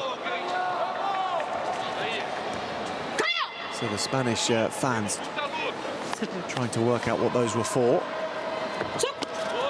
What they have done is swung things back in favour of the Brazilian. And Menezes makes it a little bit better with another shot to the trunk. The Paralympic silver medalist coming out on the right side of that last 30 seconds. And I think we need to find out which side you're supporting, okay, which athlete you're supporting. So I'm going to let my French little friend here decide which team he wants to. Exactement, mesdames et messieurs. Moi, je suis pour l'Espagne. Alors, s'il y a des supporters de l'Espagne, un maximum de bruit. L'Espagne! Sounds good. I think we can do better for Brazil. Let's give it a try. For Brazil, make some noise! I think it's same. Hein. C'est à peu près la même chose. Mais on va y aller encore une fois. Encore une fois pour l'Espagne, for Spain. 1, 2, 3, let's go noise!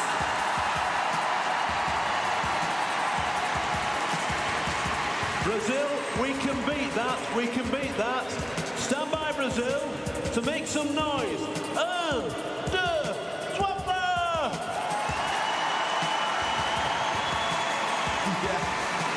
That's really cool. Quand votre commentateur anglais demande en français de le faire et le français en anglais, c'est ça, les Jeux Paralympiques de Paris. Menezes and Santiago Moreno head back to their marks.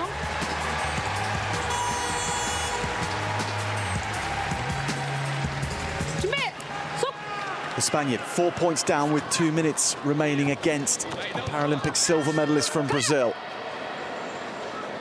The Spaniard is also the younger of the two, 26 years of age. So 8 years younger than her opponent, and that's a fair deal of life experience and experience out on the mat as well. Although she may have been in the sport since she was 3 years old, Santiago Moreno, she doesn't have as much experience as her opponent of occasions such as this. Paralympic quarter-final. Shot to the trunk from Santiago Moreno. Good defense, though, from Menezes.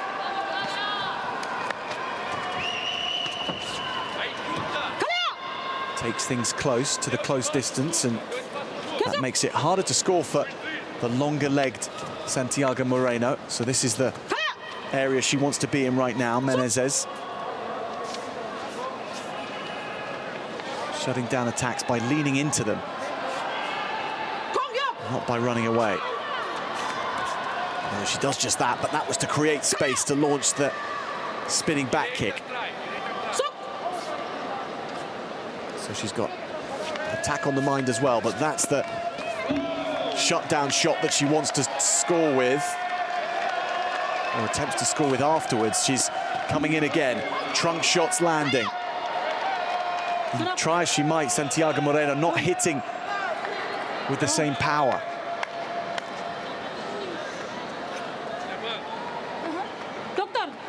Menezes been caught somewhere. In the leg, it looks like.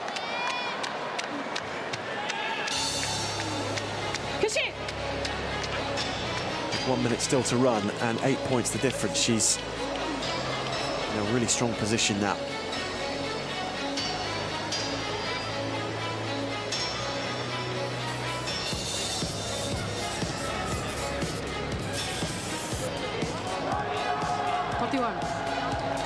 Carolina Silva de Paula, gold medalist yesterday for Brazil.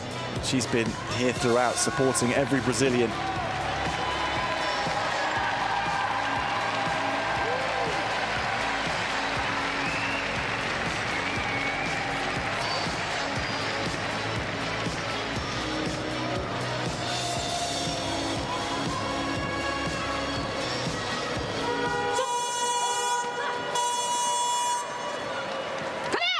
A minute to win it for both these two. For Santiago Moreno, it will involve an awful lot more of scoring. Comes forward with the back leg turning kick, then tries to double kick her way to points from right in front of Menezes. Menezes with a powerful front kick, which just pushes her opponent away. She wasn't intending to score with that. She was intending to create space to then eat down the clock or create space for a shot of herself. 7 points the difference with 30 seconds to go. Santiago Moreno does score here, though, for 2. It's the kind of shot she's been searching for most of this match, and they haven't been landing, not through lack of trying at all, or just the technique wasn't quite right. And she's got 2 in quick succession now. 16-13, 17 seconds remaining. She's on the comeback trail. Menezes now the hunted. Gamjong against her for falling to the floor. So 4 points separates them.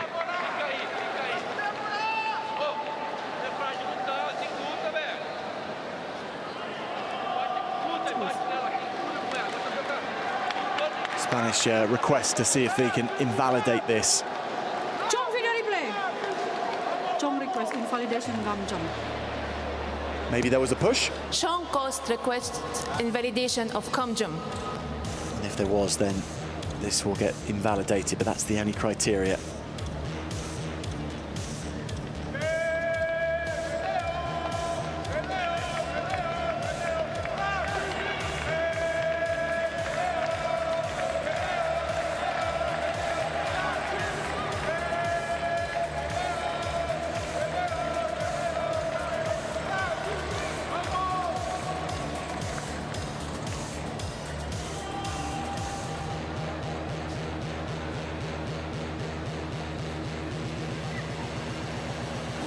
They await their fate, the two fighters, and Spanish hopes are that this will get reduced to a 3-point gap if the Gamjong is invalidated.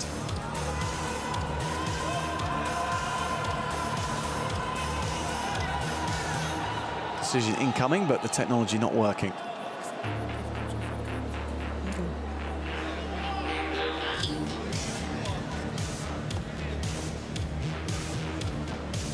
Message gets passed on via whispers. But it's upheld. So a good request from Spain. The gap goes back to 3.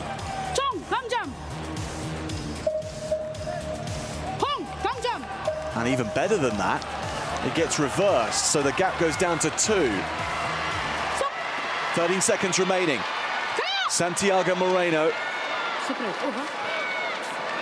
now causing Deborah Menezes, the Paralympic silver medalist, real concern. 5 seconds remaining. Gamjong against her again. Down to 1 the difference.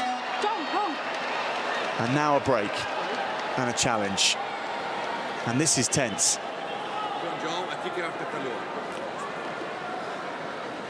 Rodrigo Fela, the Brazil coach, wants a challenge here. Home request attack after Calio. Home coach request Gamjong of attacking after Calio. Was there an attack after Calio, after the halt had been called? Well, they're looking at this now. The image is played out to the arena of fans here.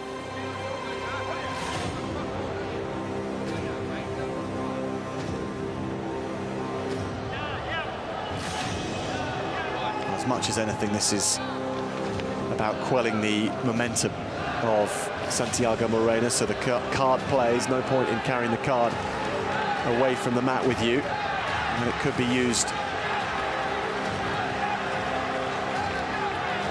So at the very least, this is going to slow Santiago Moreno down, who now needs to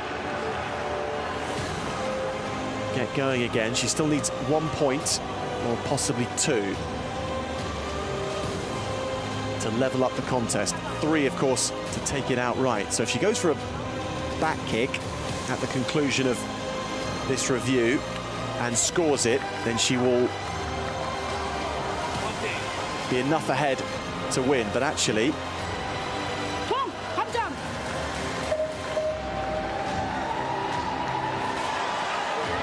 2 points will do to take us into a golden round. 3 will win it.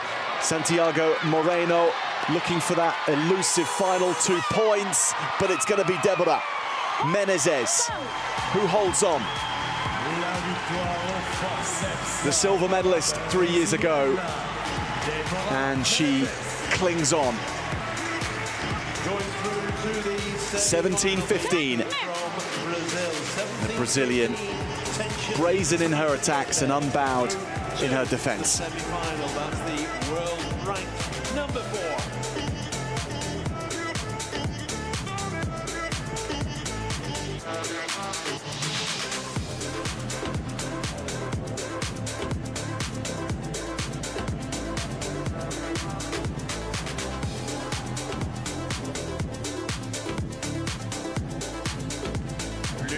Plus de 80 kilos chez les hommes, le deuxième quart de finale.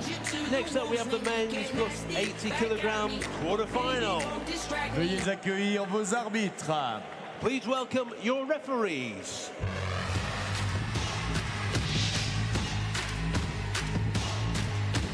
Quarterfinal of the men's over 80 kilograms now, with Idrissa Keita of Senegal against Matt Bush of Great Britain.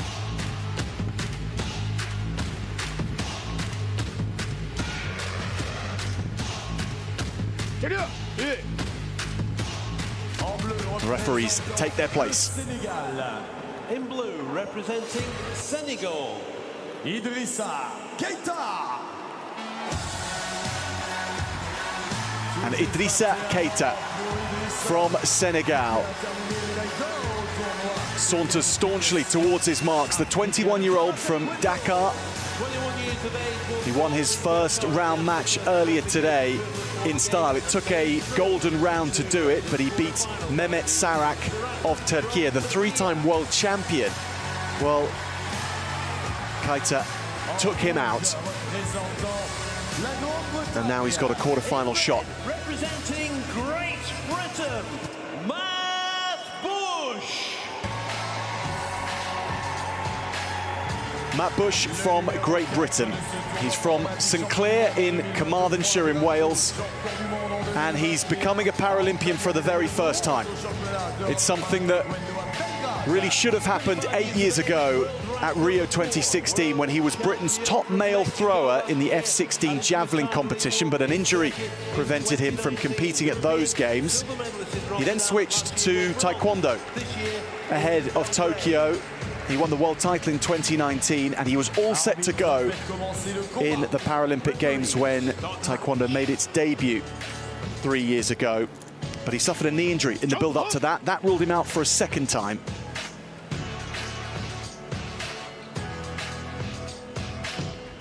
Three years later, here he is, and the debut long awaited for Matt Bush comes true.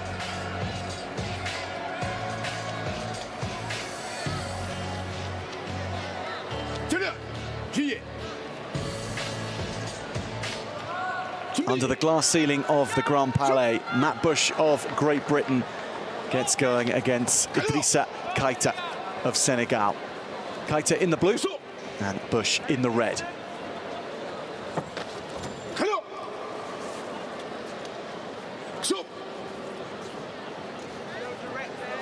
So Keita has such a extra level of range in this weight category over most of his opponents. And that means the distance that this contest is fought at is all important for him as well as for Matt Bush. Bush needing to gauge just how close he can stand and still give himself room for maneuver to back away from any front kicks that come his way.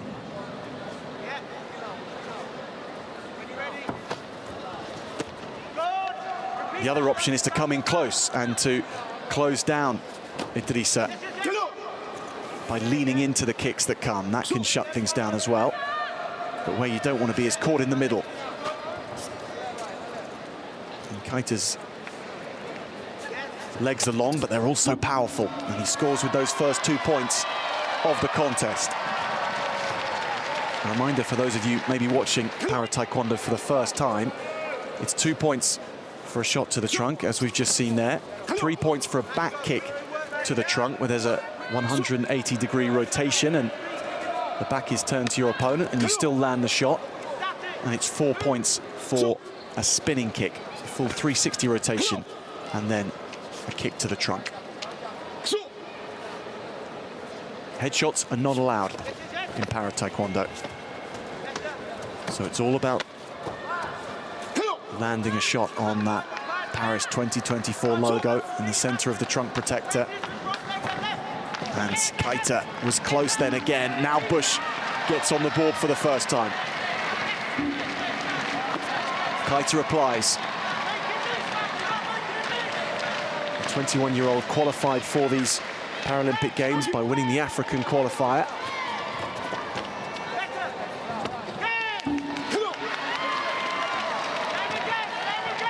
Bush levels things up again.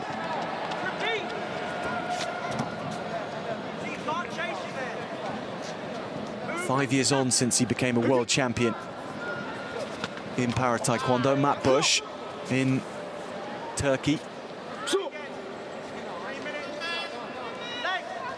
But he was looking in good form as he warmed up as well for Paris 2024. At the European Championships, he won a bronze medal. Lost to Evan Medal of the USA in the semi-final on that occasion. Now aiming for a semi-final at the Paralympic Games.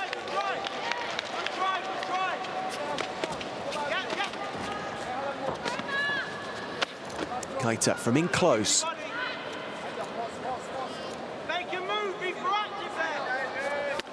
But his optimal fighting distance is not in close to Bush.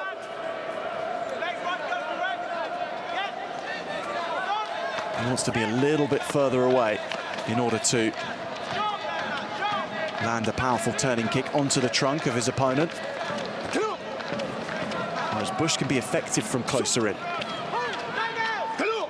So the Welshman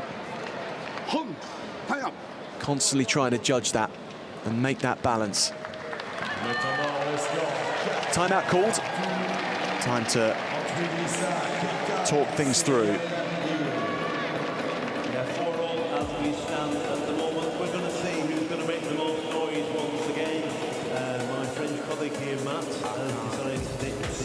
From Senegal, or more like, I think who said that I want to take Senegal now? So Keita scoring with that back leg turning kick early on. And Bush replying from much closer in. So the anticipated styles of play playing out so far. As Keita gets a nice leg rub to release the lactic acid. He has had a match in the legs already today, whereas Bush has gone straight through to the quarterfinal, courtesy of his seeding.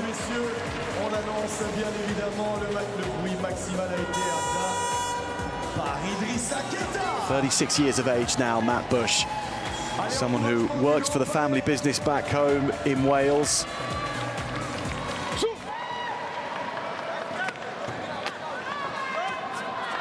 That's his life away from the mat, right here in the Grand Palais.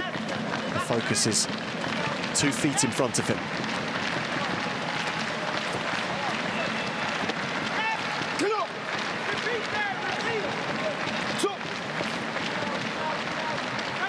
Tweak of tactics, maybe, discussed on both sides.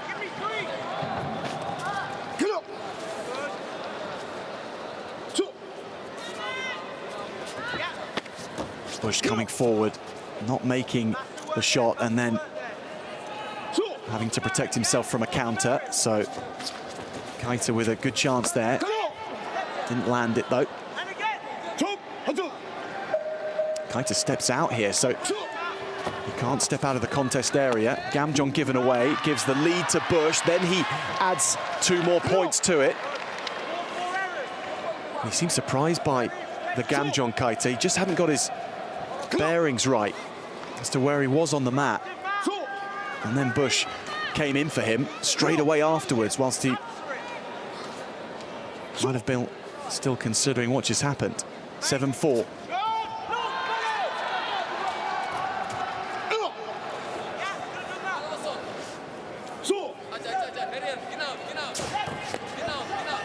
Kaita now turns from the front kick to the back kick.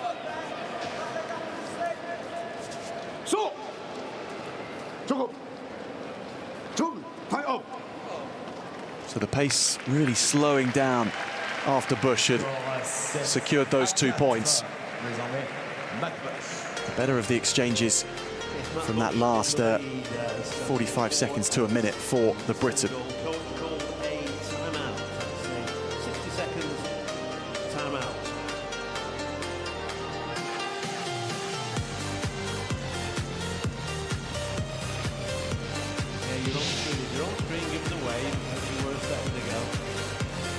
Allez, on peut suivre le rythme de la musique. Le son, c'est pour vous ici, sous cette verrière du Grand Palais. On y va, c'est parti. Paris, you're being broadcast right the way around the world right now. We want to make Paris some noise, and we want to make sure the world knows where Paris is. So Abdullahi Ndai, the coach of Idrissa Kaita, with some of the last words for his charge ahead of this final 60 seconds.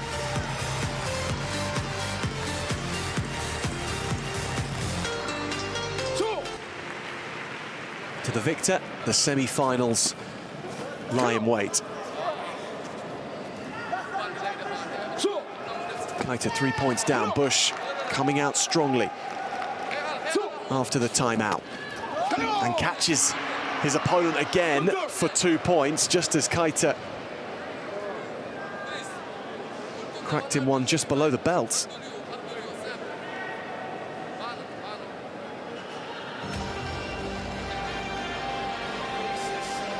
I think he's feeling okay. Smile enough from Matt Bush. Extra penalty point though against Kaita because of kicking below the belt. So now the lead is a good one for Bush with 45 seconds remaining. Backs away from Kaita, who can score quickly. We've seen how he can go from left to right leg and double up and rack up the points in a matter of seconds. But another Gamjong against him. 3 penalty points now against the man from Dakar in Senegal. And that's what the yellow square is about next to his name. And those penalty points are going to come in real handy for Bush as he evades well. Good sidestep from the Briton. Back kick for 3, but not with the requisite impact to activate the sensors. Sensors in the socks and in the trunk in Taekwondo. And once again, Bush hitting the right mark. 13-4, and then another couple of points, and Bush is easing away now.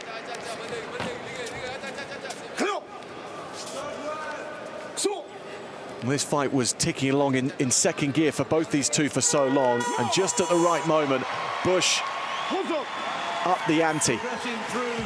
And Matt Bush goes through to the semi-finals. A couple of words with Idrissa Kaita, 15 years younger than him, his opponent here. And big congratulations to the Senegalese camp as well for getting their man to the Paris 2024 Paralympics, and in such formidable form as well. He's going to go through to the repechage as well, and Keita may well end today with something truly special for Senegal. He's a very difficult proposition for anyone to face. Bush played it perfectly.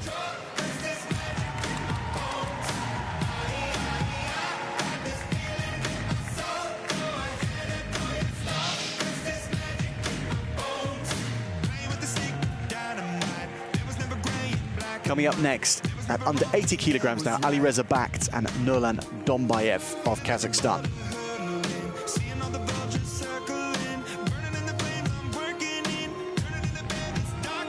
80 kilos chez les hommes, le troisième quart de finale. Next up we have men's minus 80 kilograms quarterfinal. Veuillez accueillir les arbitres. Please welcome your referees.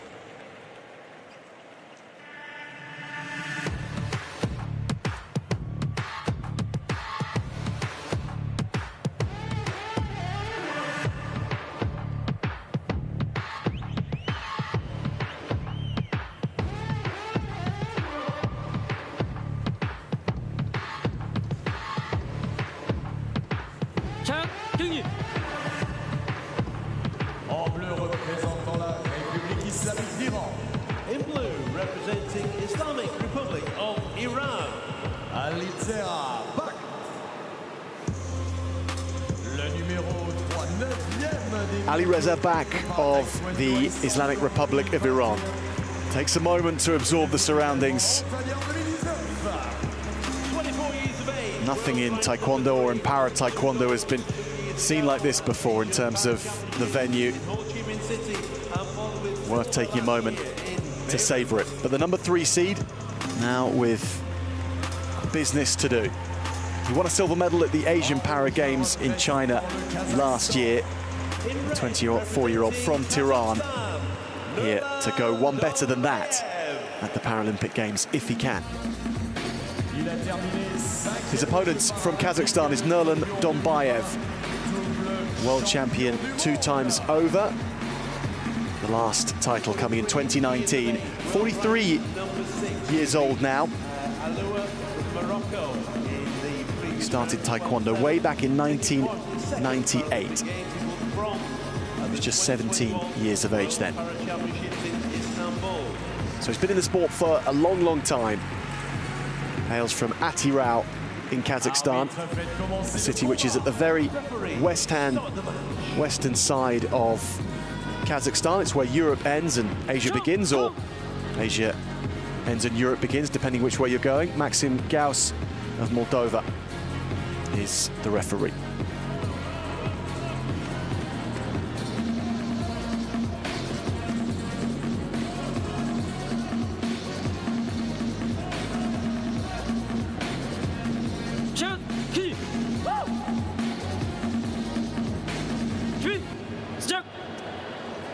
Alireza Bakht of Iran is in the blue, and Nurlan Dombayev of Kazakhstan in the red.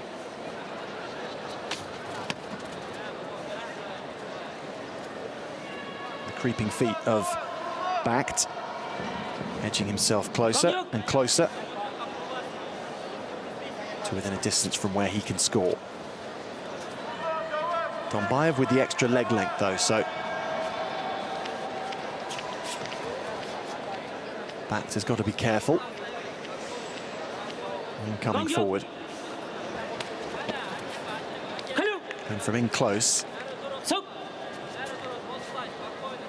he has the better chance of scoring, potentially.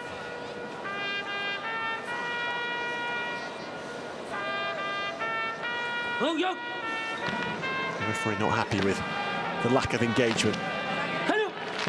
So Gamjon's coming here, and for both as well.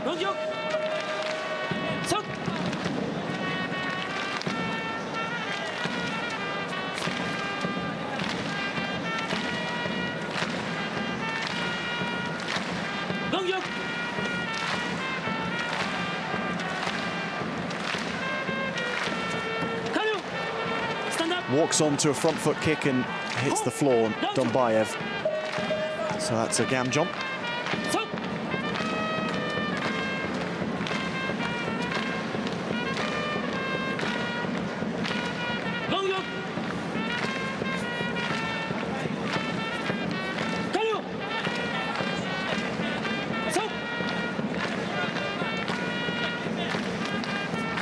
Back leg turning kick, but blocked by Backed. Powerful one, though. Seemed to feel the effect of that, did the Iranian.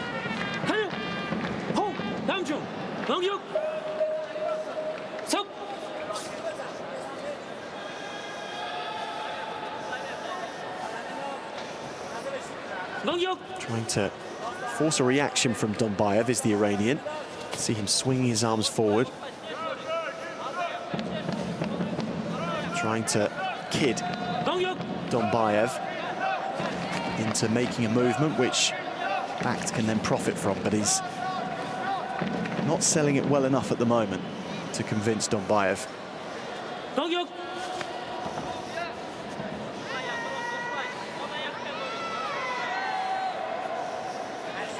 So both being very patient,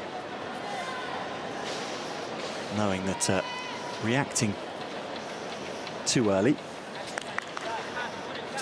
can see you get picked off, can see a counter-attack landing on you. It's only a slight lead, but so far no points scored whatsoever from the feet. And therefore 3-1 means that Back doesn't have to force the fight, and he's not, but neither does Dombayev. He's waiting his time, counting the seconds down.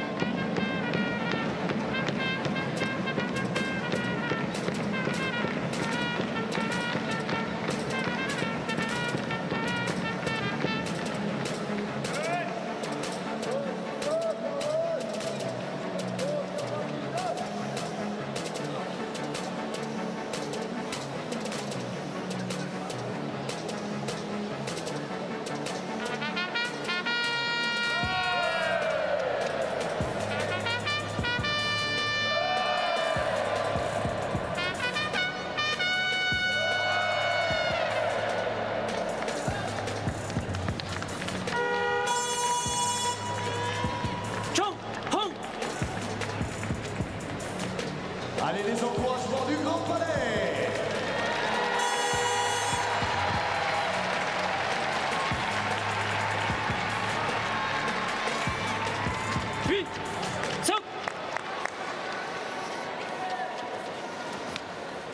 Despite being down on the scoreboard, Dombayev has actually played this really well, because he doesn't want to activate Alireza Back's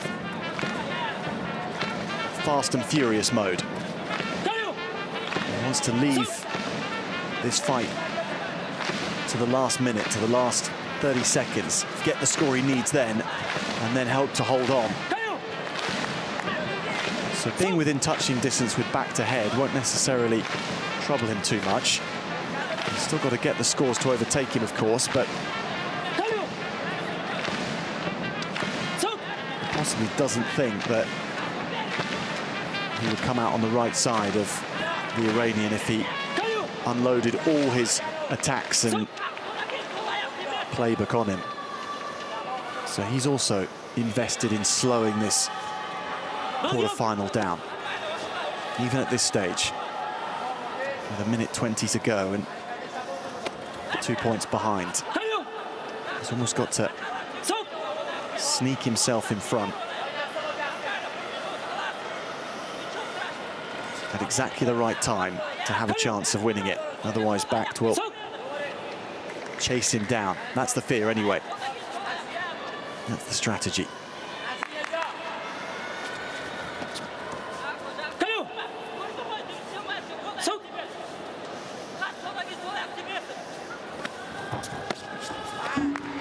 But Backed takes 2 points here, so this changes things massively. Dombayev can no longer stick to the script of what he was trying. 4 points behind, he's got to let things go a bit. He's got 2 back. And in the last 30 seconds, he's heading towards the territory where he needs to make the decisive move if he is to go through. Back just needs a score, any score, you sense at this point, to see him home, but instead he gives a gam jump away.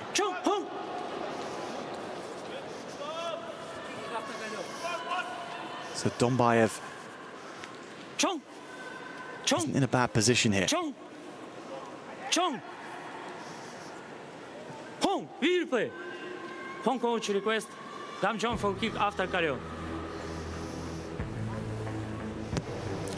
Home coach requests gam jump for attacking after Kalyu.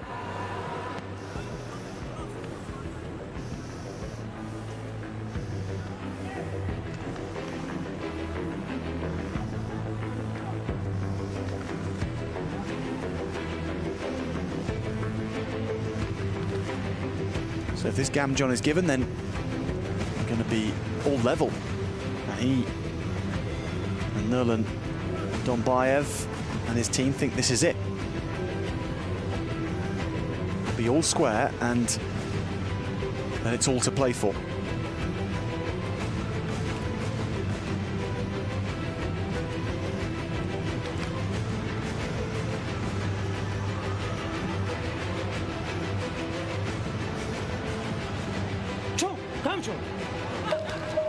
We're all square in the last 20 seconds. The Kazakhstan tactics paying off.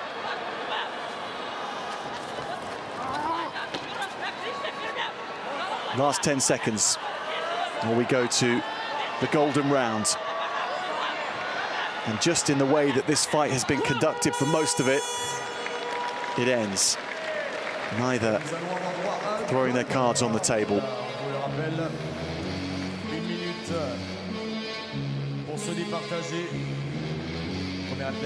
Dombayev and Bakht will now play a 60-second round where the first person to score 2 points wins. At the end of the 5-minute match, they'll be 0 down for the golden round, which is 60 seconds, and it's 0-0. First athlete to score 2 points will be going through to the semi-final. Allez, pour les accompagner jusqu'à ce golden round, mesdames et messieurs, on écarte les bras et on clappe ensemble. Clap.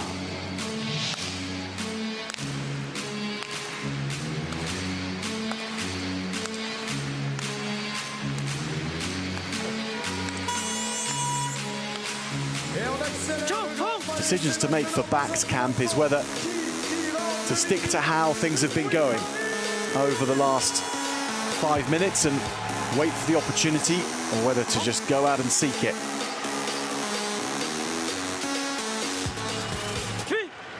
To raise the tempo right from the off. First person to score 2 points goes through to the semi-finals in Paris. It's Alireza Bakht. He always had the technique and the skills in order to score points off Nurlan Dombayev. It was only the tactics of the Kazakhstan fighter which ensured he never quite got going. But when he was forced into it in the golden rounds, it was there. Nurlan Dombayev with a masterclass for 5 minutes, but at the end, going down to Alireza Bakht.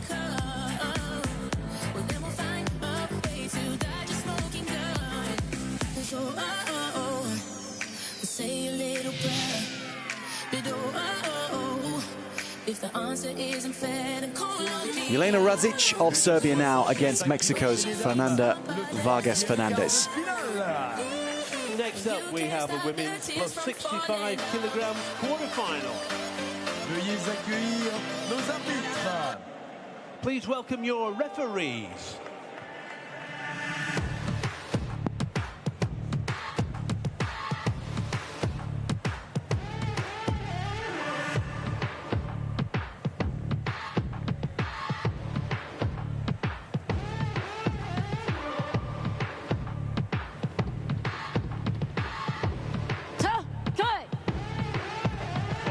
Représentant le Mexique, mexicain. In blue, representing Mexico, Fernanda Vargas Fernandez.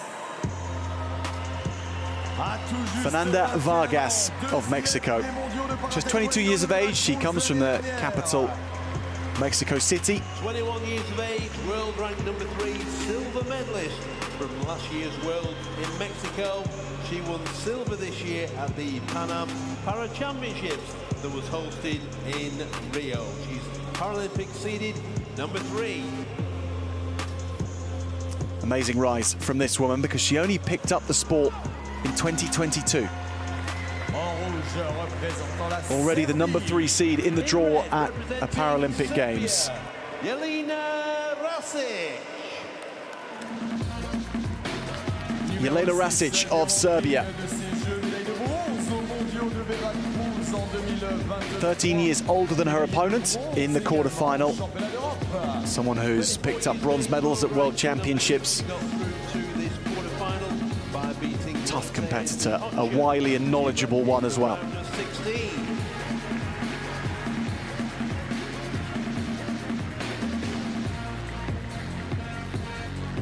Arbitre, faites commencer le combat. Referees, start the match. Chong, Hong.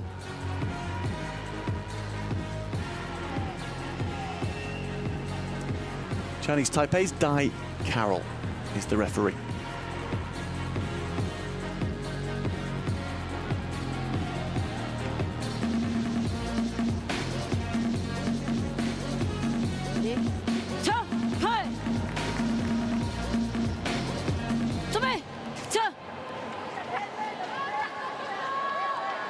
Quarterfinal in the women's plus 65 kilograms.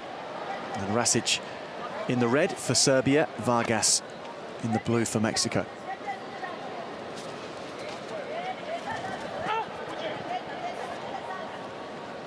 Well, in the open weight categories, the over 65 categories as we're in, you get the bigger weight differences between opponents, and we also get greater stature differences, greater leg length differences, and Rasic and Vargas having to work things out because of that. So Rasic with a significantly greater leg length, which can be an advantage for herself, or it can be used against you by your opponent. But if Rasic is to make it work for her, then what she needs to do is establish the distance this fight is going to be fought at, because she can stand further away from her opponent than the Mexican can against her and still score points off her because of her extra leg length. Whereas for Vargas to score, she's going to have to come in more. She's going to have to close the distance, and that gives Rasic a chance to catch her opponent when she does come in. But only if she's right on the money with her attacks. At the moment, it's the Mexican who has the only score of the contest.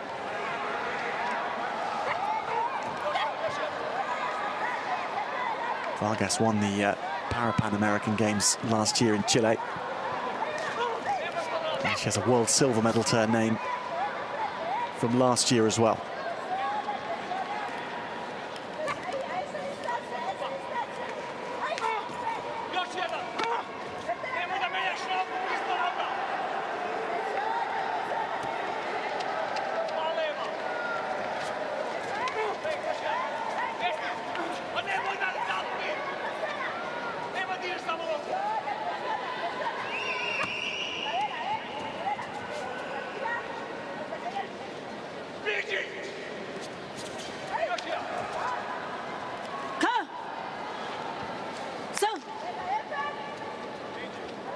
So neither person willing to go out there and try and seek the point scoring and build a lead, wanting to be patient, see out these opening few minutes and then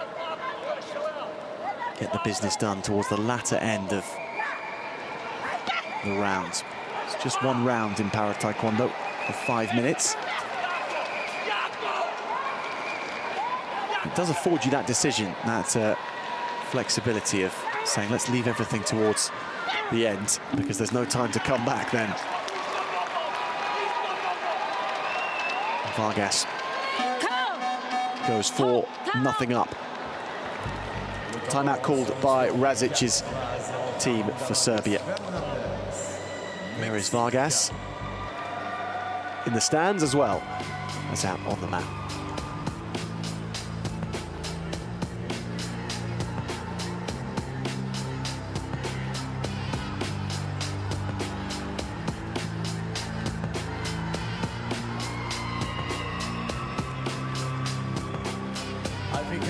Mexico wants to make maximum noise. Je pense que le Mexique, le monde l'appuie et a envie de faire un maximum de bruit. Les supporters du Mexique.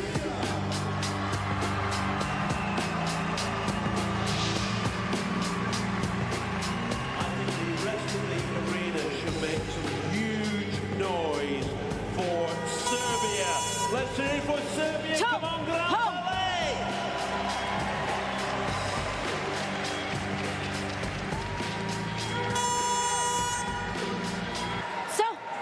Jelena Razic goes back to it, needing to make the moves now more than Vargas does. What lies in wait? She says she's a big fan of Zlatan Ibrahimovic, the Swedish footballer, who is also a black belt in Taekwondo. And she has a motto which is very Zlatan-esque. She says, do not be a magician, be the magic. And we're not at that stage right now where she needs to come up with magic, but we may be getting towards it. If Vargas scores another 2 points, then something special is going to be needed.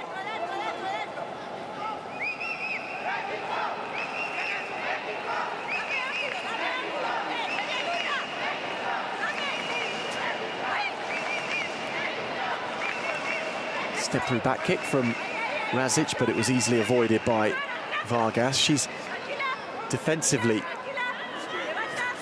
very impressive, and particularly against a rangier fighter. She knows just where to be, how to avoid being caught by her leg shooting out.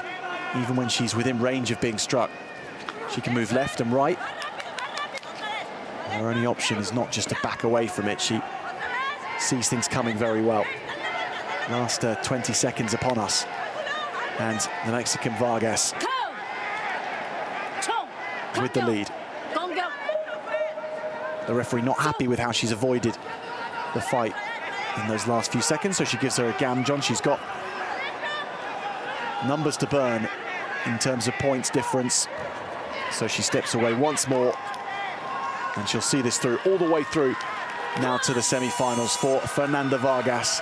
She made it look easy, but she was never far away from being caught by Jelena Razic, yet it never, ever looked like that.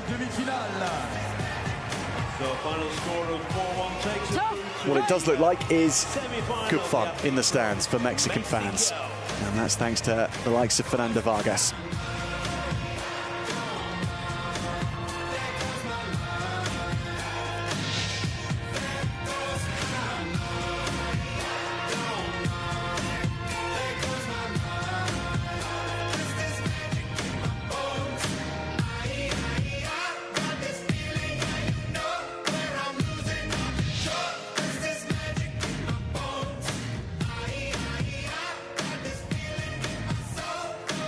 Evan Medel of the USA now up against Kazakhstan's Nishan Omirali.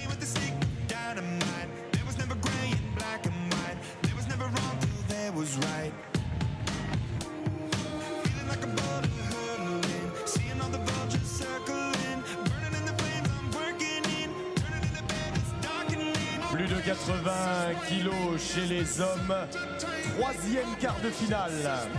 Next up, men's plus 80 kilograms quarterfinal. Veuillez accueillir vos arbitres. Please welcome your referees.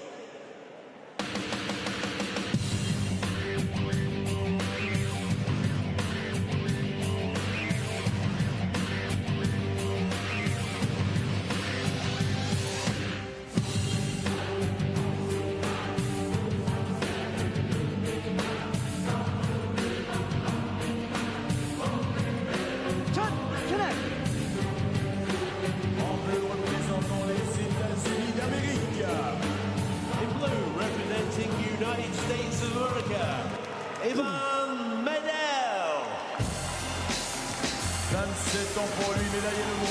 Evan Medel of the USA. He won the bronze medal in Tokyo 3 years ago, and he said afterwards that if he'd won the gold medal, he probably would have retired right there on the spot, but he didn't. And that's what's kept him going for 3 years. He's here for one thing and one thing only. It's gold. That's what it's all about. That's what it's only about for him. In red, representing Kazakhstan, Nishan Omirali. From Kazakhstan, his opponent, Nishan Omirali. He reached the quarterfinals 3 years ago, but as well as Paralympic experience, he's been a two-time world champion in the past as well. taking part in his second Paralympic Games, has been world champion on 2 occasions, as well as taking the silver medal in the world. Arbitre, faites commencer le combat. Referee, start the match. Christine Nguyen of France is the referee.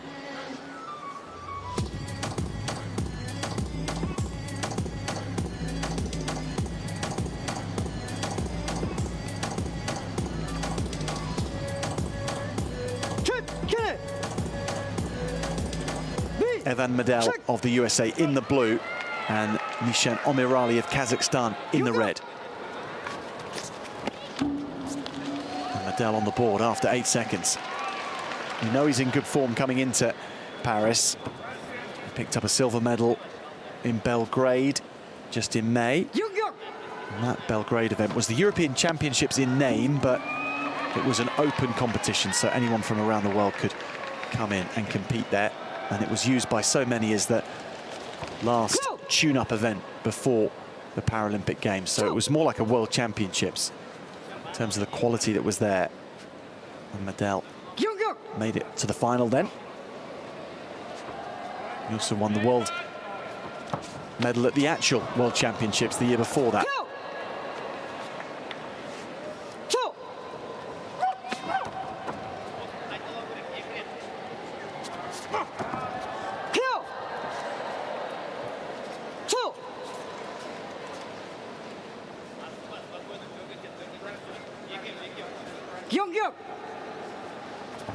Omirali slides forward. If you're going to slide forward like that, you have to attack at the end of it. You can't just slide all the way across, bouncing with that foot. Back kick attempt.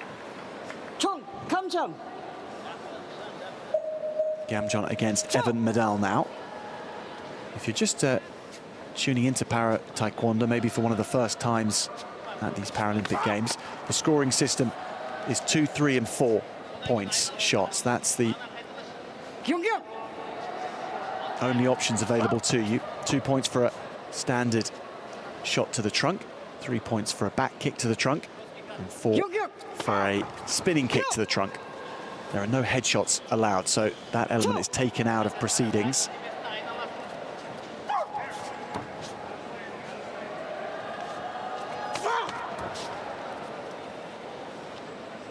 Punching, of course, which in Olympic Taekwondo will score you 1 point.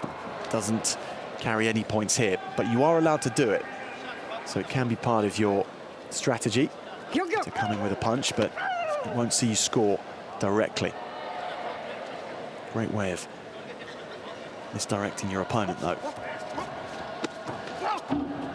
Flick up to the trunk from Omirali, but instead it's the counter from Medel that scores.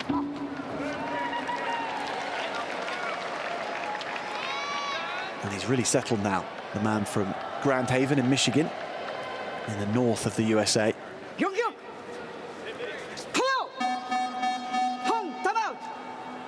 Finer first 2.5 minutes for the American. It's tough going for Nishan Omirali and his fans.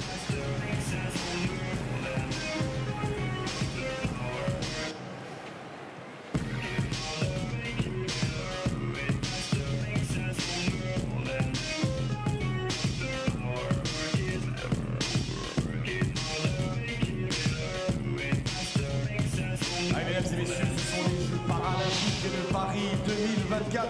Et nous sommes sur des quarts de finale. Et quand on est en quart de finale, quand on fait une place en demi-finale, on a besoin de soutien, de grand palais. Faites-moi du bruit, Paris!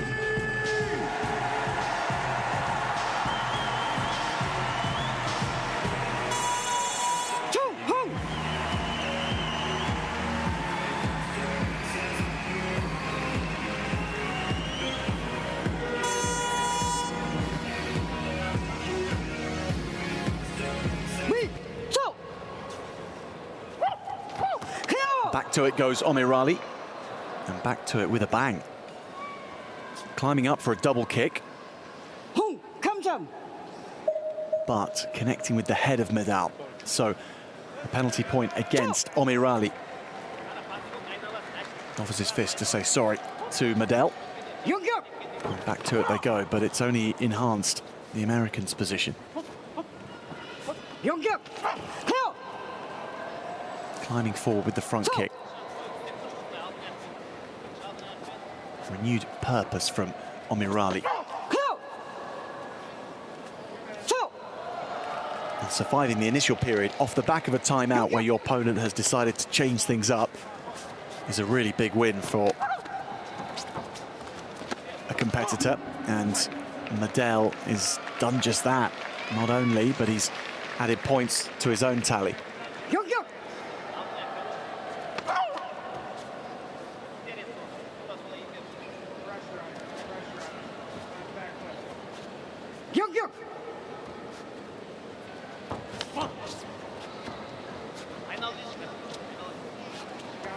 Change of stance from Omirali. Turns this into an open stance situation.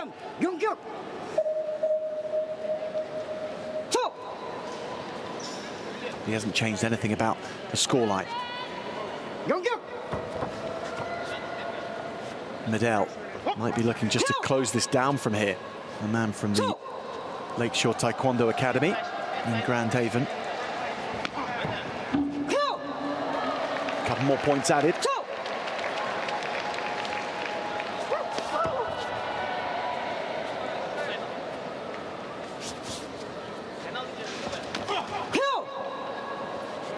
So close now to shoring up this semi-final passage by winning the quarter. A really hard man, Evan Medal. He's someone who had a broken foot throughout the duration of the bronze medal match in Tokyo 3 years ago. Sustained the injury in the semi-final against Ivan Nikolic. Fought through it. And in the end, picked up the bronze medal too. So he knows how to put pain to one side. But this has been not painful at all. He's been smooth, composed.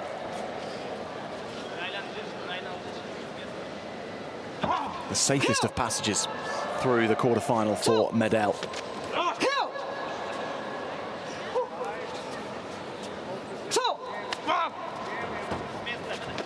It's been Omirali who's been fighting as if this mat's been on a slope, because he just can't get up to Evan Medal at all. Can hardly lay a foot on him. Evan Medal wins. The American 13 points to 3, a victor over Nishan Omirali. Team USA in business mode.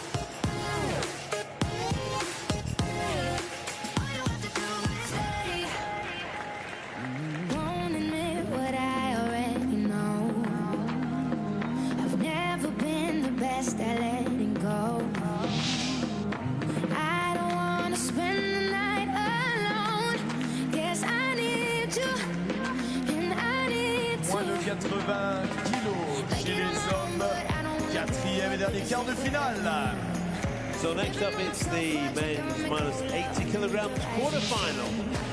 Veuillez accueillir vos arbitres. Andres Molina of Costa Rica in action against Asadbek Toshtemurov of Uzbekistan.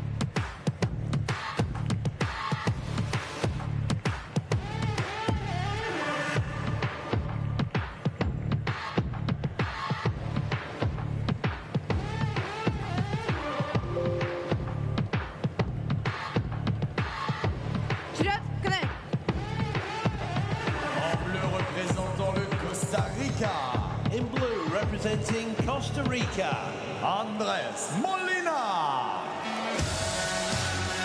À 36 ans, 5e. Andrés Molina of Costa Rica went through the golden rounds to get to the quarterfinals. But he had the goods when he was under the most pressure. And having had that stress test, the quarterfinal is his next challenge. A man who runs a Taekwondo academy in Costa Rica these days. Second Paralympic Games after fighting for but not winning a bronze medal in Tokyo. In red, representing Uzbekistan, Azarbek Toshtemirov. Asadbek Toshtemirov of Uzbekistan, the world champion from Veracruz in Mexico last year. Well, he's the current world para-champion, taking the crown in Mexico last year and became Asian champion as well. Won silver at the European Championships 2 years ago in Manchester, and is world ranked number 2, age 22. Toshtemirov, Referees, start the match. part of an excellent team for Uzbekistan in Taekwondo. Elizaveta Tarasevic is the referee.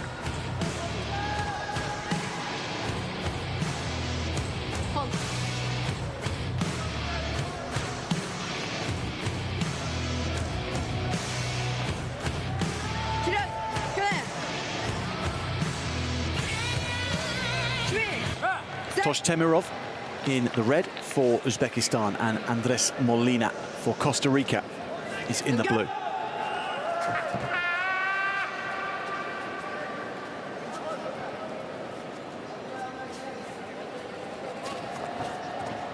And it's the quarterfinal at under 80 kilograms.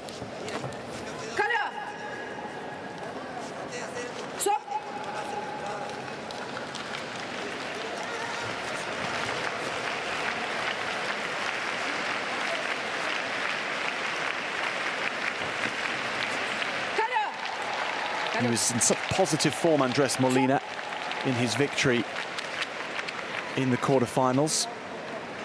He beat Elliot Loonstra of Aruba.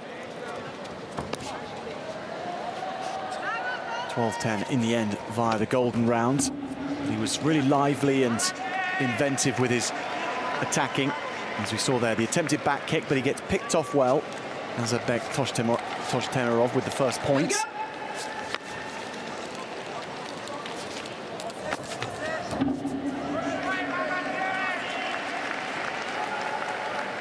Toshtemirov taking another 2 points with real ease. It didn't look like much of a connection, much of a hit to the trunk, but it was powerful and forceful, and then the foot was retracted back in its holster, ready for the next attack.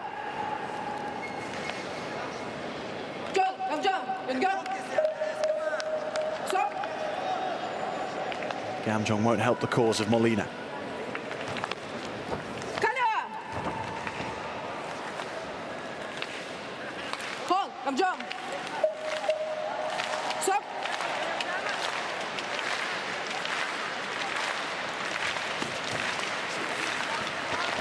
Molina being very wary of the distance that he needs to fight this contest at, because as the smaller of the two,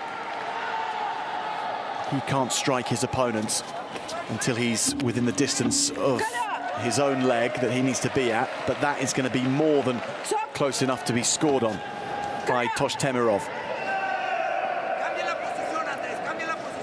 So when he does come in to score, that means he has to try and steal some points and then back away quickly. But Toshtemirov is adding points all too easily. Now, Andrés Molina had an injury sustained in the last round. He managed to put it aside in order to win the contest, but it definitely affected him on a couple of occasions.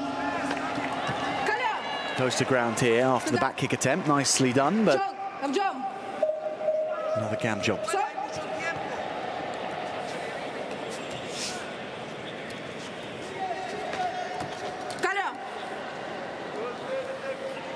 That's the third time that he's held that knee today whilst being out in a contest. Despite the time in between bouts, it obviously hasn't been able to be resolved. So he's fighting with an added difficulty here, let alone facing one of the best fighters in the world in this weight class in Tosh-Temirov.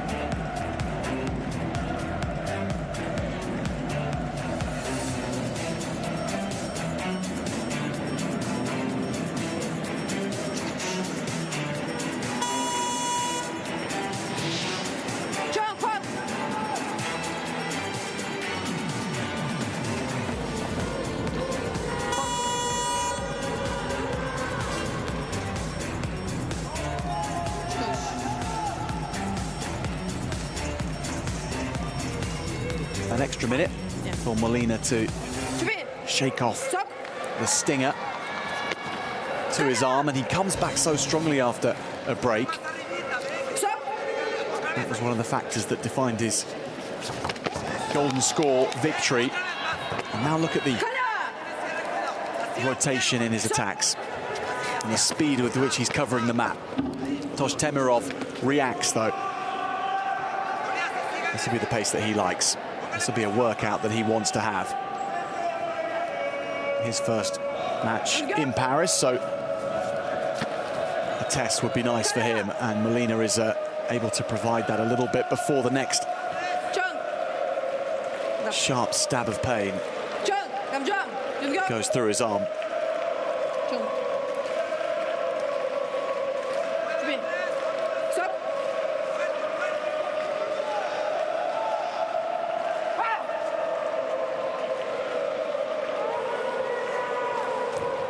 Back kick attempt. Instead, Tosh-Temirov lands a double kick, or only one of them scoring, but the double kick left and right.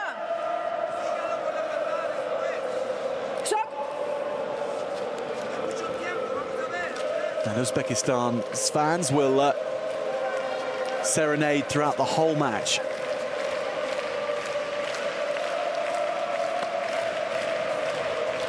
Tosh-Temirov feeding their inclinations with the strength of this performance. But in fairness to Uzbekistan's fans, they sing when they're winning, but they sing when they don't as well. It doesn't much matter.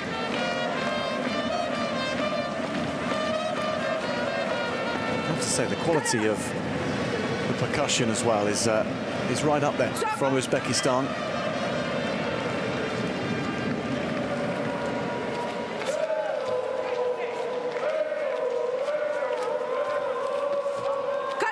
Punch from Andres Molina. Interesting to see, because it doesn't score you any points, a punch in para taekwondo. It does distract your opponent. It allows you to set up another attack whilst they're thinking about being punched in the chest.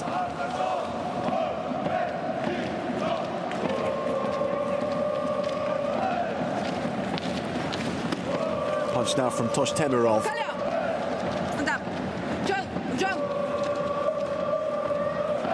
Every time Molina is having to take his time on the floor, he's giving away a gamjon.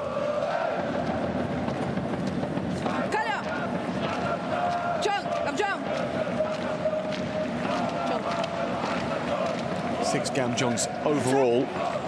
If you reach 10 gamjons, then it's an automatic disqualification from the match, but time will surely run out before that moment.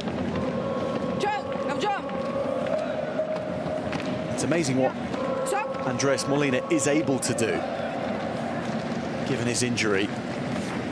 Still doesn't stop him from taking points out of his opponent. Must be conceding a fair few. But the spinning kick attempts are still sharp and aggressive.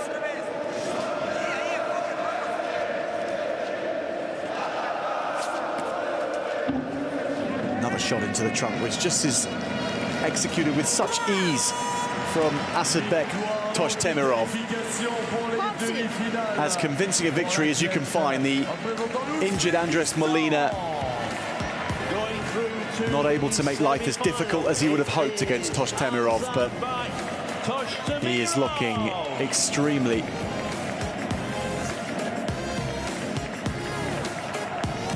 dangerous. For anyone else in the field, he's through to the semi-finals.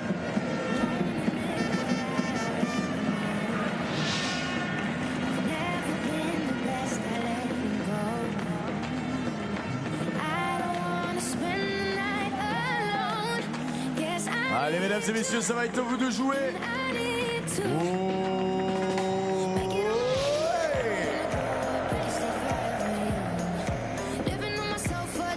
Put our hands in the air as well while we're doing it. Coming up now, Great Britain's Amy Truesdale against Morocco's Rejay Akamash. We've got to combine the noise with the Mexican way. Okay, final time. Une dernière fois, les bras également sur la fin. Attention, 1, 2, 3.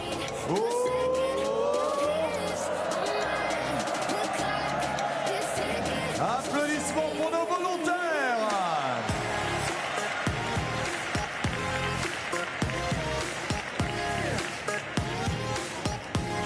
Plus de 65 kilos chez les dames. 4e quart de finale. Next up, women's plus 65 kilograms, quarter-final. Veuillez accueillir nos arbitres. Please welcome your referees.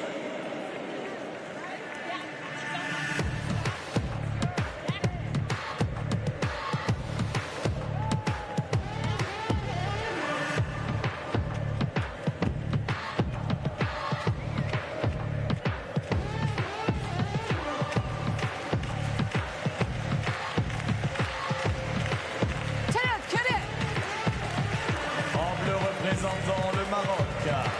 In blue, representing Morocco, Rejay Akamash.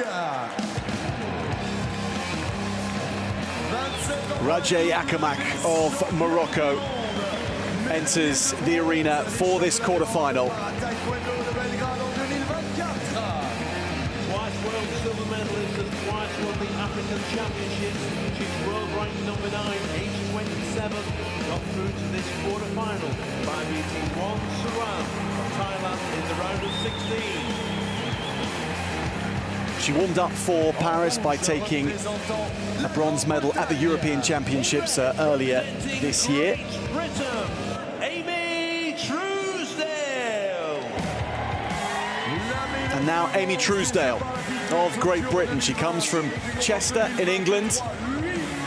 And after winning a bronze medal in Tokyo at plus 58 kilograms, she's here to try and go a little bit better in Paris 3 years on. And there's 9 World Para Championship medals, including 2 golds, 5 silvers and 2 bronze. She's been at the sharp end of this sport for such a long time. She won her 3rd world title last year, having competed in the first ever World Championships for Para Taekwondo in 2009. Marjan Teimouri of the Islamic Republic of Iran is the referee.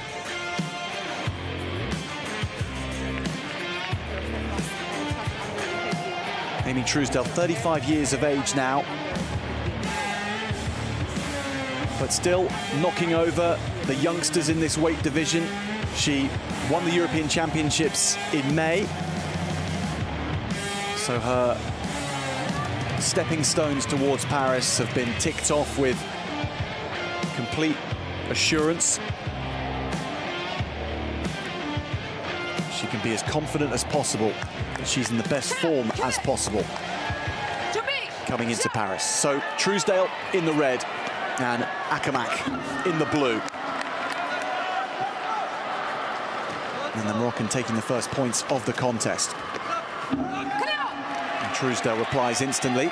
It's 2 points for a kick to the trunk. In Para Taekwondo, it's 3 for a back kick to the trunk. And it's 4 for a spinning kick to the trunk. Truesdale with her second score of the contest. And the pace of this being established very early on as very, very high.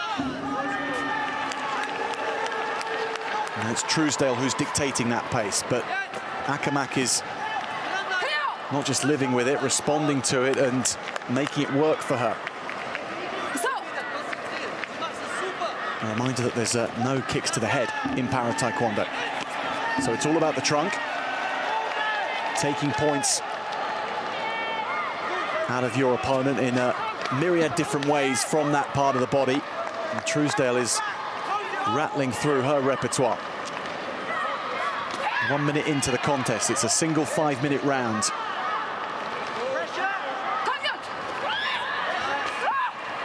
Back leg turning kick from the left foot from Truesdale.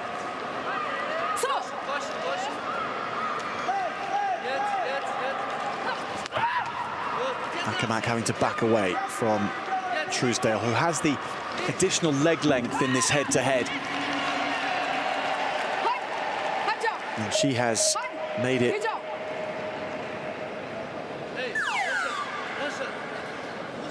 work for her perfectly so far. So 2 points coming off there that were initially given to Truesdale, and now this is going to be challenged by Great Britain and Andrew Deere, Amy Truesdale's coach.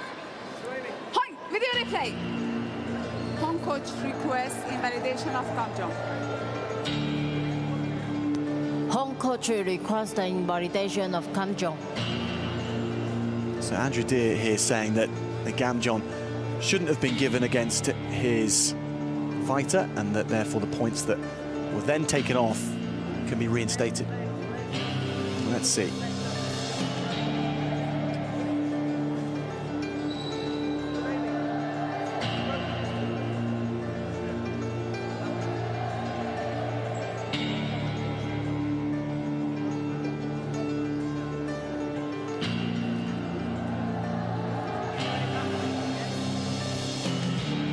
Truesdale taking the time to have a conversation with her coach before looking up to the big screens, which aren't shown on our screens, but are to the rest of the arena.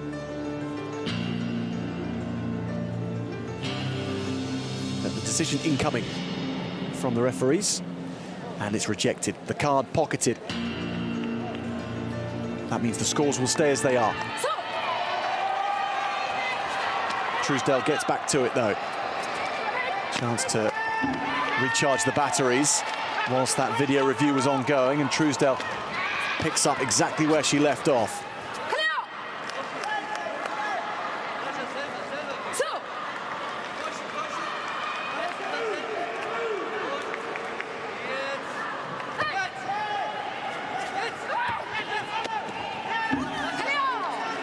Everything she's putting out on the mat is leading to points right now, and those were last points set up by her feigning and feinting. This is what we see here. Trying to initiate her opponent into a reaction which she can then profit from. So the arms coming forward like that, designed to get your opponent moving, and then she can spot the opportunity to score. Change of stance. Leading to more points, and then they keep coming, and Truesdale looking so good. We're not even halfway through.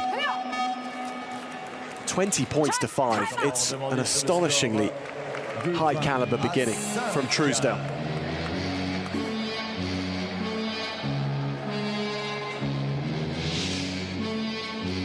She's on the t-shirt, she's on the board, she's on the money right now.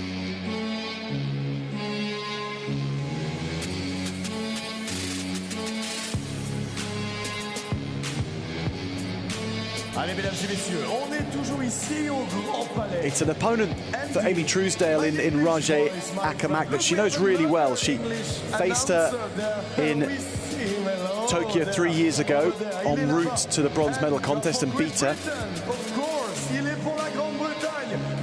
So there is that memory bank for both of them.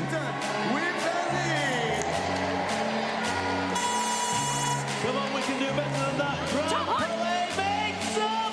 No! And the travelling fans for Amy Truesdale in Great Britain, they haven't had to come too far to get to the Grand Palais to support their fighter.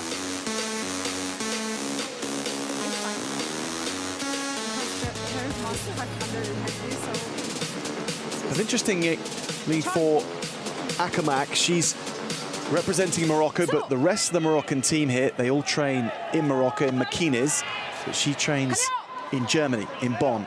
That's where she lives since 2018.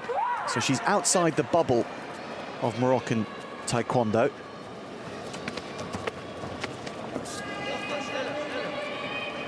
And yet with 2 world silver medalists to her name over the years, 2 world silver medals, she's one of the most successful from her country.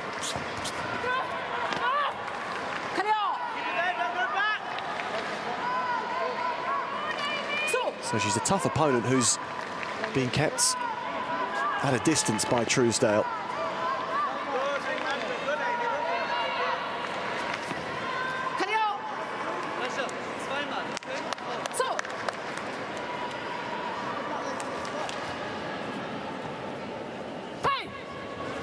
Two minutes from winning it for Truesdale. And without that need to force the issue and keep scoring points, well, she's got back to her tricks now, but for a moment she just settled into a calmer pace of things without scoring. But that's really the first time in the contest. Other than that, it's been hit and hit. And the points keep on coming.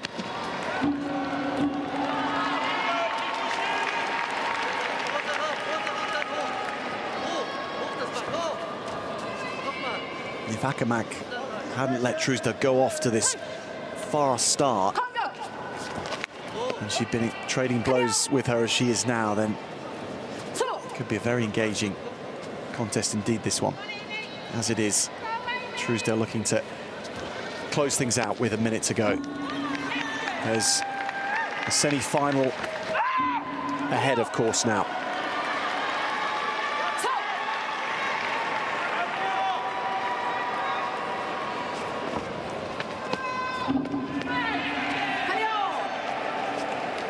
She's making absolutely certain.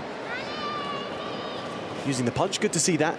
Doesn't actually score you any points in para taekwondo. It's just a single point in Olympic taekwondo, but no points in the para version of the sport. What you can do, though, is use it as part of an attack system to distract your opponents, or just to punch them, just to inflict an impact and make them think.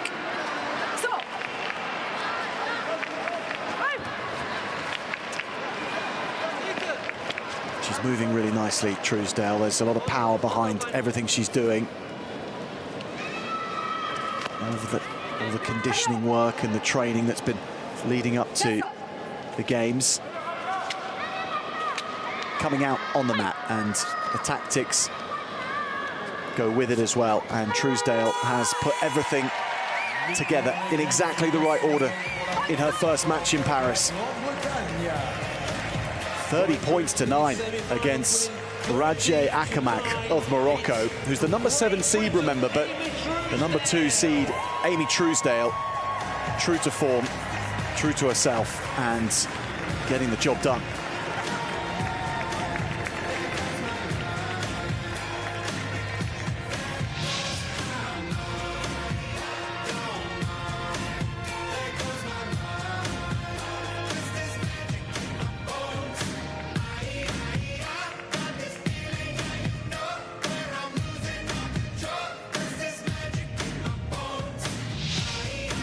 Plus de 80 kilos chez les hommes.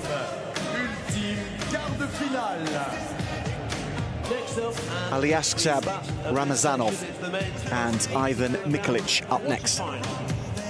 Veuillez accueillir vos arbitres. Please welcome your referees.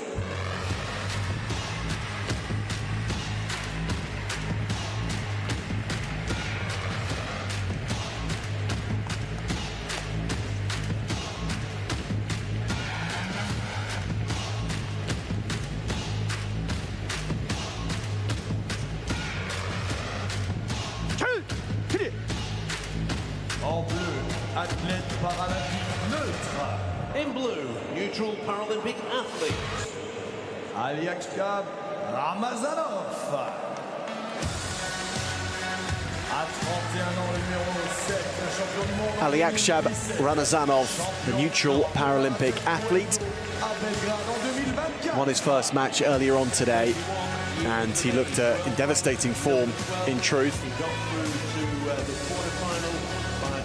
He's the 2017 world champion, and when that final took place in London, all of 7 years ago now, he was facing the same man he's about to do battle with in Paris, Ivan Mikelic. Representing Croatia, Ivan Mikelic.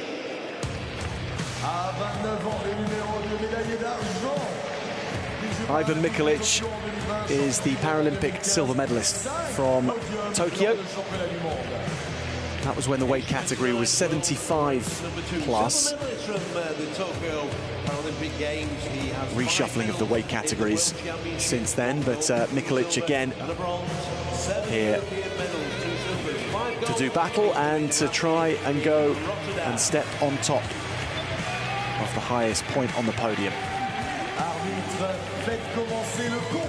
Well, his first step is in this quarterfinal.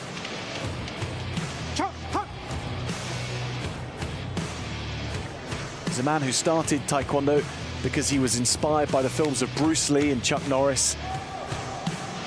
And in the Taekwondo venue this week, we've already been visited by Hollywood royalty and Jackie Chan. He made a visit on day one, handing out the medals and generally making everybody's day, as you can imagine. Ivan Mikelic looking to get his day going. Croatian in the red, and Aliakshab Ramazanov in the blue. Quarterfinal in the men's over 80 kilograms gets going.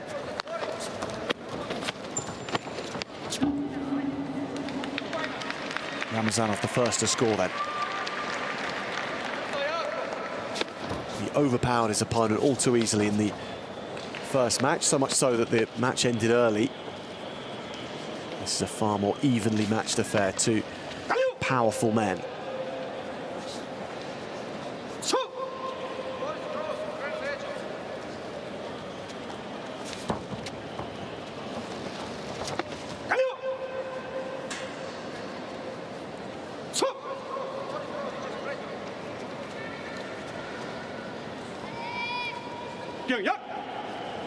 The amount of distance that the pair are keeping from each other. They are two very, very big, rangy fighters, so that's the reason why.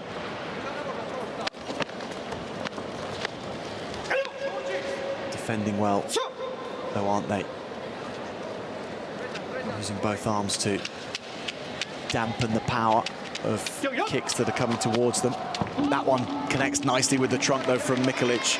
It was clean. Ramazanov replies, though. So often when someone attacks in Taekwondo, it leaves an opening if the counter is good enough. And they are taking points off each other in those exchanges, although actually it was only Ramazanov scoring.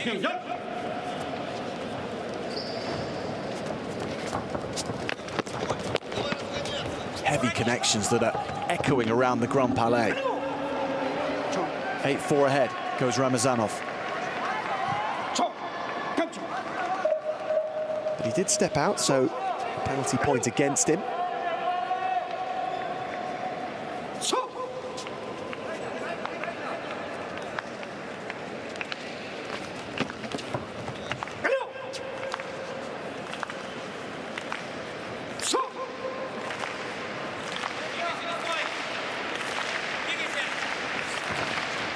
Thinks about the spin, but doesn't climb up to the trunk to execute it, Mikelic.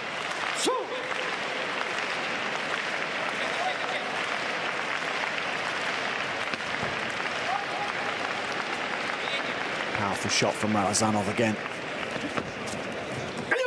And in this weight category, every shot has an effect. It will lead to a bruise and lead to a blow. Won't be felt right in the moment, though. It will be felt tomorrow.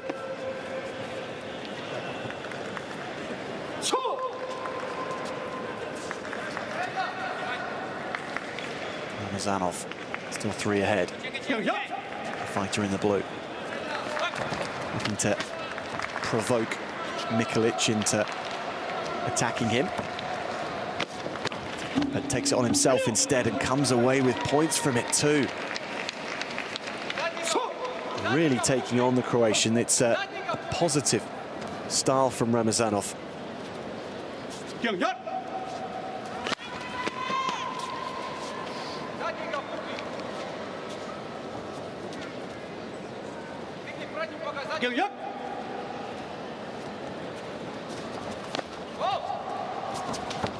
Step through back kick from Mikolic, which doesn't score.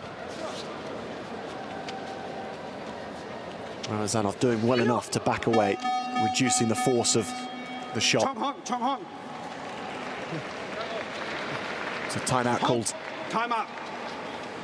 And Ivan Mikolic's camp needing to plan the next minute and 40 carefully. Ramazanov en tête.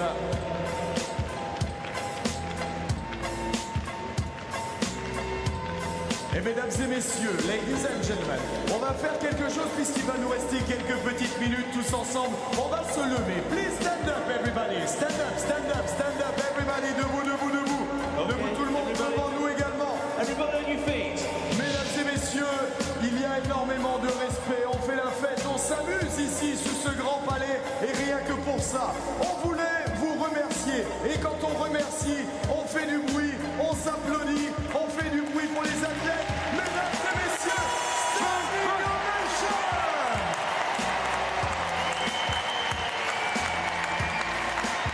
Vous avez été extraordinaire le Grand Palais ce matin.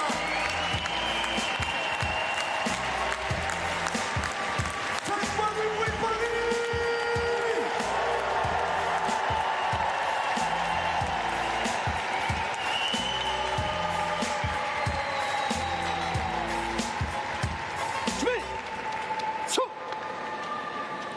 Mikolic and Ramazanov go back to it. Ramazanov in the best position of the two. 90 seconds for the fighter in the blue to see through with the semi-finals lying in wait, and he scores again, and that feels to him notable. 11 points ahead now. Good evasion. Mikolic trying to line up his opponent, but you can't attack where your opponent is. You need to attack where they're going to be. And Ramazanov changing things up so well. He's a target which is impossible to lay a finger on right now.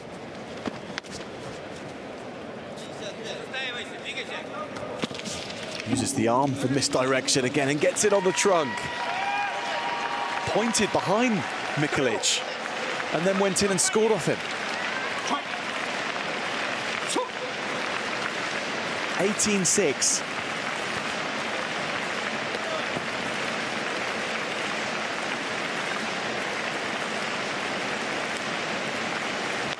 When Aliaksab Ramazov won the World Championships in 2017, it was against Ivan Mikolic that he beat in the final.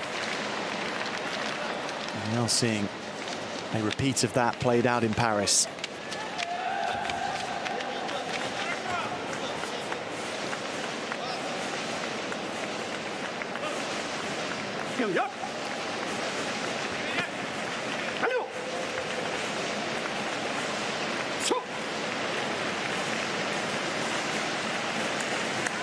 It's been a totally dominant performance from Aliaksab Ramazanov. And to seal it off, to underline that authority once again. He finishes with more points. Ivan Mikolic just unable to hold a candle to this man. Aliaksab Ramazanov with two utterly dominant performances to make it through to the semi-finals.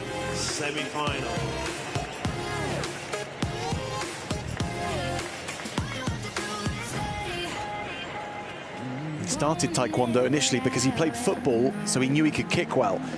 Taekwondo felt like a natural sport to try, and he doesn't just kick well, he kicks with real venom and power, and there's a healthy degree of tactics underlying his prowess too. Palais accueillera tout à l'heure à partir de 17h les repêchages, les demi-finales, les finales pour cette dernière journée de para-taekwondo. Mesdames et messieurs, on ne se dit jamais adieu, on se dit simplement au revoir. Again, thanks for being part of Paris 2024 Paralympic Games.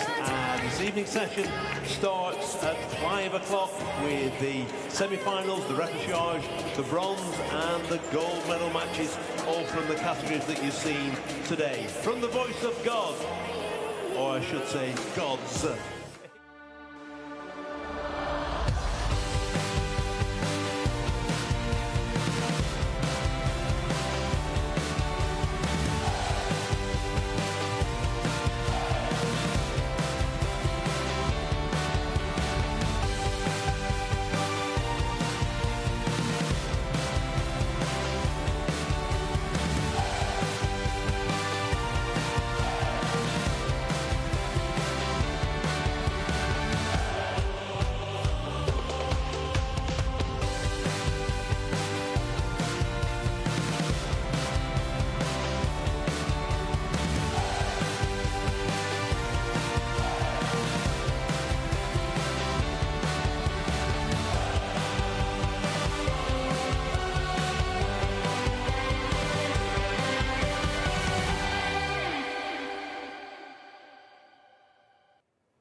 So the morning session in Para Taekwondo at Paris 2024 concludes. We have one final session in Taekwondo at these Paralympic Games remaining. It starts in an hour and a half, and we hope to have your company then for the semi-finals, repêchages and medals matches.